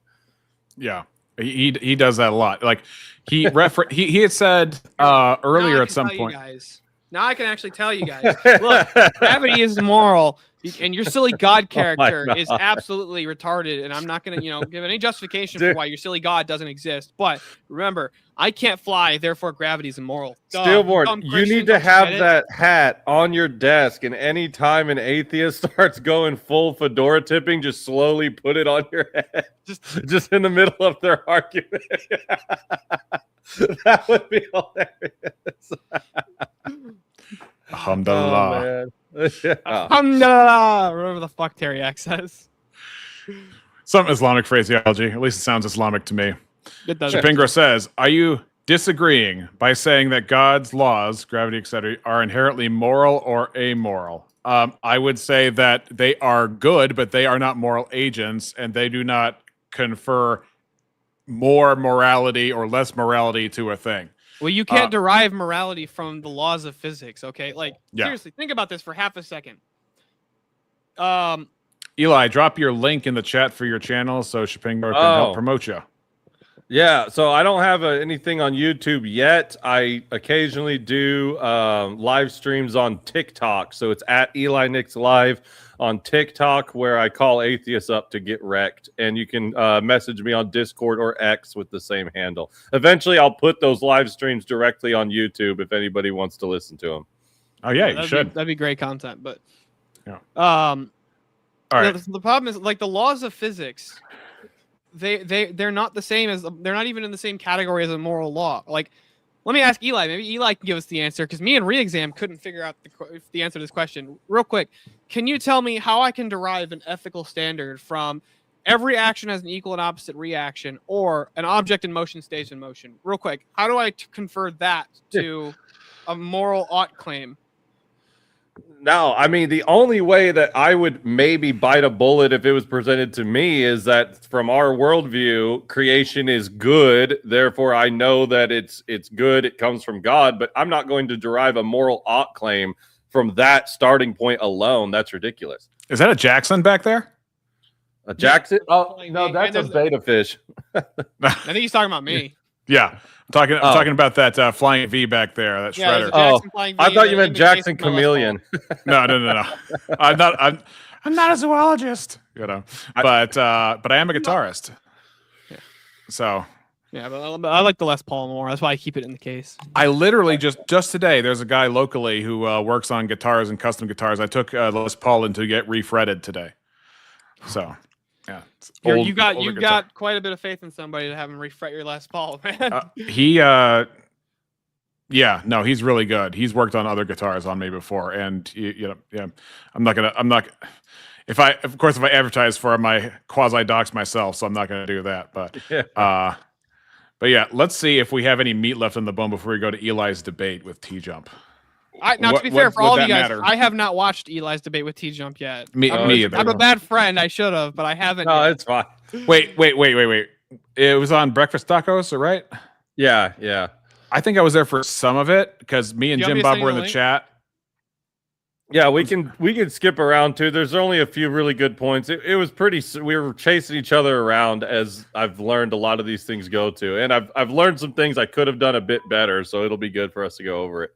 Oh yeah, I mean that's what this stream was about. So I could lay this before you guys, be like, look, there were points where, again, Steelborn says this is my first mistake, and I tend to agree on reflection. Even before the stream started, it's like my first mistake was assuming that my opponent was always in good faith with all of his answers, and that really I'm just too stupid to understand the kind of framework he's using, and I should know if I were just a smarter person. And in reality, it's just as incoherent as it sounds. You cannot have morals without oughts and prescriptions. It's absolutely impossible.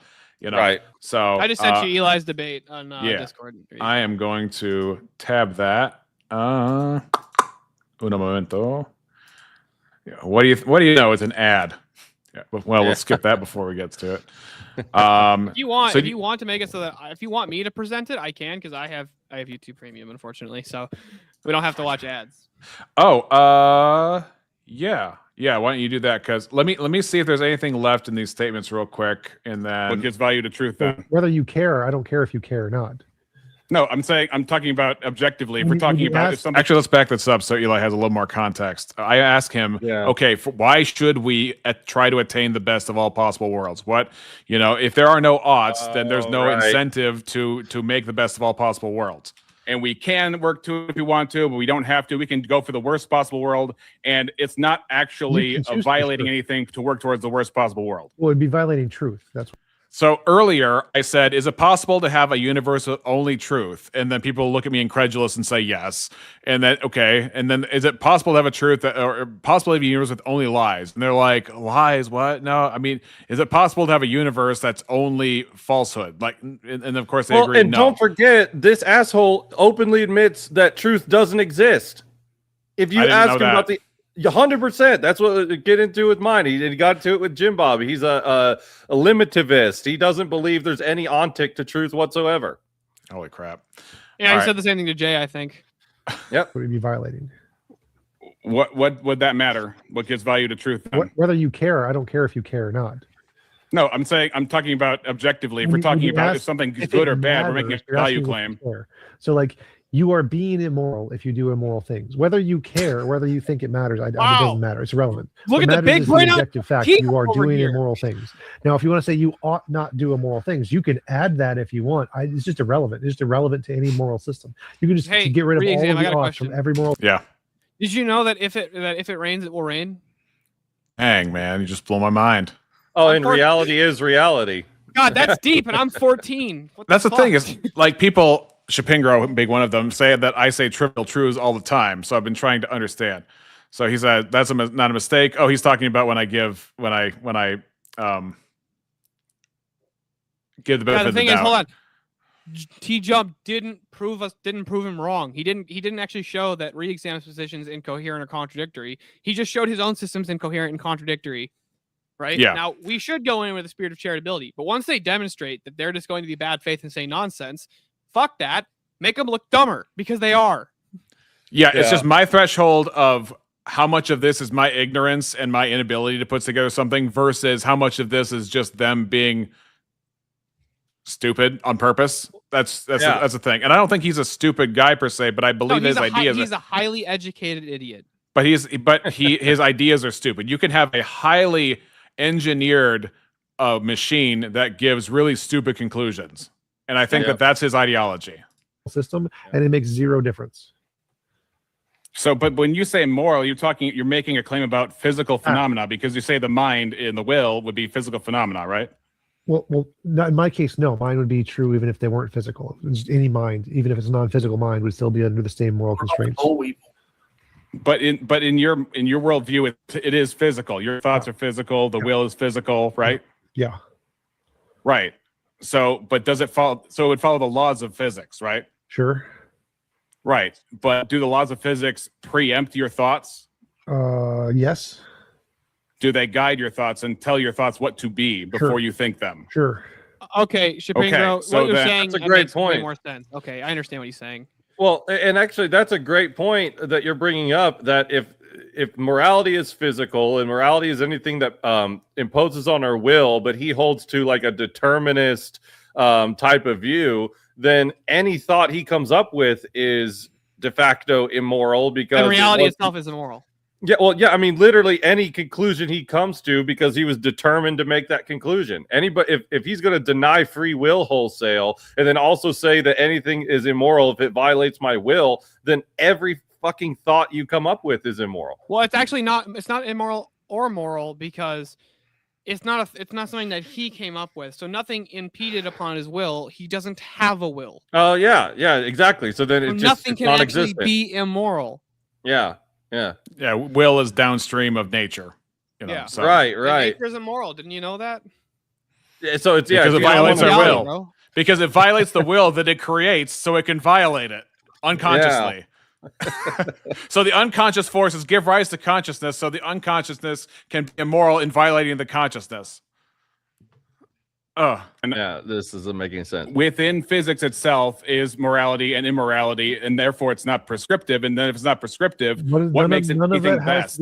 What makes anything best? best? None of that has to do with being prescriptive. Again, you don't need prescriptions. Prescriptions are out. You don't need them. That's fine, but what does it mean to have the best physics? The best physics. The best in this context is corresponding to the moral law, the most corresponding possible to the moral law. How can the universe as physical not already be corresponding to the moral law unless you believe in like a curse of sin or something? It already by default has. The laws of physics are morality. Right, so but everything would be moral because everything's subject to the laws of physics. But then the laws of physics, which produce mankind, which have wills, which all differ from each other and conflict with each other, therefore would make nature immoral by definition because it would be if you're going to blame God for putting Adam and Eve in the garden and not blame nature. I mean, he does blame nature earlier. He blamed nature for a grape victim's pregnancy, where the pregnancy itself would be immoral, and you wouldn't blame the man, you would blame nature. Did you get that, Eli? Yeah, that's I don't even it's so fucking inconsistent. I mean, I just don't understand why these atheists don't bite the bullet and just go full nihilist. That would be the most I would actually respect that as just like, you know what, morality doesn't exist. We're all just meat sacks. It doesn't really matter what you do, but the problem is they also really deeply want to be viewed as good people. So they like have to have some kind of moral system, but then any attempt to plugging that into their meat sack spinning on a rock monkey worldview doesn't work, so it's like you either just need to be a total hard ass and evil and good doesn't really exist, or be this incoherent mess, one of the two. All right, or be empathetic and be a squish. Squish. Okay, so I got about a half hour here, so let's skip to Eli's. There's probably a few things here or there. You want me to pull it up so you don't have to watch ads? Yeah, let's do that. Let me remove. Oh, by the way, they made that AI song because of me, because I called one of their panelists a filthy tranny, and so they had to make an entire AI song called "Only Fuckwits Use Slurs." Well, that's Oh, wait, hold on a second. maybe wasn't my greatest moment, but this kid was freaking out because I said you're spurging, and he's like, "Oh, you're an ableist. You're an ableist." And what I do when they call, if somebody calls me a racist or an ableist, I don't try to defend myself. I'm like, okay, that's what I am. I'll just be that. So I called him a dirty cripple, filthy tranny. That's really one mad. approach. That's one approach. Yeah, I'm just gonna double down. All right, you want to pull that up for me? Oh yeah, that's sorry. Here we go. All right, let me know if you guys make sure you guys can hear this. 8 minutes. Or I can hear it. Yep. All right. Cool. You've got 8 minutes. Real quick. Marilyn says I sound like breakfast tacos. Do I sound like breakfast tacos? No, he sounds like nails on a chalkboard. You're good. Eli, where should we skip to? Yeah, give a timestamp. Let's go past the opening statements. And you just kind of drop it anywhere, and then I'll get more familiar. I haven't gone back over it in a minute myself. So, I want to get to where he says that sky does not have to equal sky to say the sky is blue, and that's where this is all centered around. Jump. So you think that just saying that I can observe my own existence doesn't presuppose a law of logic? No, you can. Let's be realistic though. Here, hold on. Why was that worse than the Destiny meth mouth, where he's like, like, what the fuck is he chewing on rubber? What was just going on there? So let's say I'm doing it right now. I believe in my own existence, but here's how I cannot presuppose a law of logic. I can say it seems like the standard laws are true here in my chair that I am currently perceiving things, but I could say maybe there's a different law of logic somewhere else. So I don't need to presuppose the laws of logic at all. I can say, if you presuppose something exists, it has to abide by the law of identity. The other two laws follow. Yeah, we get into that. That's where it's coming. It's such a great. It's. I love the fact that they try and use this, but it doesn't work. and my perception of myself could still be true locally, with a different law of logic being true somewhere else. Also, another way to not presuppose logic, I could say that there's a non-standard logic. I could say that quantum or fuzzy logic is true, and that can still ground my existence without many of the laws of logic. And so, yeah, I don't need to assume any law of logic. I can just say whatever one is true, and if they're only true partially or some percentage of the time, I still have knowledge. So it's just relevant. You don't have to assume that. Well, yeah, again, I agree that people can have knowledge, but this is about whether or not they can justify it and what goes into a justification. So again, to say that anything exists, you are presupposing the law of identity, that it exists as what you observe it to exist as and not something else. So you literally can't pick out any form of existence without presupposing the law of identity. So that's wrong. No, so that's actually wrong. So as I just mentioned, there are other forms of logic, other like quantum logic, fuzzy logic, many-valued logic. These logics can all instantiate existing objects without the standard typical three laws. You don't need No, that. they're not abandoning them. They come out of that. No, that's a common misconception that people who don't understand these alternate laws. Okay, so common misconception is code for shut up. Well, no, and this is where I've now refined this, and I'm now prepared for this type of paraconsistent, non-standard, fuzzy. So at least looking at paraconsistent and non-standard, the only difference between that and classical logic is they allow for contradictions within the forms. The only thing that they're throwing out is the principle of explosion. So in classical logic, if you have a contradiction, there's a logical explosion that happens. What I need to be a bit more familiar with that term, but it just basically means it's not going to work. When they're using these different forms, it's in order to address things like paradoxes, things, that are very specific problems that classical logic can't deal with. What I've now realized is that they're not saying that the contradiction isn't a contradiction. They're just allowing for it and taking out the principle of explosion. If you're allowing a contradiction to exist and you're calling it a contradiction, you are indeed presupposing classical logic. You're not saying the contradiction isn't a contradiction. It's just being allowed for the sake of a very specific problem. But any type of normative knowledge, like a guy walking down the street, he's not presupposing paraconsistent logic walking down the street. He's not presupposing non-standard logic walking down the street. Meaningful communication on a normative first order level is always presupposing classical logic. This part that I should have replied in that kind of way, but I wasn't as ready. And even still, the law of identity is basically as close to we can get as the equal sign in any type of formula. It's identical to this. So if any of these forms, Steelborn, you can't hear you. Oh yeah. Oh, my bad. I didn't realize I hit the mute button. So the question that I would ask when it comes to the paraconsistent logic to allow for paradoxes and such, right? By what methodology are we determining which contradictions we allow and which ones we don't? Right. And by what methodology can we identify that there are other forms of logic outside of classical logic? Correct. And the last thing I'll say, and then we could go forward, is that the next time any of them bring this up is that any logic, the point that, the transcendental argument is making about the possibility of logic, we use classical as an example. It's like a case example. But what's really being asked about is the principles of validity behind any form of logic. Any form of logic has to adhere to principles of validity that fit the type of categories, universal, absolute, etc. So you could swap it out with any of them. And what we do get to that I'm glad I brought up is he tries to say this exact argument. What if over here in the universe, classical logic is the case, and then over here there's a pocket where it's non-standard? And he's saying that is an evidence that the laws of logic aren't universal. And I said, wait a minute, under that bracket, you're saying that it's true that this pocket is classical logic and that this pocket is non-standard. That zoomed out bracket now has to be either true or false and is now universally true across all brackets. So you're just kicking this can up a step. And that's what we get into a little bit. Right. Now, Shapinger, we have triggered. He says he's kind of right, though, as in TJump, laws of logic, like laws of physics / nature, are discovered / identified, but he's going too far by taking an excessively relativistic approach. No, well, we would say they're presupposed, not identified, not discovered. And I make the argument for discovered as in we don't just make them up. He makes the argument that we just make them up. We can't just make them up if the principle of validity, the referent, is based in external reality. And that's where I want to jump to two parts, the sky is blue part, and then the part I really nailed him down is I got him to concede that truth is grounded in the external world. But he also says it's a property of a proposition. And I go, wait a minute, how can it be grounded in external reality, but then also be a property of a proposition?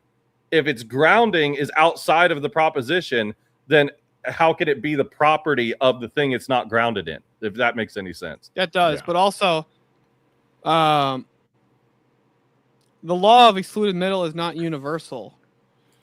That's so that statement right there is either true or false. Right. It can't be somewhere in the middle. Yeah, and same with even making the assertion that the laws of logic themselves aren't universal. Like there's pockets. Well, that statement has to be universally true. So you keep appealing to some type of universal principle in order to make these relativistic claims. I would say, Shapingro, this is why I say get a microphone, because I think he's rearing to go. He's just got to get the setup going. I've encouraged him to do his own channel because he's a really smart guy, and he's I'm sure if he had the bandwidth to explain things, he could address videos just like these and give his arguments for it, because you can't. It's hard to do worse as far as a ethical worldview than TJump. So, So, do you know where the sky is blue thing is at? It's in the beginning. Maybe just jump a little bit more forward. Let's see. We'll go to 25. That is sustaining that regularity. So that would be the best I can get. So now to TJump, I don't call them, I reject the idea of axioms and self-evidence because that just begs the question further. If someone says something is self-evident, you can actually differentiate and make a distinction between what is self-evident and what is not self-evident, and you have a metric to do so. That metric is now more fundamental than the thing that's supposedly self-evident. What does that have to do with axioms? Axioms have nothing to do with things that are self-evident. You can have axioms that are self-evident, but you don't need self-evidence. Axioms are arbitrary and ad hoc. No. Yeah. How are they not? No. They can be, but they don't need to be. Like no. Well, Like if an axiom is based on something being self-evident, that means it's not arbitrary. Arbitrary. But means again, not I just based on demonstrated how its- self-evidence No, can be you the didn't. case because you have to be able to make What a does the word distinction arbitrary between, mean? What is the definition of the word arbitrary? on a whim, Without you a know, system. making some kind In philosophy. In philosophy, what's the definition of arbitrary? You could tell me. It's not based on a principle or reason. That's what it means. Yeah, it just means without So a if system. you have a self-evident axiom, that's based on a principle or reason, so it's not arbitrary by But definition. it's supposedly based on the principle of self-evidence, right? Sure, but that just means it's not arbitrary. Like whether it's a good principle, I don't really care. It's just not arbitrary. Well, by wait a minute. definition What of if philosophy. can you not like choose your principles arbitrarily? You can absolutely. Like you just say, I'm Okay, gonna so pick it'd this be an principle for no arbitrary reason. principle, and it's still arbitrary. You choose your axioms, you choose your starting point, and then you say this is the point from which I don't have to justify it any further. And they appeal to things like self-evidence, and I just pointed out how even self-evidence requires something higher. It's infinite regress. There's no infinite regress there. Like axiom, as you just mentioned, is a There's stopping no point. infinite- You're not justifying things. So Agrippa's Yeah, but trilemma- what wait, makes you stop. choose? Did he say Agrippa's trilemma? Axiom? You can I think so. No, he did not. Did I miss that? Agrippa's Yeah, but what- trilemma what- mentions Yeah, he that did. I heard Agrippa's you're trilemma. not justifying things. So Yeah, Agrippa's but trilemma- what wait, makes you stop. choose that that's the axiom? You can. There's many different ways to pick them. There's not like one way. You can use reasons. You can use logic. You can use necessity. You can use self-evidence. You can use reasons without logic. There's lots Yeah. of ways to pick them. You can pick them arbitrarily, like theists do. Is we're going to make up the Sky Daddy and just arbitrarily pick it with no reason.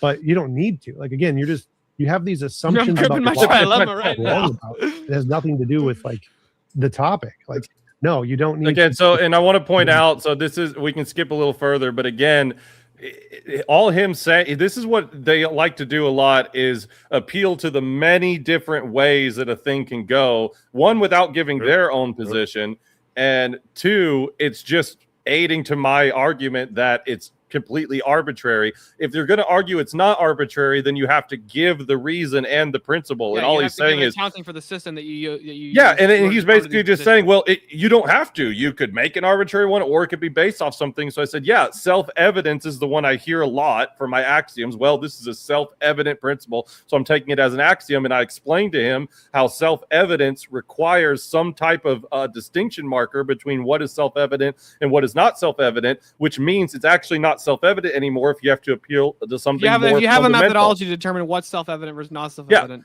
And he then just it's no ignores longer a that. self-evident truth. And I hate that in the beginning. I always get nervous in the beginning and then I warm up toward the later, but I shouldn't have let him out of that. It's like you're avoiding this problem with self-evidence, which is the number one appealing factor from the atheist position. But yeah, if we skip a little further, we're going to get into the point with the proposition the sky is blue. Sure, That's just the one real quick. Does anybody know what any of this means from Shapingro's comment here? So what he's saying is he said, no, sorry, bud. It's either A or not A is not as consistent as or is not as consistent at A or not A. Logical truth. Logical truth values need not be binary. That's your limitation, not logic's. Is that true or false? I mean, It's only one or the other. It can't be somewhere in the middle. It's either true or not true.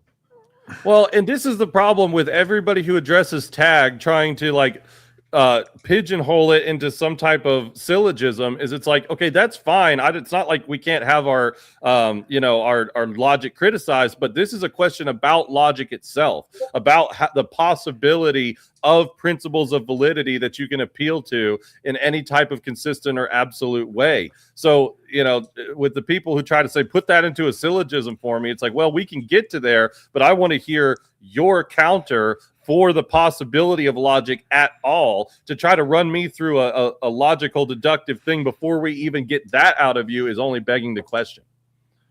Well, we know it is not true. That's all I know. Yeah, go a little bit more forward in this. I skipped forward to like 32 minutes. We were at like 28. Okay, cool. Let's see. Must be true. Let's see where we're at. This is like non-controversial information. So is my paper. Like Oh, wait, no, this is funny. Go back. I called him an lab rat experiment. He goes to the thing where he cites all the experts, and I asked him if all the experts agreed he was a lab rat experiment gone wrong, would it be true?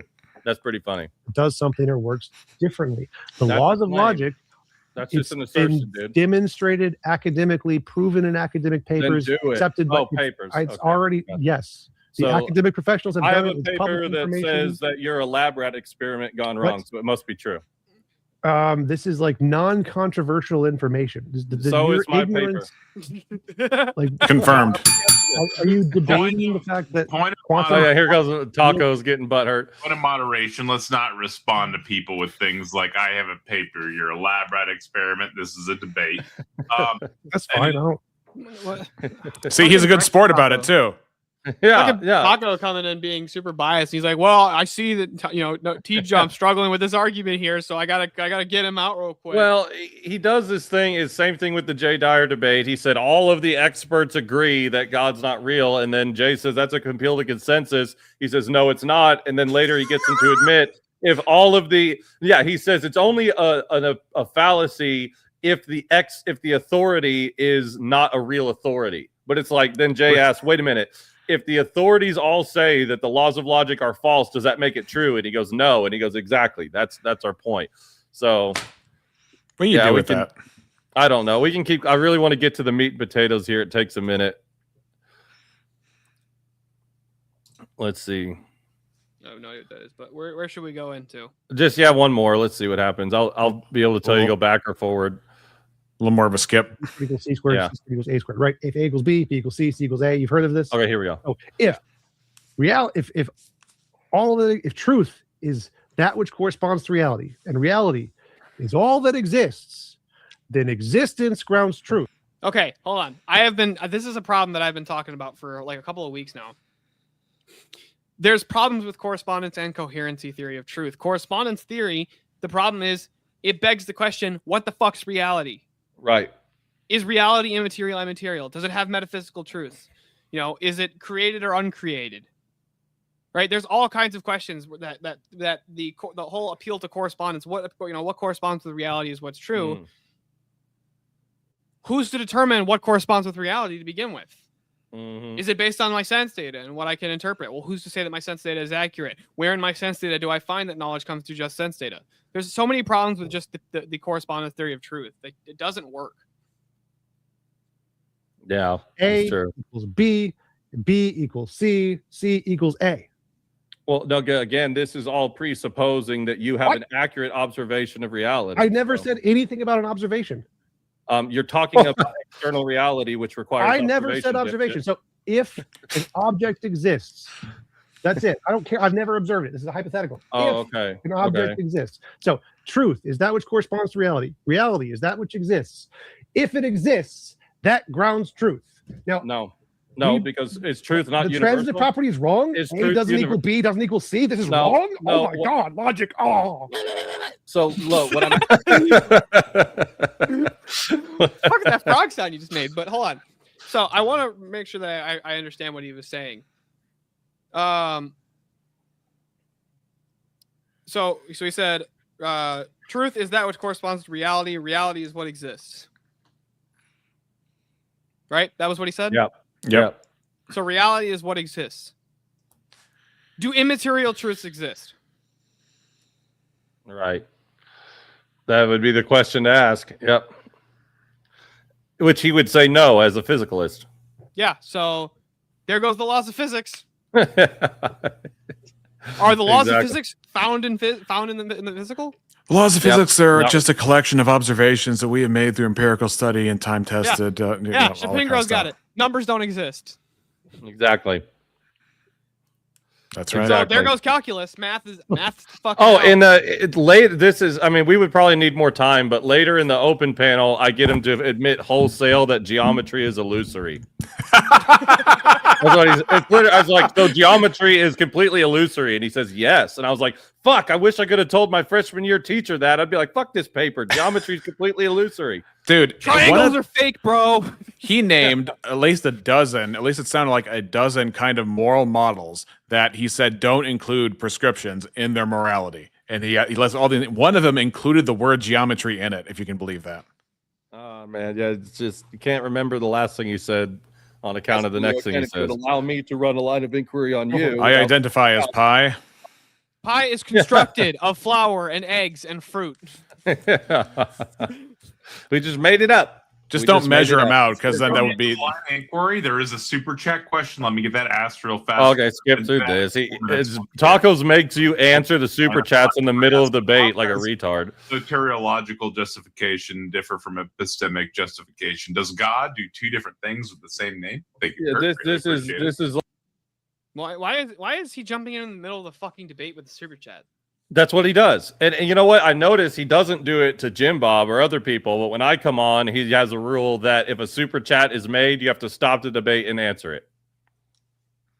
What the fuck? That's the most. Yeah. That's retarded. You can just say super chats are a social construct. Anyway, TJump, listen to this. You know? Yeah, exactly. All Super right. chats You aren't want me to skip real. ahead? You want me to skip ahead? Yeah, numbers aren't real, so he didn't give you $5. Yeah, right. Let's skip ahead 5 minutes. It's like saying, I'm asking you a question about the truth or falsity of the propositions you're making, and you're going into the nuances of different languages. What you're basically saying is, oh my truth God, can't why are you ultimately be interrupting? found. Shut up and let me finish. So That's logic immoral. are languages. This is a fact of philosophy. Yeah, he's actually imposing his will on you, Eli, which that's always immoral. So you know. Yep. Oh, he does that a No, lot. you don't know this because you're ignorant. It's literally the first sentence on the Stanford Encyclopedia of Philosophy of Doing Classical Logic. It's logic the might be a first- language, but the all laws logic themselves is have a different human ontology. logic. We made it up. It's a language. It is English. So it's completely stop subjective. Stop talking. The universe Philosophy is is not English? the logic. It doesn't exist until minds exist. Hold on a sec. He just said philosophy is just a language. We made it up. It's English. Got it. So Socrates wasn't doing philosophy. No. Yeah. Because he spoke Greek. Correct.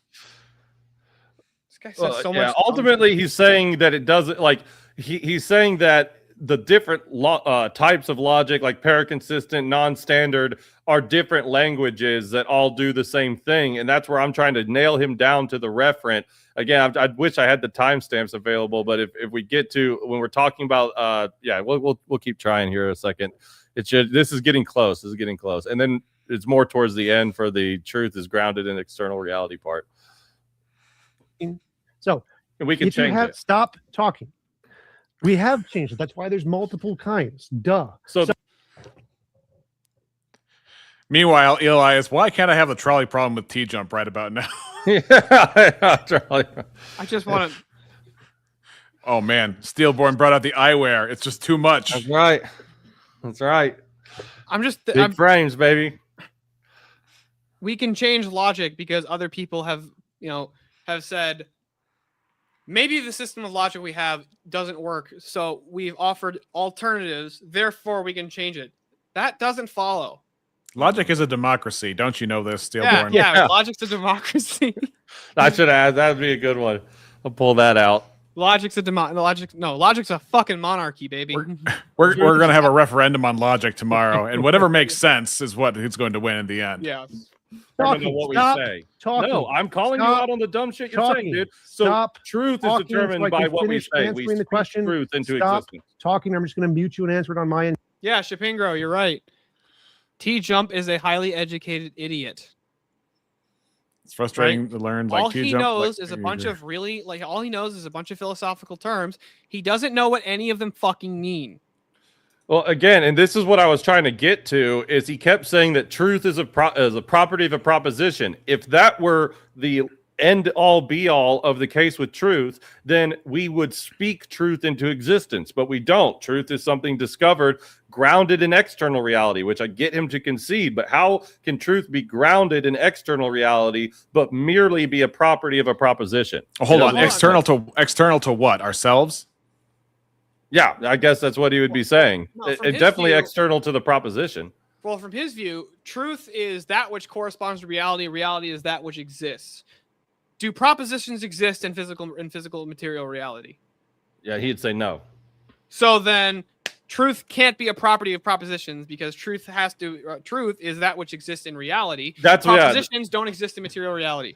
Yeah, that's basically what we get to. And I'm just making the point that this is what they can never understand is that there's like a cooperation between the two, but you can't reduce it to merely the proposition, especially if you're going to also concede that the proposition, in order to be truthful, has to correspond with reality. Well, what in reality does it have to be correspondent to? Well, Shiva goes reality. Yeah, you know who Shiva is, right, Eli?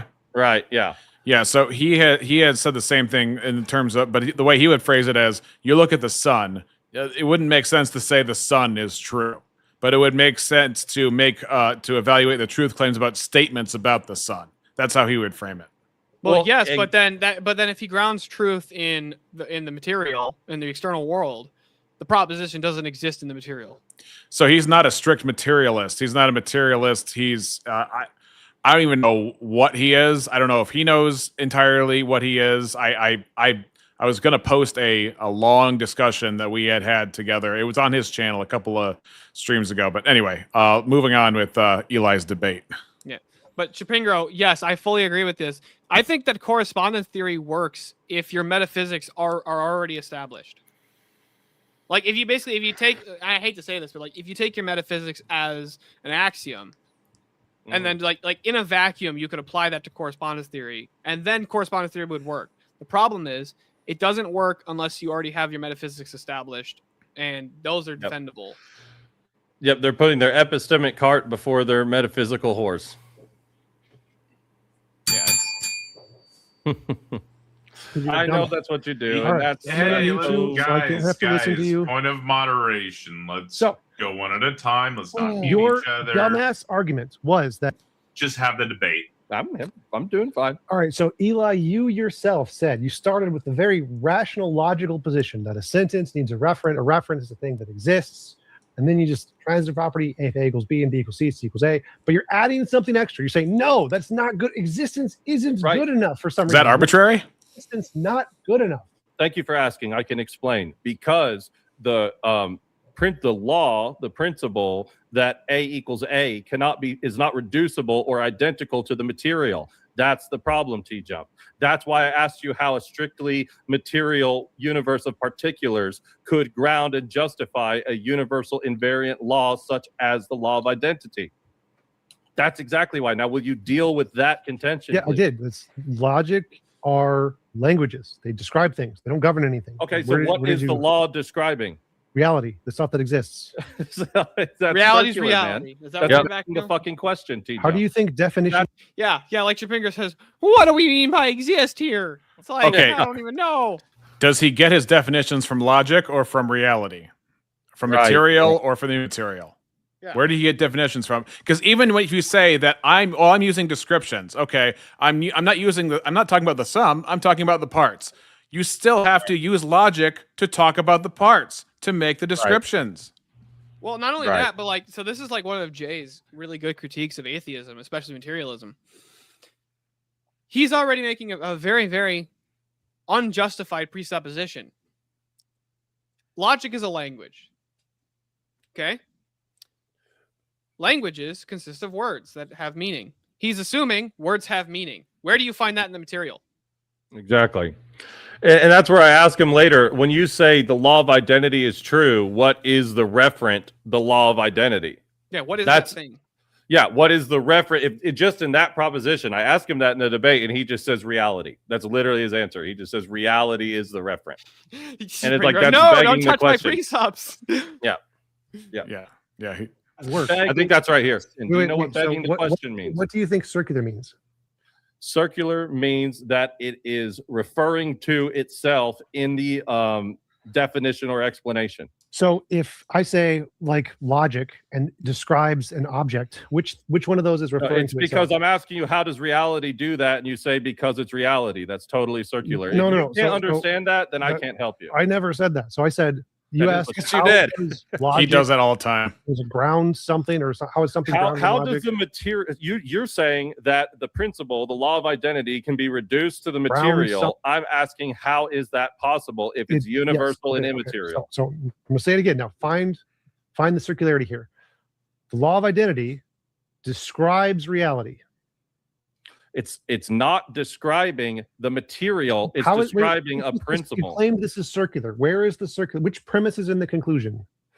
The law of identity is described. So that's not what I was calling circular. I asked how you give an account for the possibility of that, and you just said because it's reality. That's what was circular. What Your I don't understand. answer was a universe of unrelated particulars.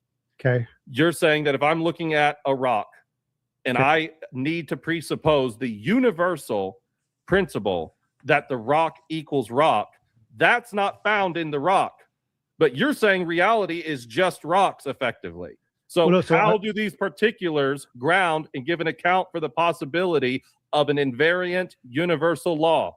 Right. So I addressed that earlier. You don't need to assume that universal. You can have a I've demonstrated. Oh, here we go. Remember when rock's the fucking rock?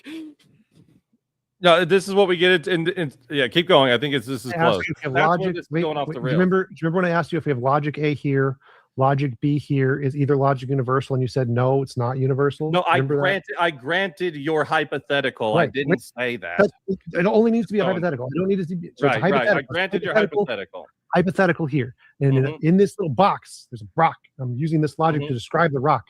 Have I assumed it's universal? Because in this universe, there's two logics. Have I assumed it's universal? You've assumed a universal category called the law of identity. You've assumed a universal principle. Yes. So I've literally told you. I believe there's a logic here and there's a logic here, and they're two different logics. So I agree with you that in this universe, there's no universal logic. Even little bucket right over here. There's bucket logic A. But even assuming the buckets assumes the buckets are themselves and not themselves. You can't get away from this. Language to describe the other two languages that doesn't make them universal. You're describing sets, and then that's another unjustified position. What descriptions are descriptions? They're justified by describing things. Everything is everything. My justification is my justification. I win. This is ridiculous. So you just said something incredibly stupid. You said a set needs a justification. Yeah. You're everything I can imagine is a set. You're making okay. When you say there's two pockets of logical, therefore nothing needs justification. Yeah. No, it's a hypothetical. Okay, well, fair enough. But even within the I'm still critiquing within the hypothetical to show. I know you don't. So here's what's messed up really quick. He just said, and he said in this hypothetical, in this world, there's a pocket of logic here and a pocket of logic here in the world. And I said, yeah, that's a metaphysical claim about the world. And he said, no, it's a hypothetical. And I'm like, within the hypothetical, that's a metaphysical claim about reality, dude. This is what that reminds me as like, here's your mission. No, this is an envelope. When you see that M&M's commercial, you know? That's not my dad. That's a cell phone. I threw it on the ground. Yeah. Really quick to address Shapinger. How does God do X?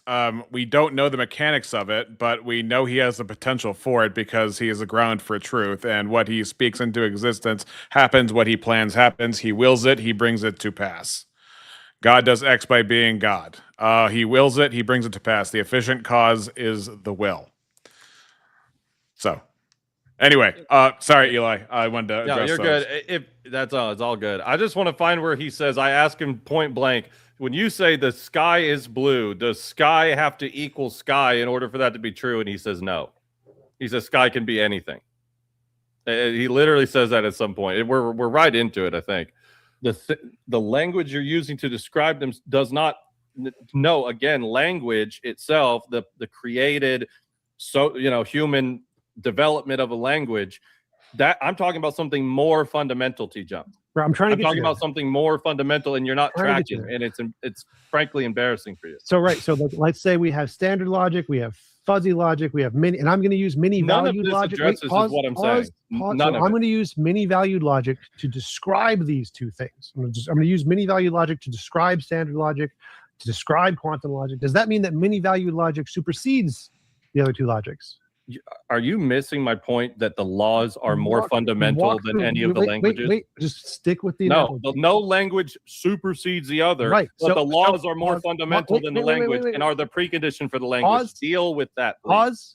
So it's possible that logics are languages, in which case you can have three of them and they can describe each other just fine with no universals. That's not true. Wait. So if you can have multiple languages and syntax doesn't necessarily exist for any of these languages. Well, no, what he's even saying is like, it's even worse. If one of my languages of logic is describing the other one, does, in order for it to be true, does it have to always be true? Does the statement have to always be true in order for it to be true? Exactly. And that would be a universal principle. Yeah, that would be a universal truth statement. Like, for example, like if somebody says there is no universal truth, the reason why that statement's self-refuting is because it itself is a universal truth claim. Yeah. Yeah. So that's why that's why truth can't be subjective. Yeah, and someone on Discord made a clip, I think, of the point where I asked him, like, okay, if I say the sky is blue in German, in Japanese, in any language, is the referent equal to the referent in a universal way in order for that to be true? And I forget what but that's what we're getting with this. He keeps trying to call it language as if it's this subjective thing, but the point is the conclusions that you reach can't violate a certain principle regardless of the language that you use. Well, I want to address what Shapingro is saying in the chat. So he's saying it is raining right now. Is that statement always true? I'm not saying that. Well, with context, a statement can be true or false. That's not what I'm saying. But if you're going to make a universal truth claim about, especially about something fundamental like truth itself, right? Anytime you make a universal truth claim about truth, it's going to be a universal truth claim. I know that sounds circular. But like, if you try into, like, for example, you mean the nature of truth? Yeah, if you're talking about the nature of truth, literally a meta truth statement. If you are to say, like, for example, if you were to say truth isn't universal, that's a universal truth claim.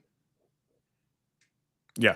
The law of non-contradiction is it cannot be what it is and not what it is in the same way at the same time.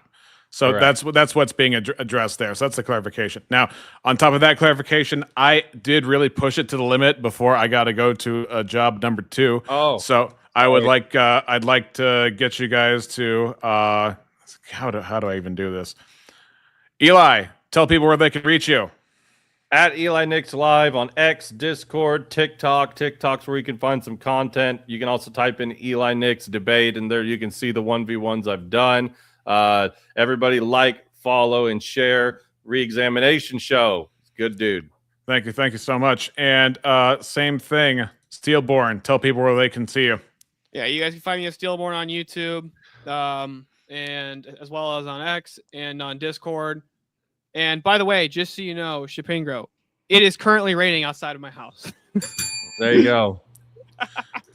Awesome. And of course, I am Reexamination on the Reexamination Show. I got to head out, guys, but we should set up something like this another time soon. I don't know what. I don't have the occasion, but I definitely wanted all your takes. And of course, Eli, feel free to go back and react to the debate I had with TJ, because you have personal and long-standing insight, seeing as you've actually done a full debate with him, to what I got. And so your insights would be appreciated here. I tried to get Mo on, but yeah. And I just need a little bit more further notice so I can make sure everything is good, because my schedule is very sporadic as well. So but anytime, I'm always trying to itching to get on with people, especially people that are homies like yourself. Thank you very much. You are all homies to me. Have a good one. I'm going to try and start streaming here soon, guys. So maybe I can also start hosting some stuff and have some people on. Get streaming, get liking, get sharing, subscribing, and the algorithm will sort us all. You guys